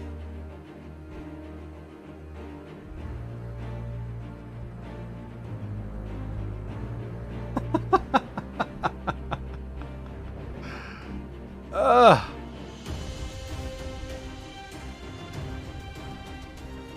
I think I need to go all the way back around this way.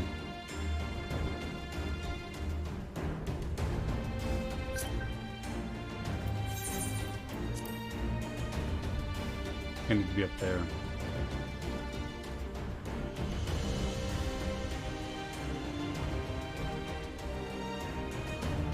You saying Ilberd was sloppy?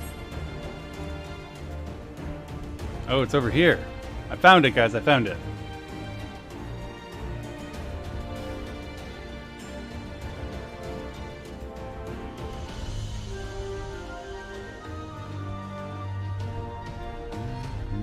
Ilberd banished for 3-4, 3-5. Do you think yours would be willing to attempt Alamigo?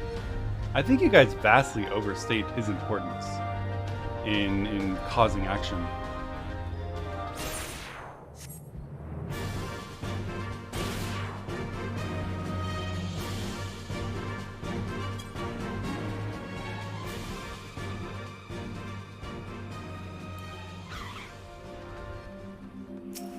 Found a current, guys. Surely now I can fly. Shit.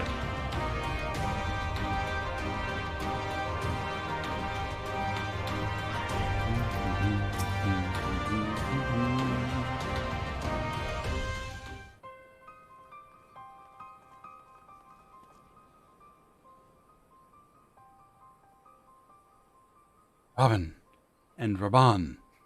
Gods, it's good to see you. Ah, the Slayer has come.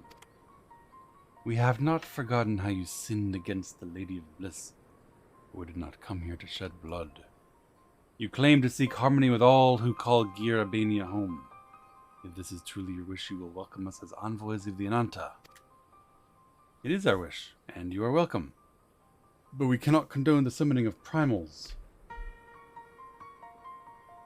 If you want to enter my palace, I must ask that you first surrender any crystal jewelry. You have my word, it will be returned to you when the meeting is over. Hand over your crystals. Okay. We will do as you ask, but you will not have our weapons. We are not so foolish as to place ourselves entirely at the mercy of our tormentors. Indeed, a well-armed populace is a safe populace. I reckon that's the closest we're going to get to a compromise, and we will have people standing guard. Aye, let them keep their swords.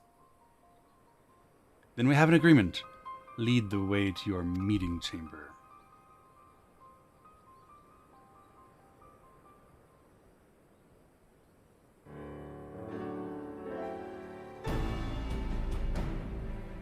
Why do I have the feeling we've welcomed a viper into our midst? Bro, that's racist. You can't say that.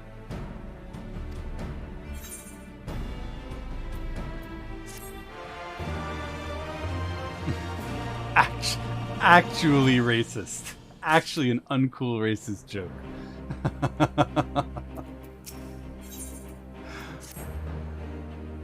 This Kalyana's elder intentions seem at odds with all we know of her tribe. What think you, Robin?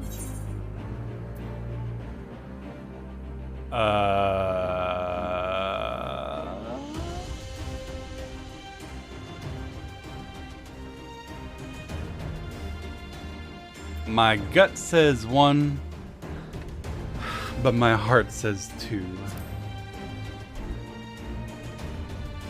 You believe an understanding can be reached, which is not entirely unheard of, I suppose. Those who followed Saint Shiva eventually sought reconciliation with Ishgard. It's true. Whatever the truth, I would take no chances. The guard must be strengthened, ideally with people who know something about primals. Can we rely on the silence? You're only mad because you think Lamia are cute? Aren't the Lamia snake people, I guess? I don't think they're cute. I think they're pretty ugly. I'll round up our comrades and send them to the Alamegan quarter. You can go on ahead if you like, Robin. My thanks. I will see you in the palace. Rude? I didn't tell it to them, therefore it's not rude.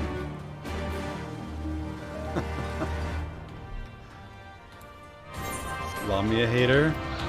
I don't hate them. I just don't want to sex them.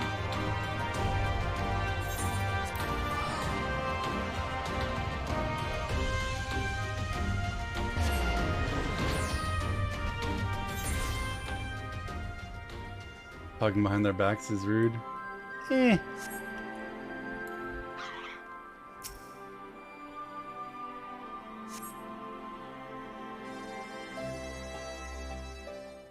Nexist.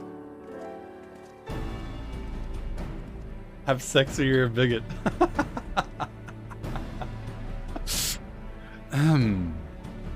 That's a good one. Robin, I've brought reinforcements. Ehrenfeld told me of the arrival of our unexpected guests, and I agreed it would be prudent to call upon Stola and Thancred as well. One can never be too careful in dealing with the enthralled. I'm not familiar with the Kalyana tribe myself, but Alisay's report suggested they shun contact with other races. The spies did, in fact. Even compared it to other Ananta. Indeed, this apparent reversal in latitude is most curious. No one expected a response to our invitation, much less an envoy, and I imagine Lise was forced to make some rather hasty arrangements to accommodate them. Beastmen are sentient people capable of speech, learning, and souls. I strongly agree. I believe in the cause of human and equal rights for all of the tribes of Eorzea, regardless of how they look or how they sound. And I also support their right to have sex with any adult consenting life form, regardless of shape, size, color, or species. However, personally, I also support my right to say no to any such sexual endeavors, which categorically includes all of the Lamia.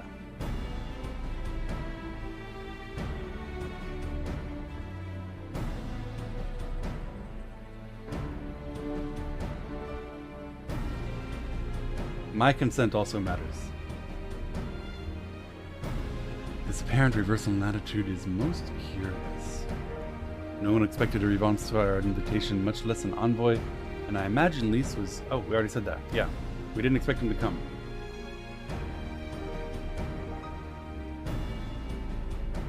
Speaking of which, how should we deploy ourselves?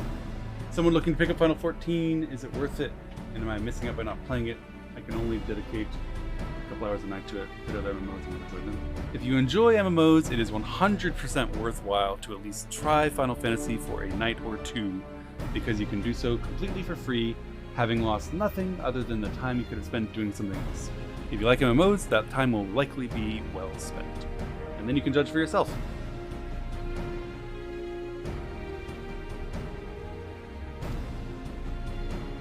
Ishtola and I can stand guard without. That leaves the three of you to keep watch over proceedings in the throne room itself. Understood. We should join General Alden inside then. Robin, do you know of the rear... I'm not going to say it, guys. Do you know of the rear entrance to the palace? It's on the eastern edge of the city at the stop of the stairs. The guard there should have been instructed to let us pass.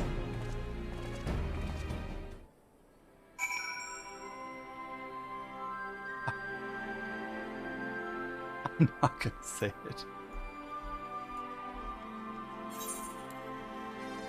In general, when something is of the same genre as something you've already enjoyed and costs no money but only time, I think it's usually worth a little bit of attempt. The worst that can happen is that you don't like it.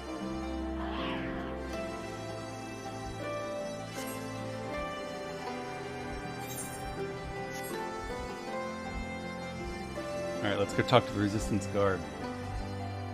Don't you like pasta? Not really that much, no. I'm not a big fan of pasta. How'd you enjoy the end of 4.0? I thought the end of 4.0 was excellent. Interesting, thought-provoking, inspiring, and fun. Very good. No snake sex? You guys can have as much snake sex as you want. I just reserve my right to decline the snake sex. And exercise it as well. I don't want any. No snake sex for me. You're with the Scions, sir. General Alden left orders you were to be escorted inside. If you'll follow me.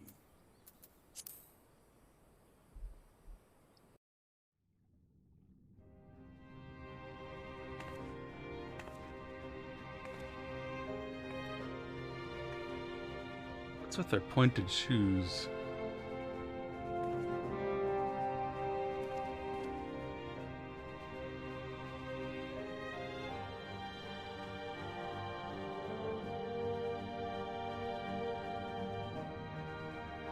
Thank you all for coming.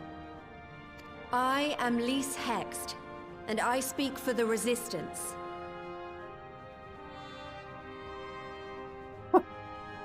Say her name 3 times fast, and what are you saying?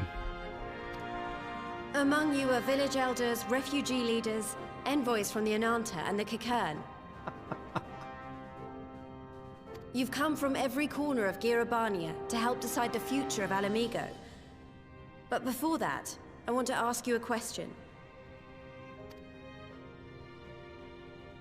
What was the first thing you noticed when you came in?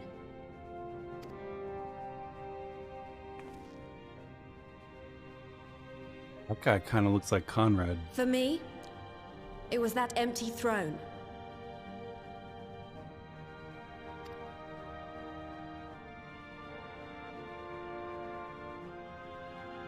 It has no one to sit on it now. No viceroy, no king. Would any of you like to take their place?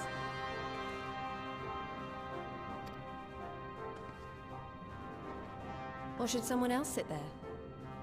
No kings. No monarchies.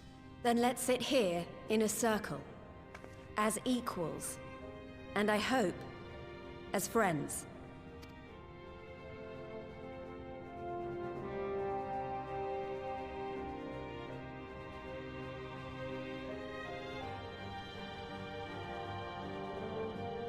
Who's hotter, Lise or Ida? Lise.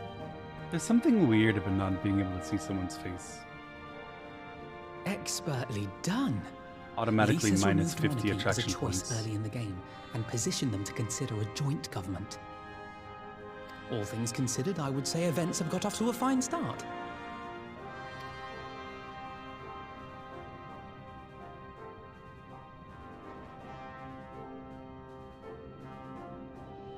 And that is Alagana's stance on the matter. Thank you, Ragenfrid. Another vote in favor. Next, let's hear from Shanti of the Kaliana. Tell us, how do your people feel about the idea of a republic? Dear.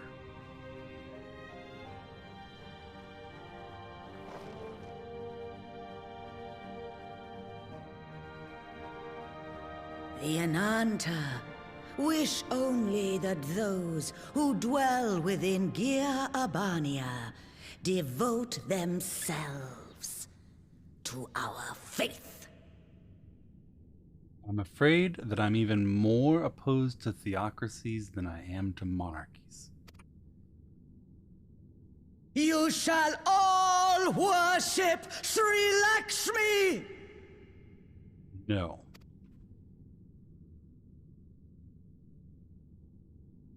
Lady of bliss, grace us once more with your beauteous visage!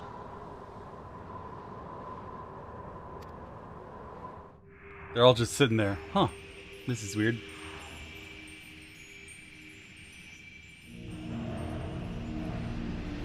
Look.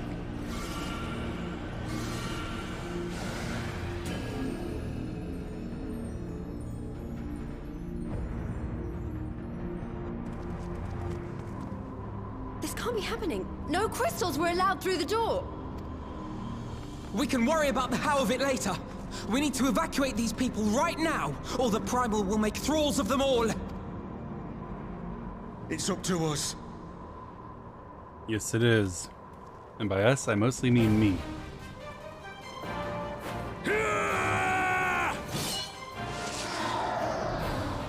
Oh. You murdered an envoy. Saying she's not hot? She's not hot. I don't know. Extremely unattractive.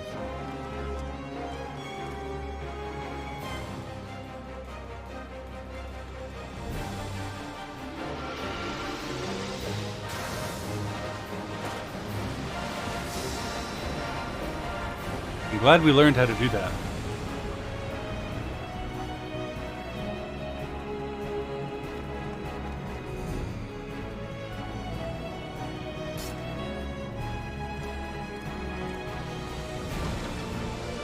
Oh, snap. God damn it! The guards were already turned! Fools!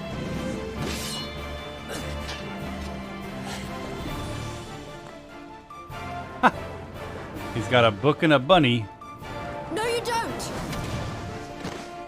The Kaliana would see us all enthralled. Then they're going to be sorely disappointed. We have the Warrior of Light and Arenvold to shield us. Aye, but they can't well defend your guests and attack the Primal, can they? We're stuck on the back foot.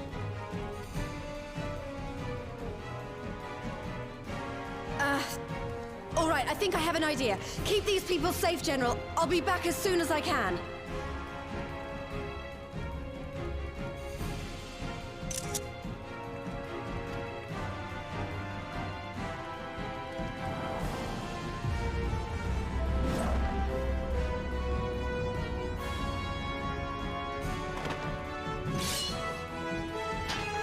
Yeah, whatever she's about, you'd best make it quick.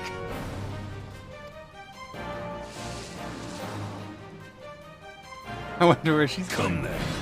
Who will be next to die on my steel?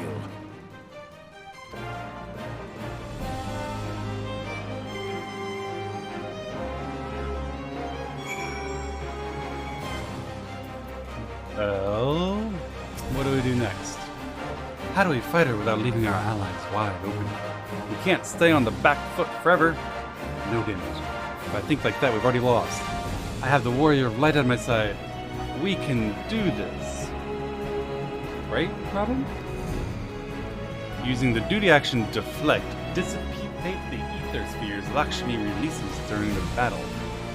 Allowing an ally to be enthralled by an ether sphere will result in failure. Oh my god, that sounds hard. Can I go ahead and just immediately go to easy mode? Can I just short circuit this? And just go straight to easy mode?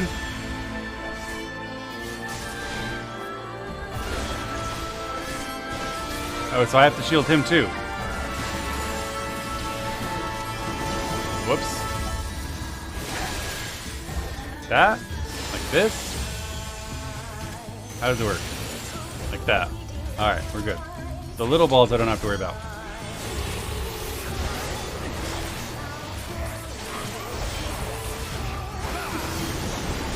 Whoa!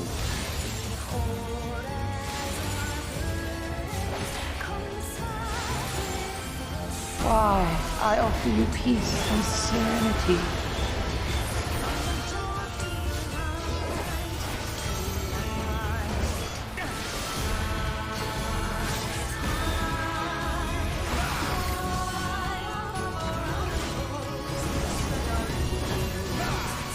Alright, fuck it, I get hit. Can I trust you, Arenvold? Can you get that one?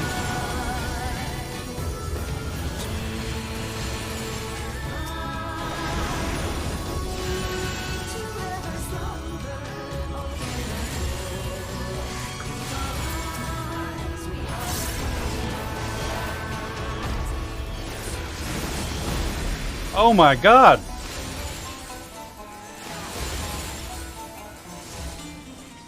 What is happening?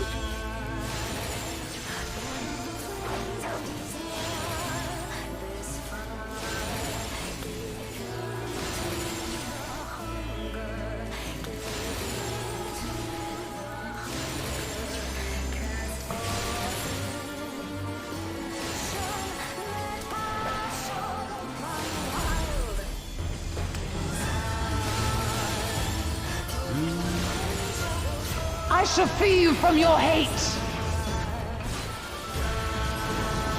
No! That's not fair!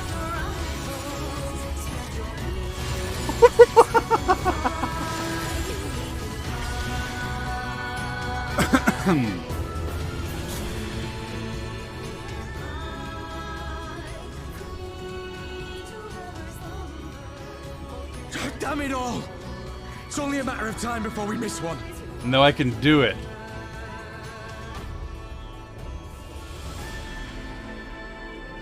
I've got backflip, I'm good.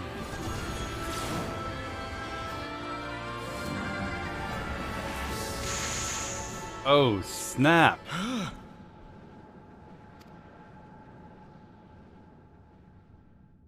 What of it? Do you want to kill this thing or not? Yeah.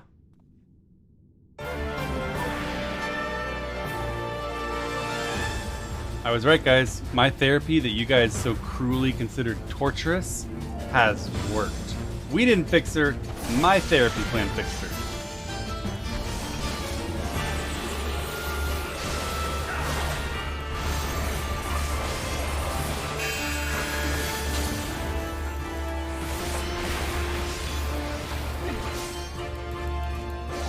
Where are they going?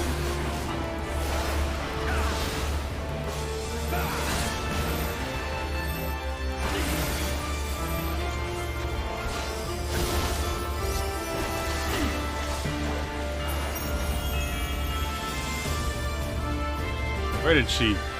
Stay on your guard! Whoa, that's an LB 3.5.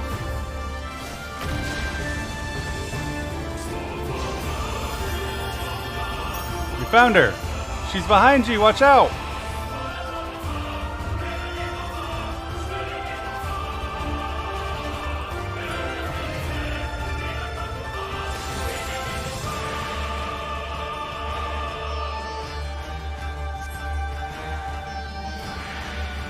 What's happening? Lise, run!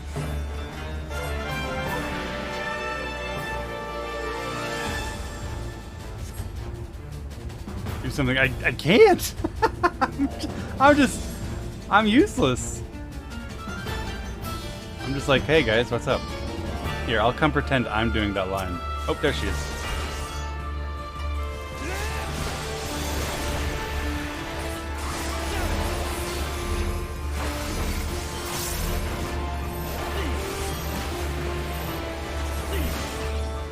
You'll be fine over there. You don't need me.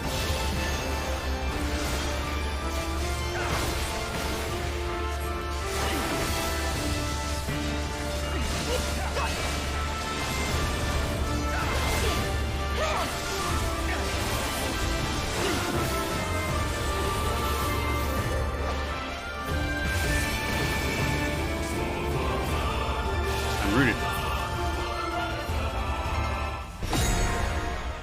Oh shit.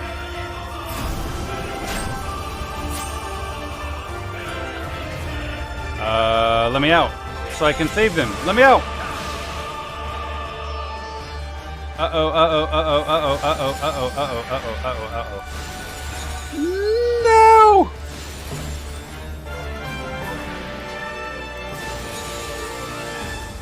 We're fine.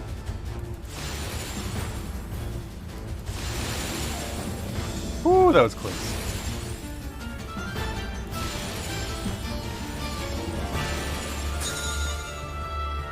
All right. Woo!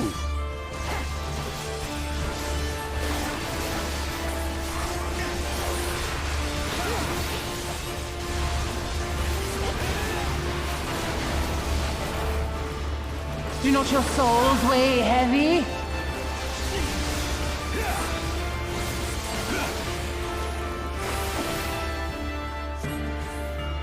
Oh shit! They put a bubble up after I left!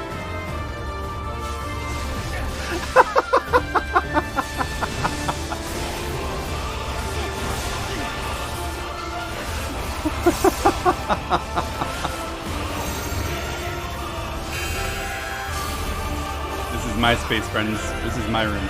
My uptime. Thank you.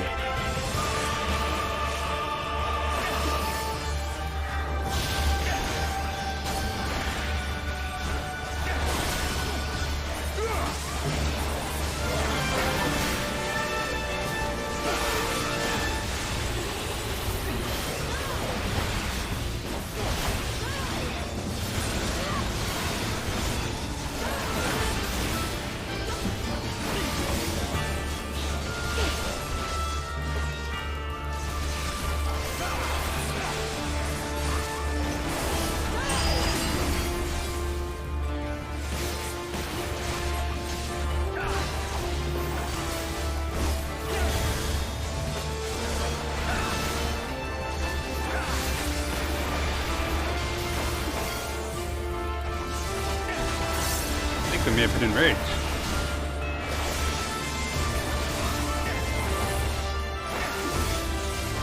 Bordola's ether versus her health.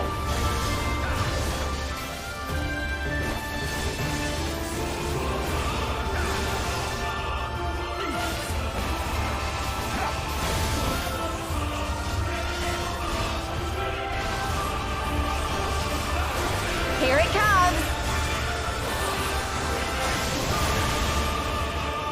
You know, she's still got a lot of health.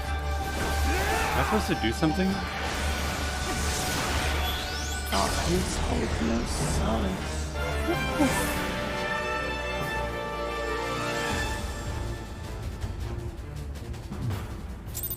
Good job, Lise. That was a good LB.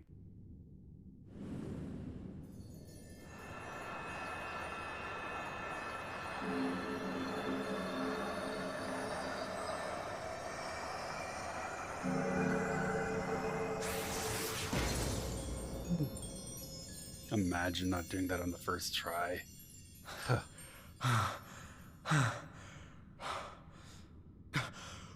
We did it! We beat her!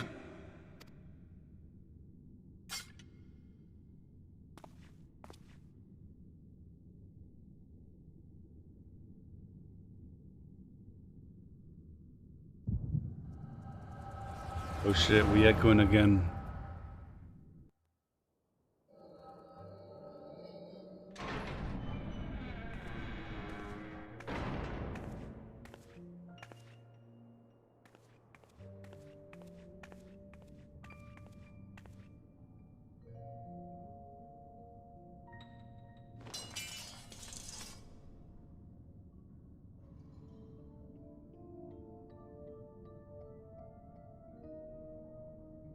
What is this?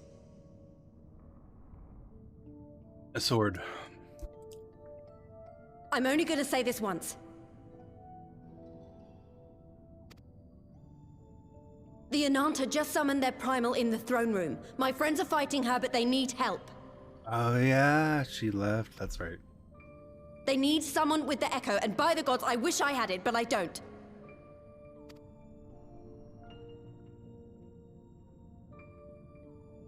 I told you before that you still had time, but things have changed.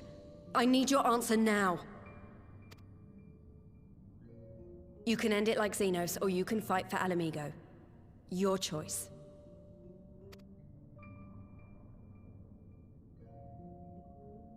She does like fighting.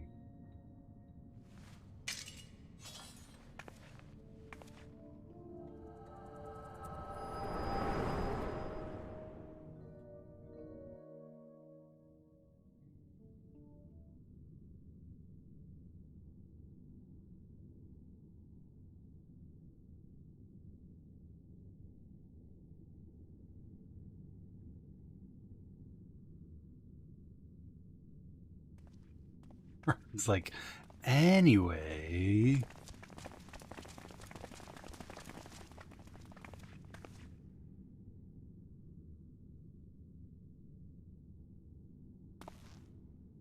Seven hells. It's her, the Butcher.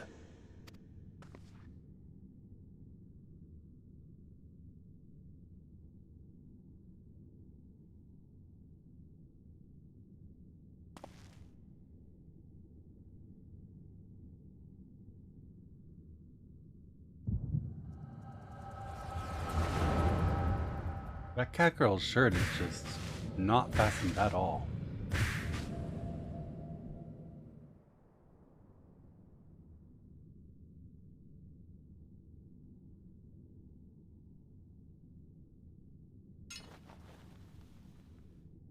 Siamese, thank you for the sub.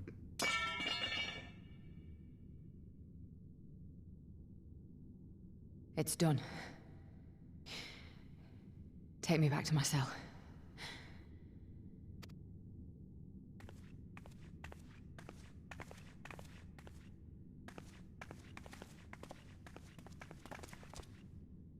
You are not forgiven.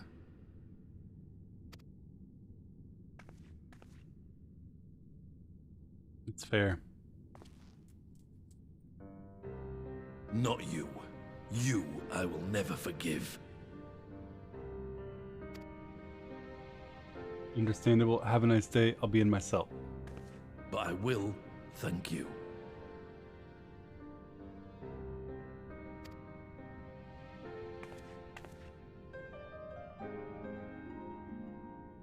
For standing against a primal and saving us from servitude. You have my thanks.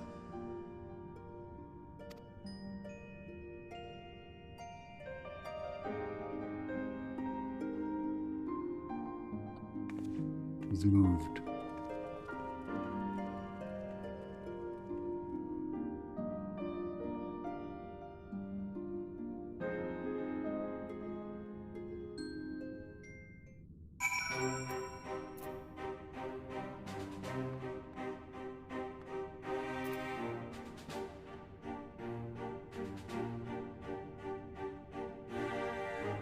You can fix her. She's on the road to fixing. Yeah.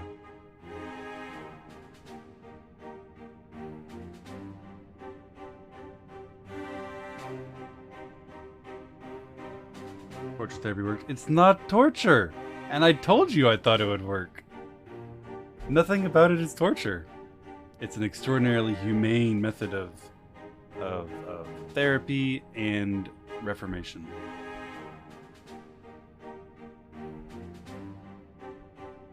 And luckily, she was never a sadist. She was just a girl who had a very hard, very unfortunate, very tragic life, and then made bad choices and did bad things in pursuit of her goals. Just a normal bad person, not a sadist. She can be fixed. Normal people with therapy can heal. In fact, it's uncontrollable as a problem. Her problem, not mine. This isn't something I inflicted on her. This isn't something that I forced on her as some form of punishment. It's literally her problem.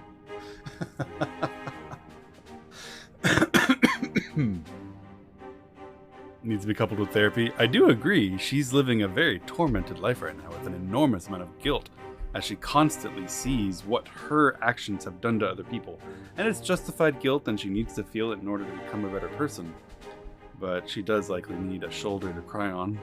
A friend of some kind. Too bad she killed all her friends!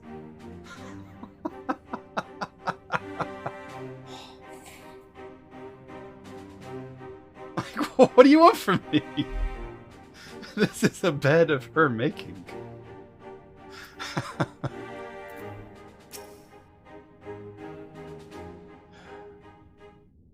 Are there people that can be fixed? There are people that I believe cannot be fixed, absolutely.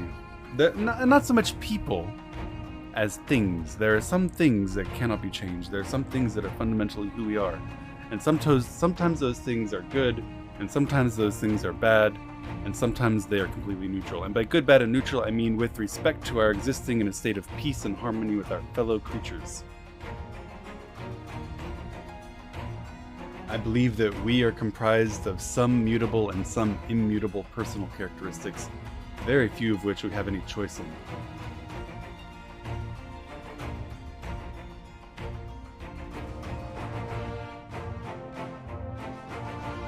Can people be fundamentally evil? I don't believe that people are fundamentally evil, but I do believe that they can be born with a trait that they cannot change and cannot control that will, if indulged, make them evil.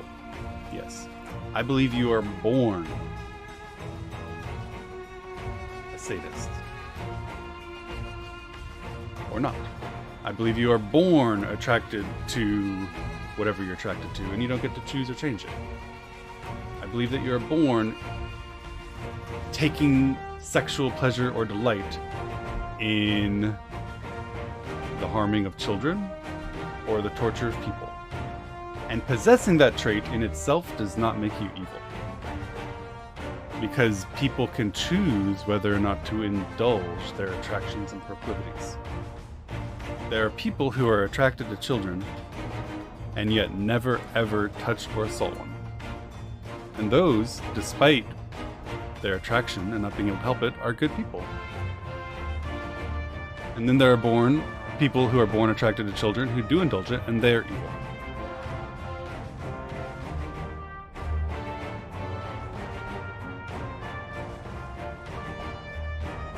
People aren't born evil, people make evil choices.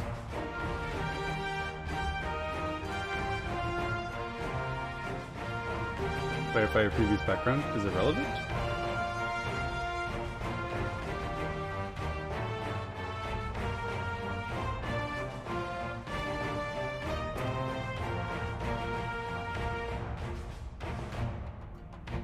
Rejection relevance, true.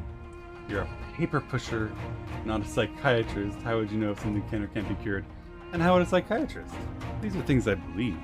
And there's some evidence for it. I have cross-examined a large number of psychiatrists in my life. I think I have a reasonable basis for believing this. But let's not pretend that the sum total of our knowledge right now is anything objectively real or correct. So just because someone's a psychiatrist now doesn't mean that they're correct about something that we may learn to be completely false 100 years from now, or 200 years from now. I know as well as anyone else what I believe, at least.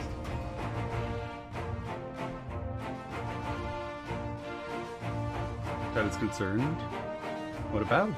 Did I say anything particularly controversial or concerning?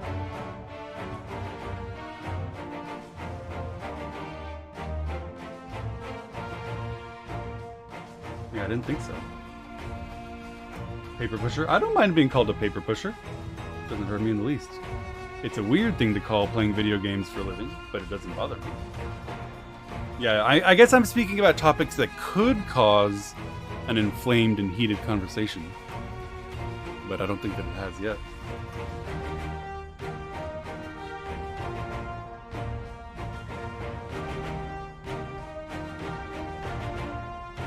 And maybe I'm wrong. Maybe some of the attributes that I believe can't be changed can be.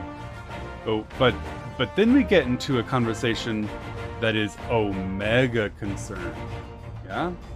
I think as a fundamental proposition, the belief that we do have traits, some of which are mutable and some of which are immutable, is likely to be very uncontroversial as long as we stay away from identifying those traits. But if we start identifying some traits as mutable and others as not, if you start arguing with me about whether sexual attraction to particular things is or is not changeable, we're going to have a very interesting conversation that is likely to get extremely problematic.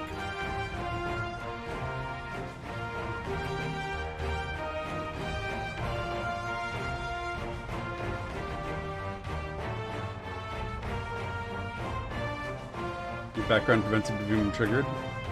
I don't know if that's true. I just enjoy talking. How do you feel about Amber Heard's lawyer going on TV and saying the jury broke their vows? I have no idea whether that's true or not. I paid literally zero attention to the trial whatsoever. The only reason I know that there was such a thing as an Amber Heard trial is because people talked about it in Twitch. I know nothing about it at all. And I also don't care.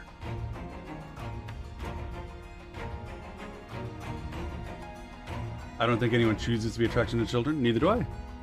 I don't believe that anyone chooses that. I believe that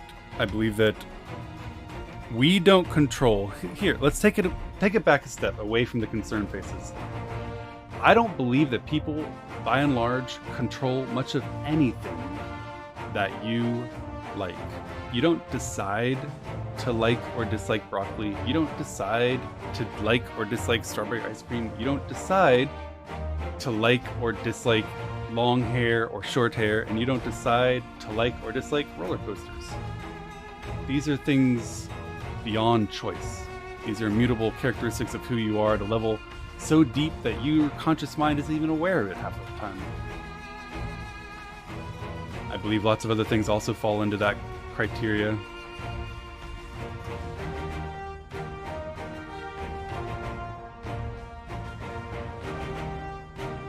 I don't believe that we decide who we're attracted to or what we're attracted to.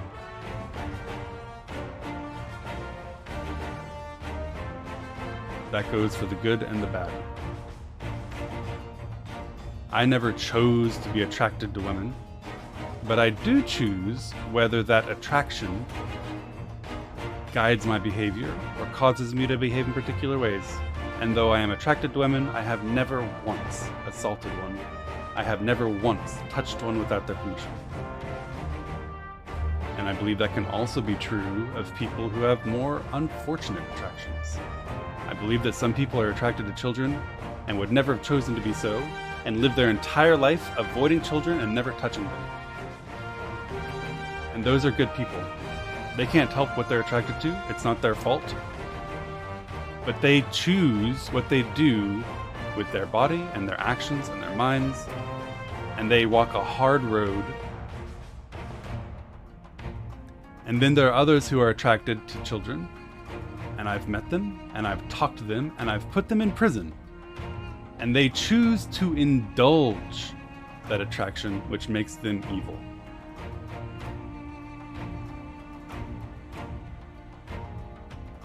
The difference is our choices. The differences that define whether we are good or bad, whether we do good or bad, are our choices that we do have conscious control over, not those immutable characteristics that make us who we are.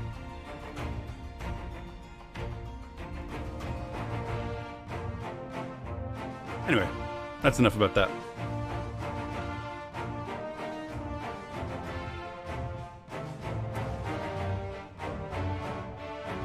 Well, fuck, Robin. Ehrenfeld. That was a near thing. Our stand against the Kalyana would have been brief indeed had you not volunteered for guardian. And the reason we went there, maybe I should tie this back to the MSQ. The reason we went there is because there's a difference between Forlana, I forgot her name, and the Japanese girl. I forgot her name too. One, Yotsuyu and Fordola, right? There's a difference between them in that Yotsuyu has admitted to deriving essentially sexual pleasure from the torture of others, which is sadism. And I don't believe she can control that. I don't believe that she chose to garner pleasure from torturing others. I think that that is an immutable personal characteristic that she cannot help, and her indulgence of it is what makes her evil. And I think that that's a strong contrast to Fordola, who was just, and I don't mean just, but nothing that she did was due to like some kind of immutable attraction to something. She had a hard life and she made bad choices and she did evil things. But she can change in a way that Yotsuyu can't, because she's not trying to change an aspect of who she is in an impossible way. Don't think your assessment's a reason to condemn her? I don't either. I don't condemn her. I don't condemn the person, I condemn the actions. I feel like that's the most clear thing I've said, right? Everything I've said is that I'm not condemning the person that you are or the characteristics that you have. I condemn the choices that you make.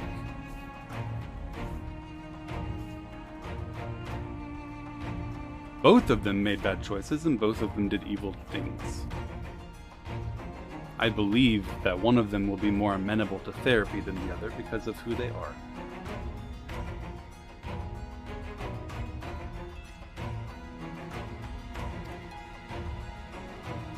Security was my responsibility, and I know how dangerous primals can be. It's my fault. A stupid mistake. We took their crystals away. We thought we were fine. We'll take this as a lesson and watch our own more carefully in the future. Nod. You can be sure that the lackeys who smuggled the crystals into the throne room weren't the only thralls in our ranks. The soldier who first spoke up in favor of the Kalyana keeping their weapons springs to mind. A primal servant is betrayed by his aura. If you mean to conduct an investigation, I can identify others acting under Sri Lakshmi's influence. Thanks, Ishtola. We'd appreciate the help. Speaking of help, I almost fell over when Fordola turned up. What was she even doing there? I asked her to come. Yatsuyu's actions stemmed from her childhood. No, I don't believe that's true. I truly don't believe that's true. Because she spoke of the first time that she saw someone being hurt, how she derived a physical pleasure from it. That is not a product of your childhood. That is a product of something else. The way she is. she cannot help being attracted to and feeling pleasure at the sight of other people's pain.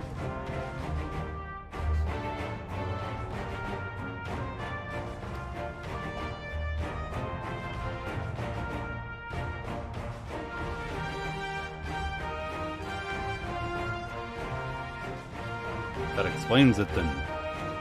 It's sad, but Ragnfried was right. Her victims will never forgive her for what she's done. Nor should they. But I don't think Frodola picked up that sword looking for forgiveness. She just wanted to fight for her future.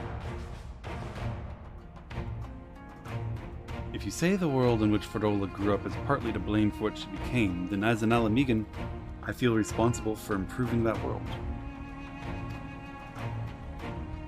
We can't ignore what's happening right now. We have to show people a better way than vengeance, or we risk giving birth to a new generation of Skull. It's true. You don't want to deepen a divide between those who fought for the Resistance and those who acquiesced to governance by the Imperials. Let's have another civil war. I know it's idealistic, but I want to help people let go of their old grievances and make peace with each other. I'm not a psychiatrist, no. I'll hold 1,000 meetings and talk till I'm blue in the face if that's what it takes. Ultimate now? Last I heard we weren't doing the ultimate today. Yeah, we're not. 'Tis a long and arduous path you've chosen, but one well worth walking. Rest assured I will do what I can to help you reach your destination. Thank you, Alphino. The first step will be to get our representatives back in the throne room. They're a little shaken, but not one of them seemed ready to run. We're all determined to finish what we started. I will see that you are not interrupted, Robin, and you and the Scions will stand down. Get some rest. Keep breathing.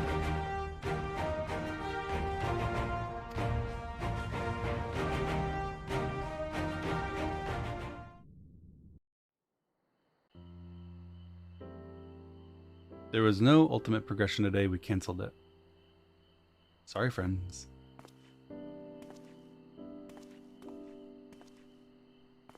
Thancred is flirting with a snake woman. He's Fine welcome spot to contemplate the heavens. I don't particularly care what Thancred dates as long as the person or entity he's dating consents.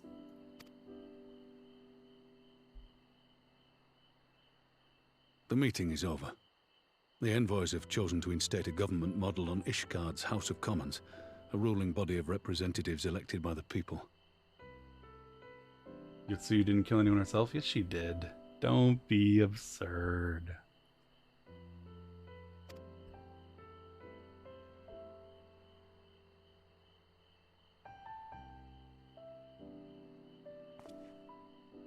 It is a fair decision, and one which signals the end of my part in all this. But I would gaze upon Girabania's stars one last time before I leave. You don't have to leave, Raban.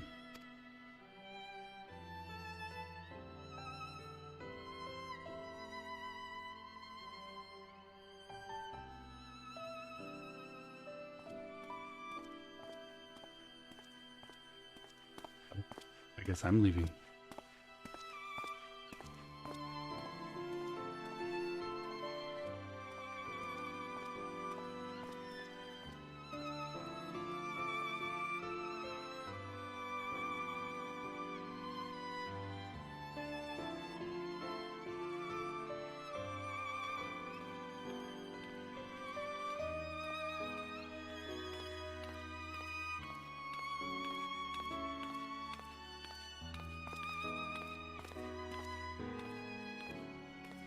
Forget something? Good luck, Sultana.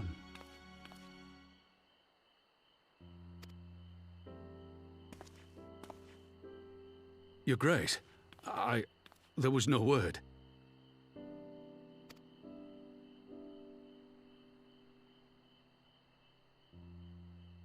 Raubon Aldin, you are hereby dismissed as General of the Immortal Flames and relieved of your seat on the Syndicate. You just got kicked from the guild. But, Your Grace...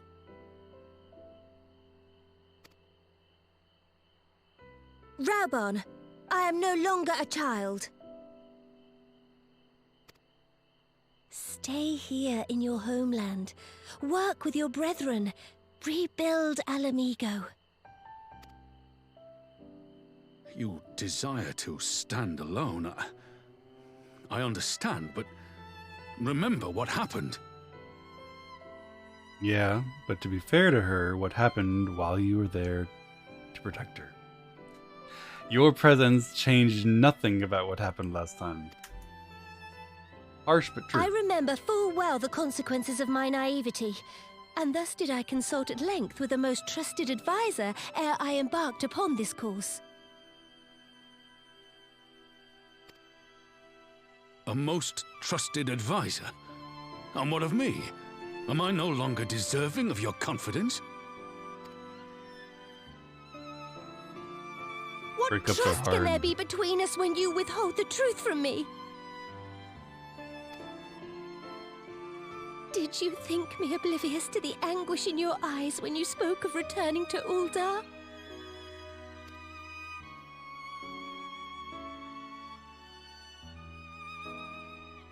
For years and years, we have trusted one another. Yet now you refuse to confess your heart's desire? I swore an oath to you that day on the sands. I pledged my sword.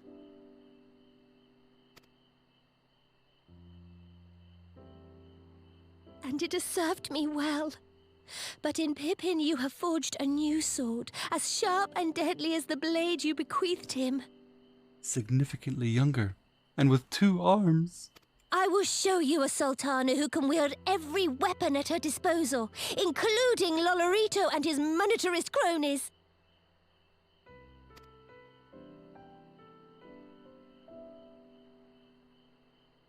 So follow your heart, please. You are home. You are free.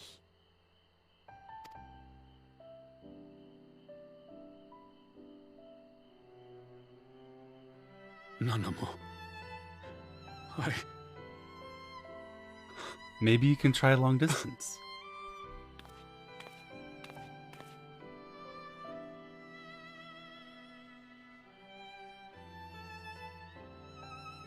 Smile for me, Raubon. I would have this parting be a joyous one.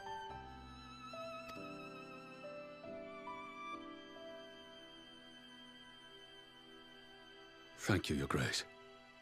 It has been an honor to serve you and Uldar. He's just freeing him to do what he wants Tomorrow to do. You will serve Alamigo and fight for the good of all Eorzea. Am I despite understood? her earnest efforts, despite her good work here trying to let him do what he wants, he's still going to be tormented. He's still going to be conflicted. He's still going to regret it and worry. And if anything ever happens to her after he's left, especially if it happens soon, the poor man will be devastated. I'm not entirely sure that this, what's essentially manipulation, is all for the best. Yes, Your Grace.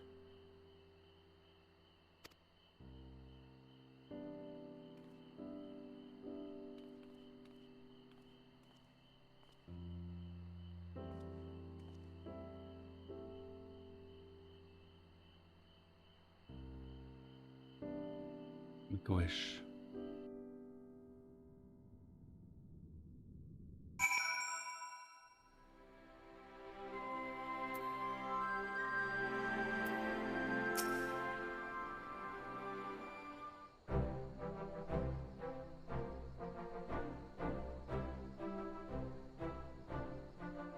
Thanks for shielding us from Lakshmi, you two. If you hadn't been there, the rest of us would be worshipping her by now. You're kind to include me, Lise, but we both know who did most of the work. I could scarce keep track of the battle, let alone land a telling blow.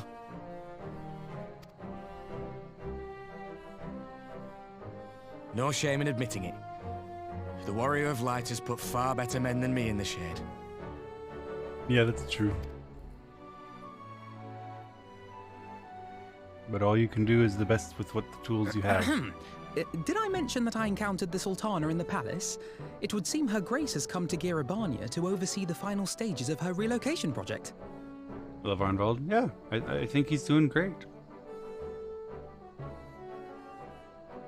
It's not his fault that he doesn't have Warrior of Light capability.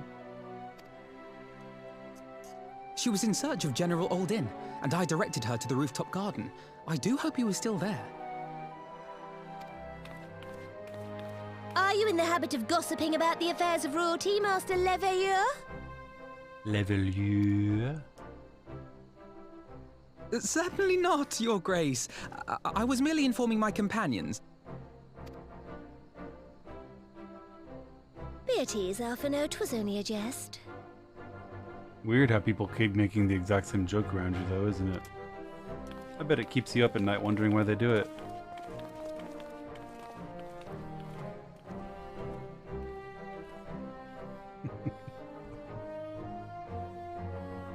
But I must yield the floor to Raubarn. He has an important announcement to make.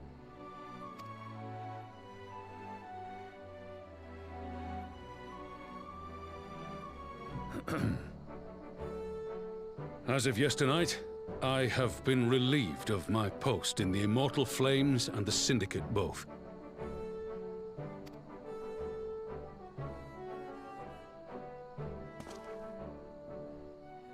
I shall be assuming my father's duties. And may I say that Tizona has never felt heavier upon my back.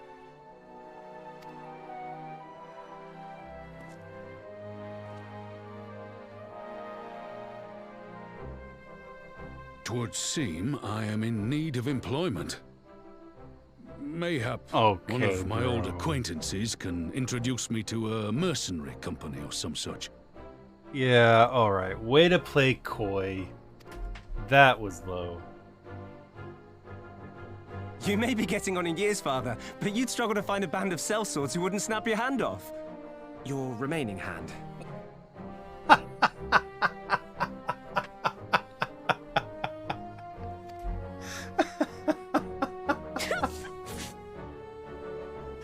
Yes, the Bull of Alamigo need not be put out to pasture just yet.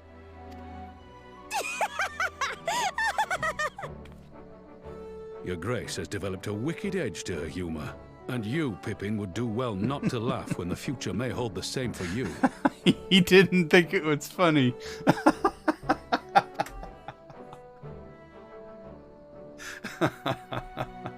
So, does this mean you're staying? Aye. That seems to be the way of it.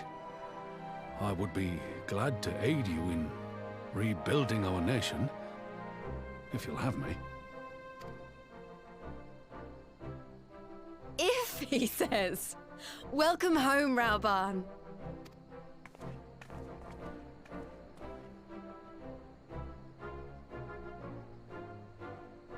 Firm handshake.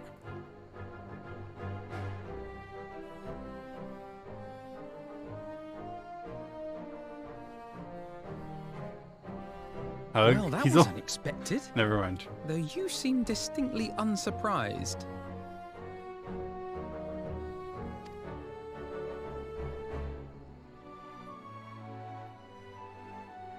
Either you are more astute than I give you credit for, or I'm losing my touch. In any event, one thing is certain. Alamigo will rejoice at the homecoming of her dearest son.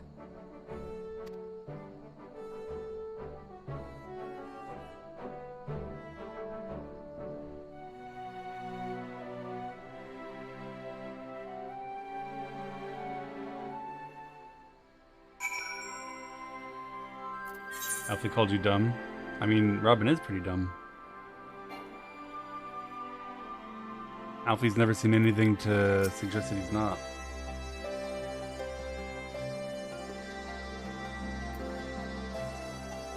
Ooh, songs! Thank you for saying, I appreciate it.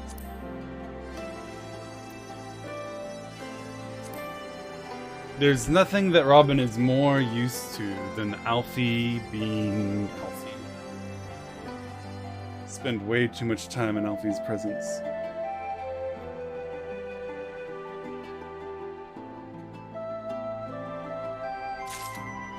Read chat? Oh, I can't. I like disabled it. One sec. It's the 9-day theme from the zone. Oh, that's awesome. Thank you. From Asara. Thank you very, very much. I really appreciate it. I'm glad that you were so thoughtful. You don't do your friends like that? You mean the hand joke?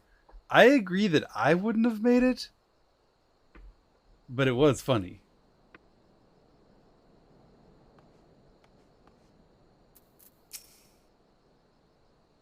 About time to head back to Ralger's Reach. What's next for all of you? Alice will be eager to hear of recent events, so I will join you if you've no objections. I'd welcome the company. Robin, why don't you come along to the Reach as well once you've said your farewells to Nanamo and others? You can do it with good enough friends. Yeah, but the point is, I think, that Robon did find it a little bit mean. He wasn't laughing, he was annoyed, you know? And I don't think it's, no matter how good a friend you are with someone, it's never okay to do something that annoys them, you know? I wouldn't have said it to him, but I did laugh. It's his son, yeah? His adult son? I think that they strive to be friends and have an adult relationship.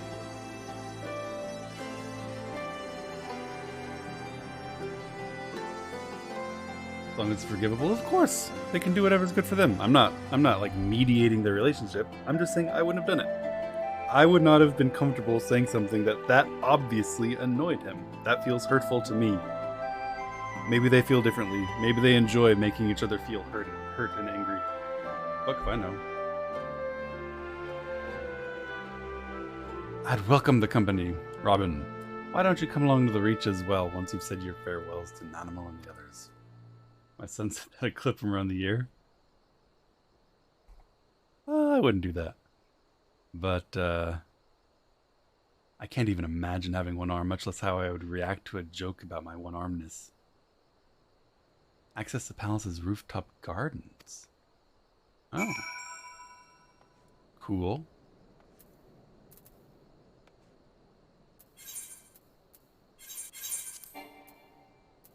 You canceled my teleport.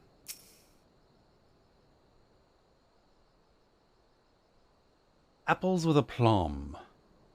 An illustrated manual of how to enjoy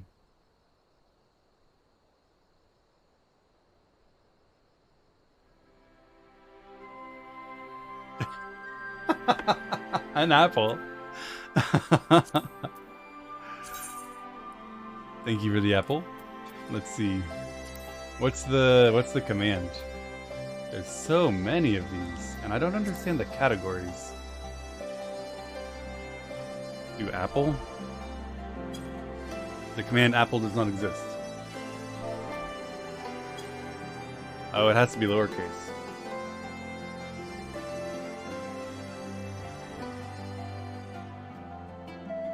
Look at this group of friends having some apples together.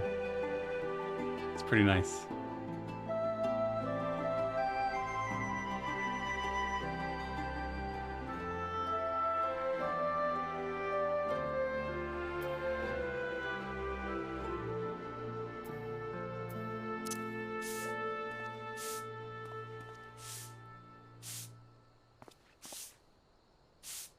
Kill the cat eating model. Wait, what? Cat eating model. I do enjoy the brooming emote. It's best in raid. I can't wait until I can start using this in raid.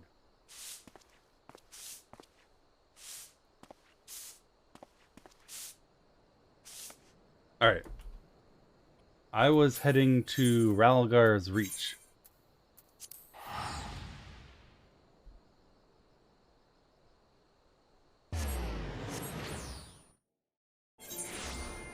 I need to find a mailbox. I've had mail all day. I wonder what's in my mailbox.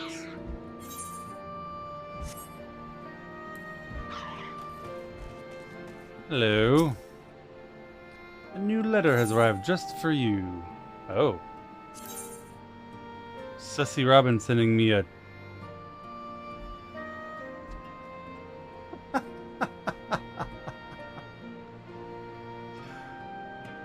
I just feel really weird about receiving this from a Lalafell. I don't know.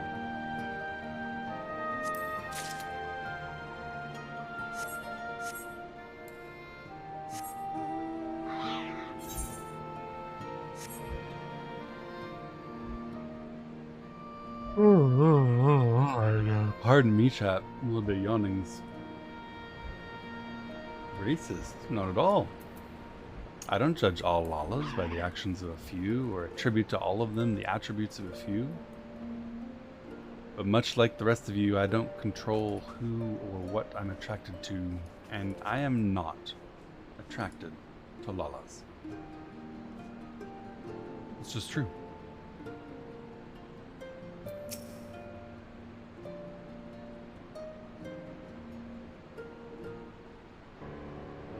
I have Lala friends. Chitara is my friend, and so is Pippin.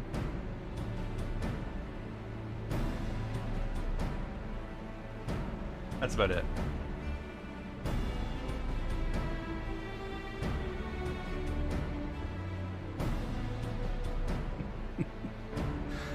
You forgot Kryle? I didn't forget Kryle. I just don't know if Kryle's our friend.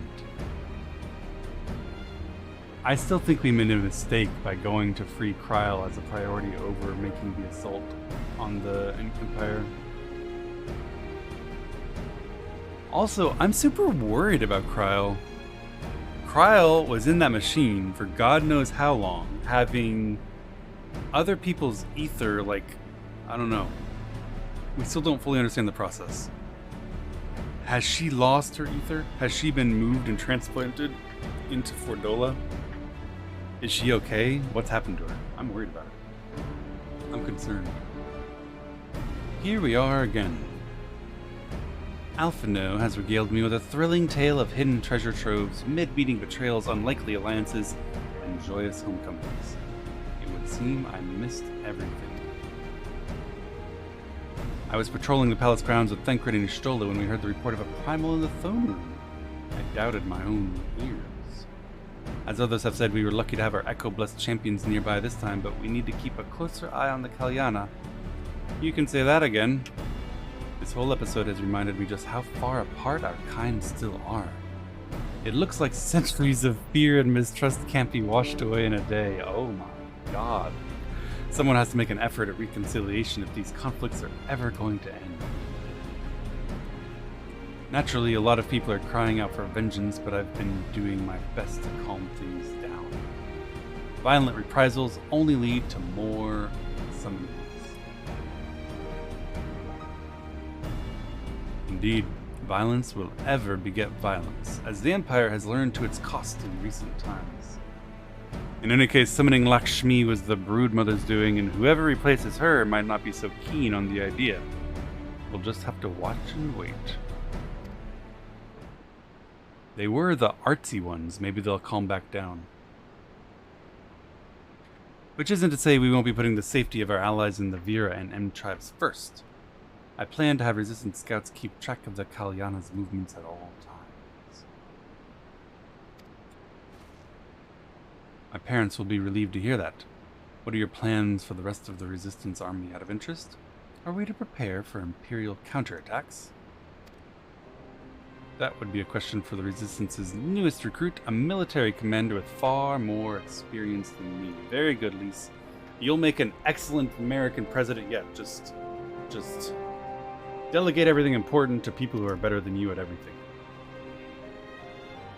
The Bull of Alamigo. We call it an army, but the Resistance is really a collection of smaller, independent groups. And when Conrad passed his command on to me, that authority only extended to the freedom fighters based in Ralgar's reach. He just happened to be serving as a resistance spokesman at the time and needed someone to take over the role while everything was in disarray, but that time has passed. When I speak with the other leaders about reforming the army under the new government, I'll be nominating Raban as the overall commander of our forces. He has more experience than the rest of us put together, and we stand to learn a lot from him. Very good. Very good. He is in all respects the ideal choice. Assuming he accepts the post, Alamigo will have added a formidable weapon to its arsenal.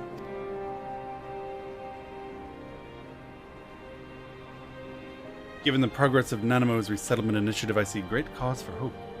The seeds which we so carefully sowed have begun to quicken, my friends. I like that. We tend to our promises and watch Alamigo bloom. Very good.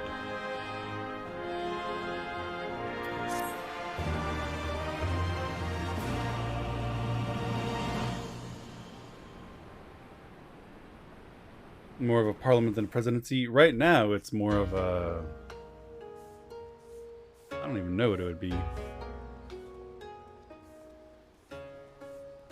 Military junta of some kind. I give thanks to the kami that my makeshift raft withstood the fury of the seas. Where are you trying to go, my friend? There their generosity ended. Without coins in our pockets for new attire, we are doomed to look like so much jetsam. Woe betide the poor man in the city of rich merchants.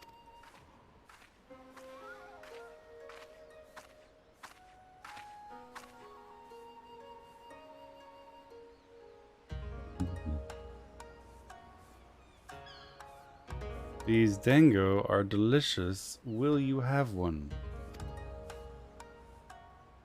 More sweetbreads. I surrendered my blade to secure what few coins we have.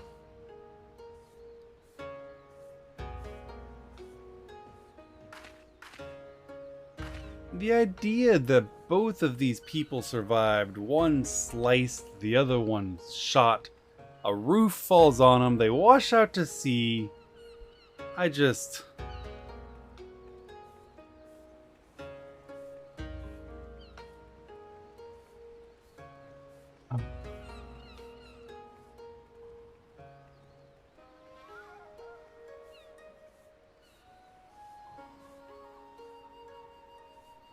like talking to a child. Has she some kind of trauma? Why fate saddled me with this burden I shall never know, but I am alive and I must return to my master's side.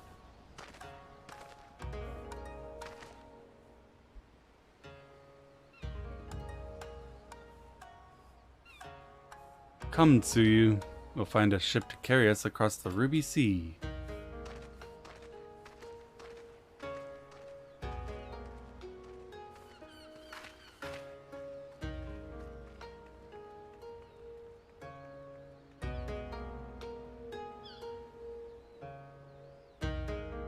Setsu fixed her. Maybe a building falling on her fixed her. Knocked her back to her childhood before she became enamored of death.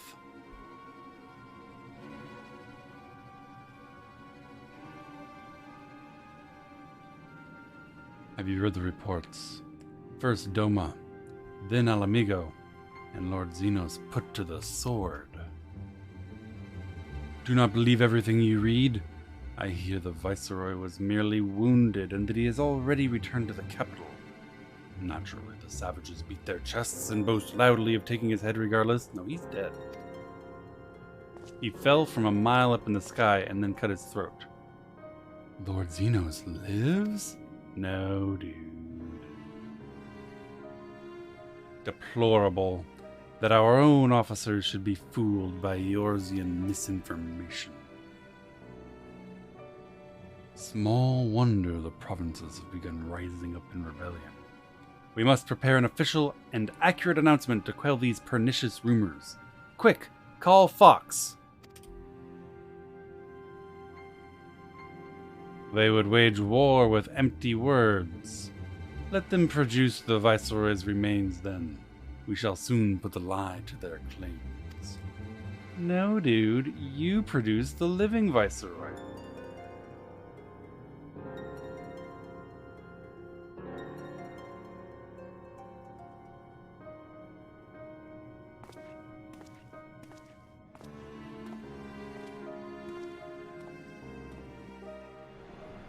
Why am I not surprised to learn that the Imperials have a Fox News? An important tool in any tyrannical government's arsenal.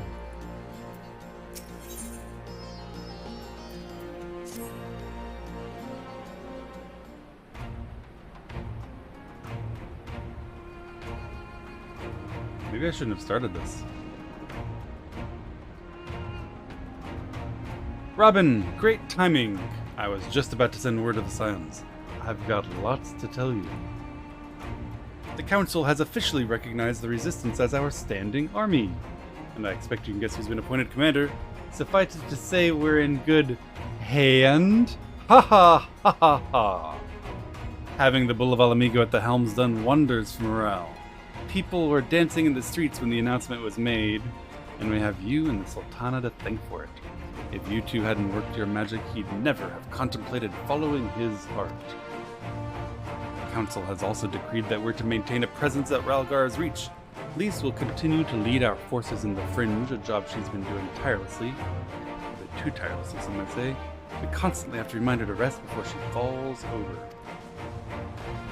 That's an exaggeration, and I always get up again. Anyway, we can hardly afford to lower our guard now after our latest brush with the Lakshmi. Speaking of which, we've been keeping a close eye on the Kalyana, and they've chosen a new leader. It's Shanti's daughter. The zombie.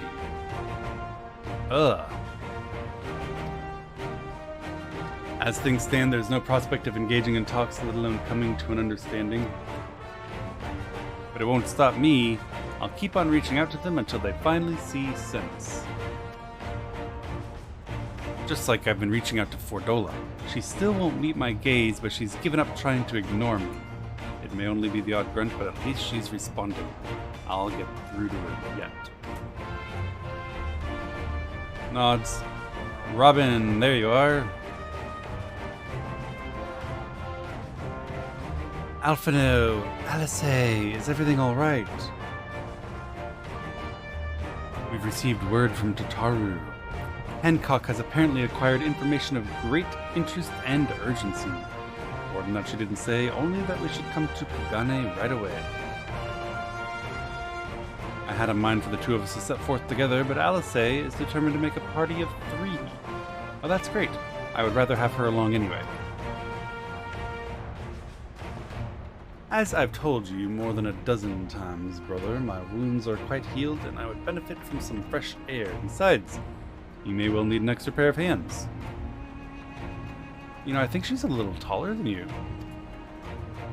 Worry not, sister. I've quite given up trying to convince you. Whether we be 2 or 3, we should depart as soon as possible. You'll be joining us, I trust. Nod. I was about to say I'd come too, but I'll just have to settle for cheering you on from afar. Good luck with whatever it is you're doing. Thank you, Lise. Rest assured, should this business prove to be of even tangential concern to Alamigo, we shall inform you without delay. Let us be off then.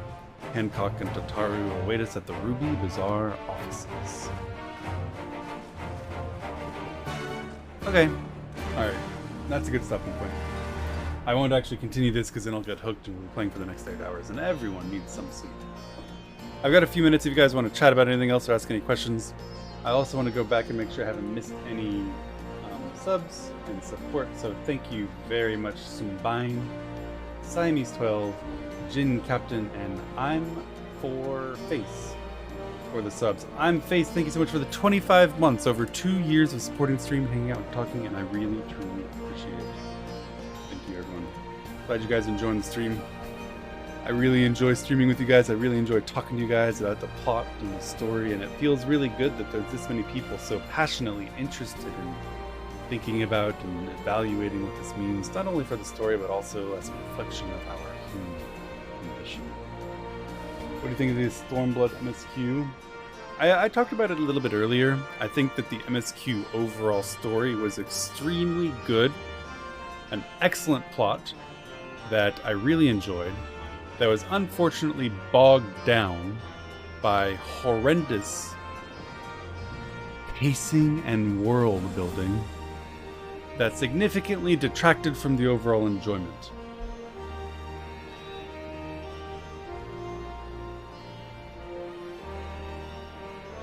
There was a lot of bullshit filler that shouldn't have existed.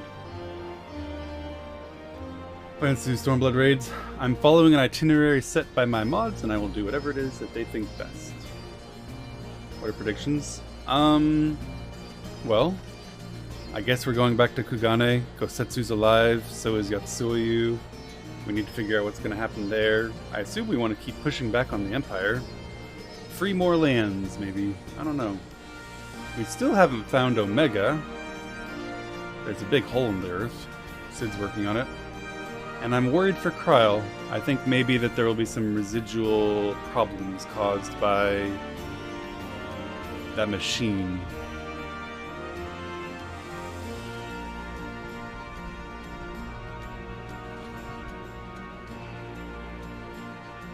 Gonna do Shadowbringers this weekend? I don't know what that is. I'm gonna keep playing the MSQ wherever we go. What do you think about Fordola's arc? I think it's okay. I think it's alright. She's an okay character.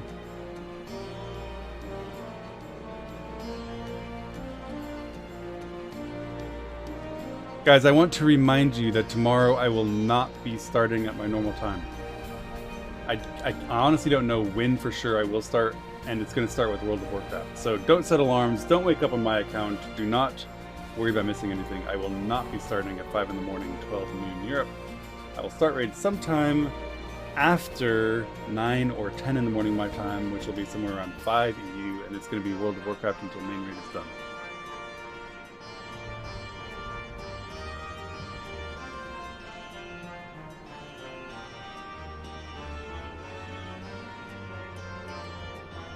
Let's give you a checklist, yeah. And they're also watching, making sure I do what I'm supposed to. How could you? I know, my friends. I know. The list that the mods have given me, Leith and Vi, is worked out to give me exactly what I want, which is the direct MSQ storyline and only the side quests that are extraordinarily essential to that specific task. We are not doing all of the other cool stories in the game, cool that they are. Only the MSQ and things essential for the MSQ. After I've completed the MSQ, and then spent a couple of days reacting to all of the content made while I did the MSQ, then I will play through all of the important stories that people think are good. I'll do all of those side stories you want me to do. But they're not making sure I do every side story that's relevant at every single point as I level. I'm only doing MSQ for now.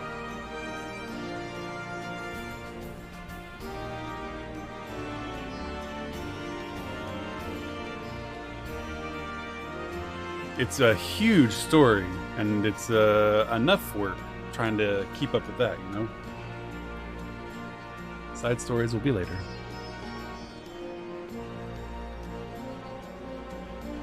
I'm also just not very good at splitting up my attention. I like to do one thing at a time, and finish it, and then do another thing. Good night, Persea. Thanks for hanging out. Thank you for your help. Thank you for the taxing, and thank you for the dungeons. Redacted is essential. I agree. I agree. We'll be doing Redacted. Do you have the event emote? I have no idea. What do I do? Type event? I'm not trying to solicit gifts. I already get showered with way too many gifts in this game. Thank you. You're welcome. Thank you for watching. I'm glad you guys enjoyed it. I had a wonderful time. And with that, we'll call it, guys. Thank you very much. I really appreciate it. Hope you all have a wonderful evening. And I will see probably 10 of you tomorrow for World of Warcraft. That sound about right? Maybe 10 of you.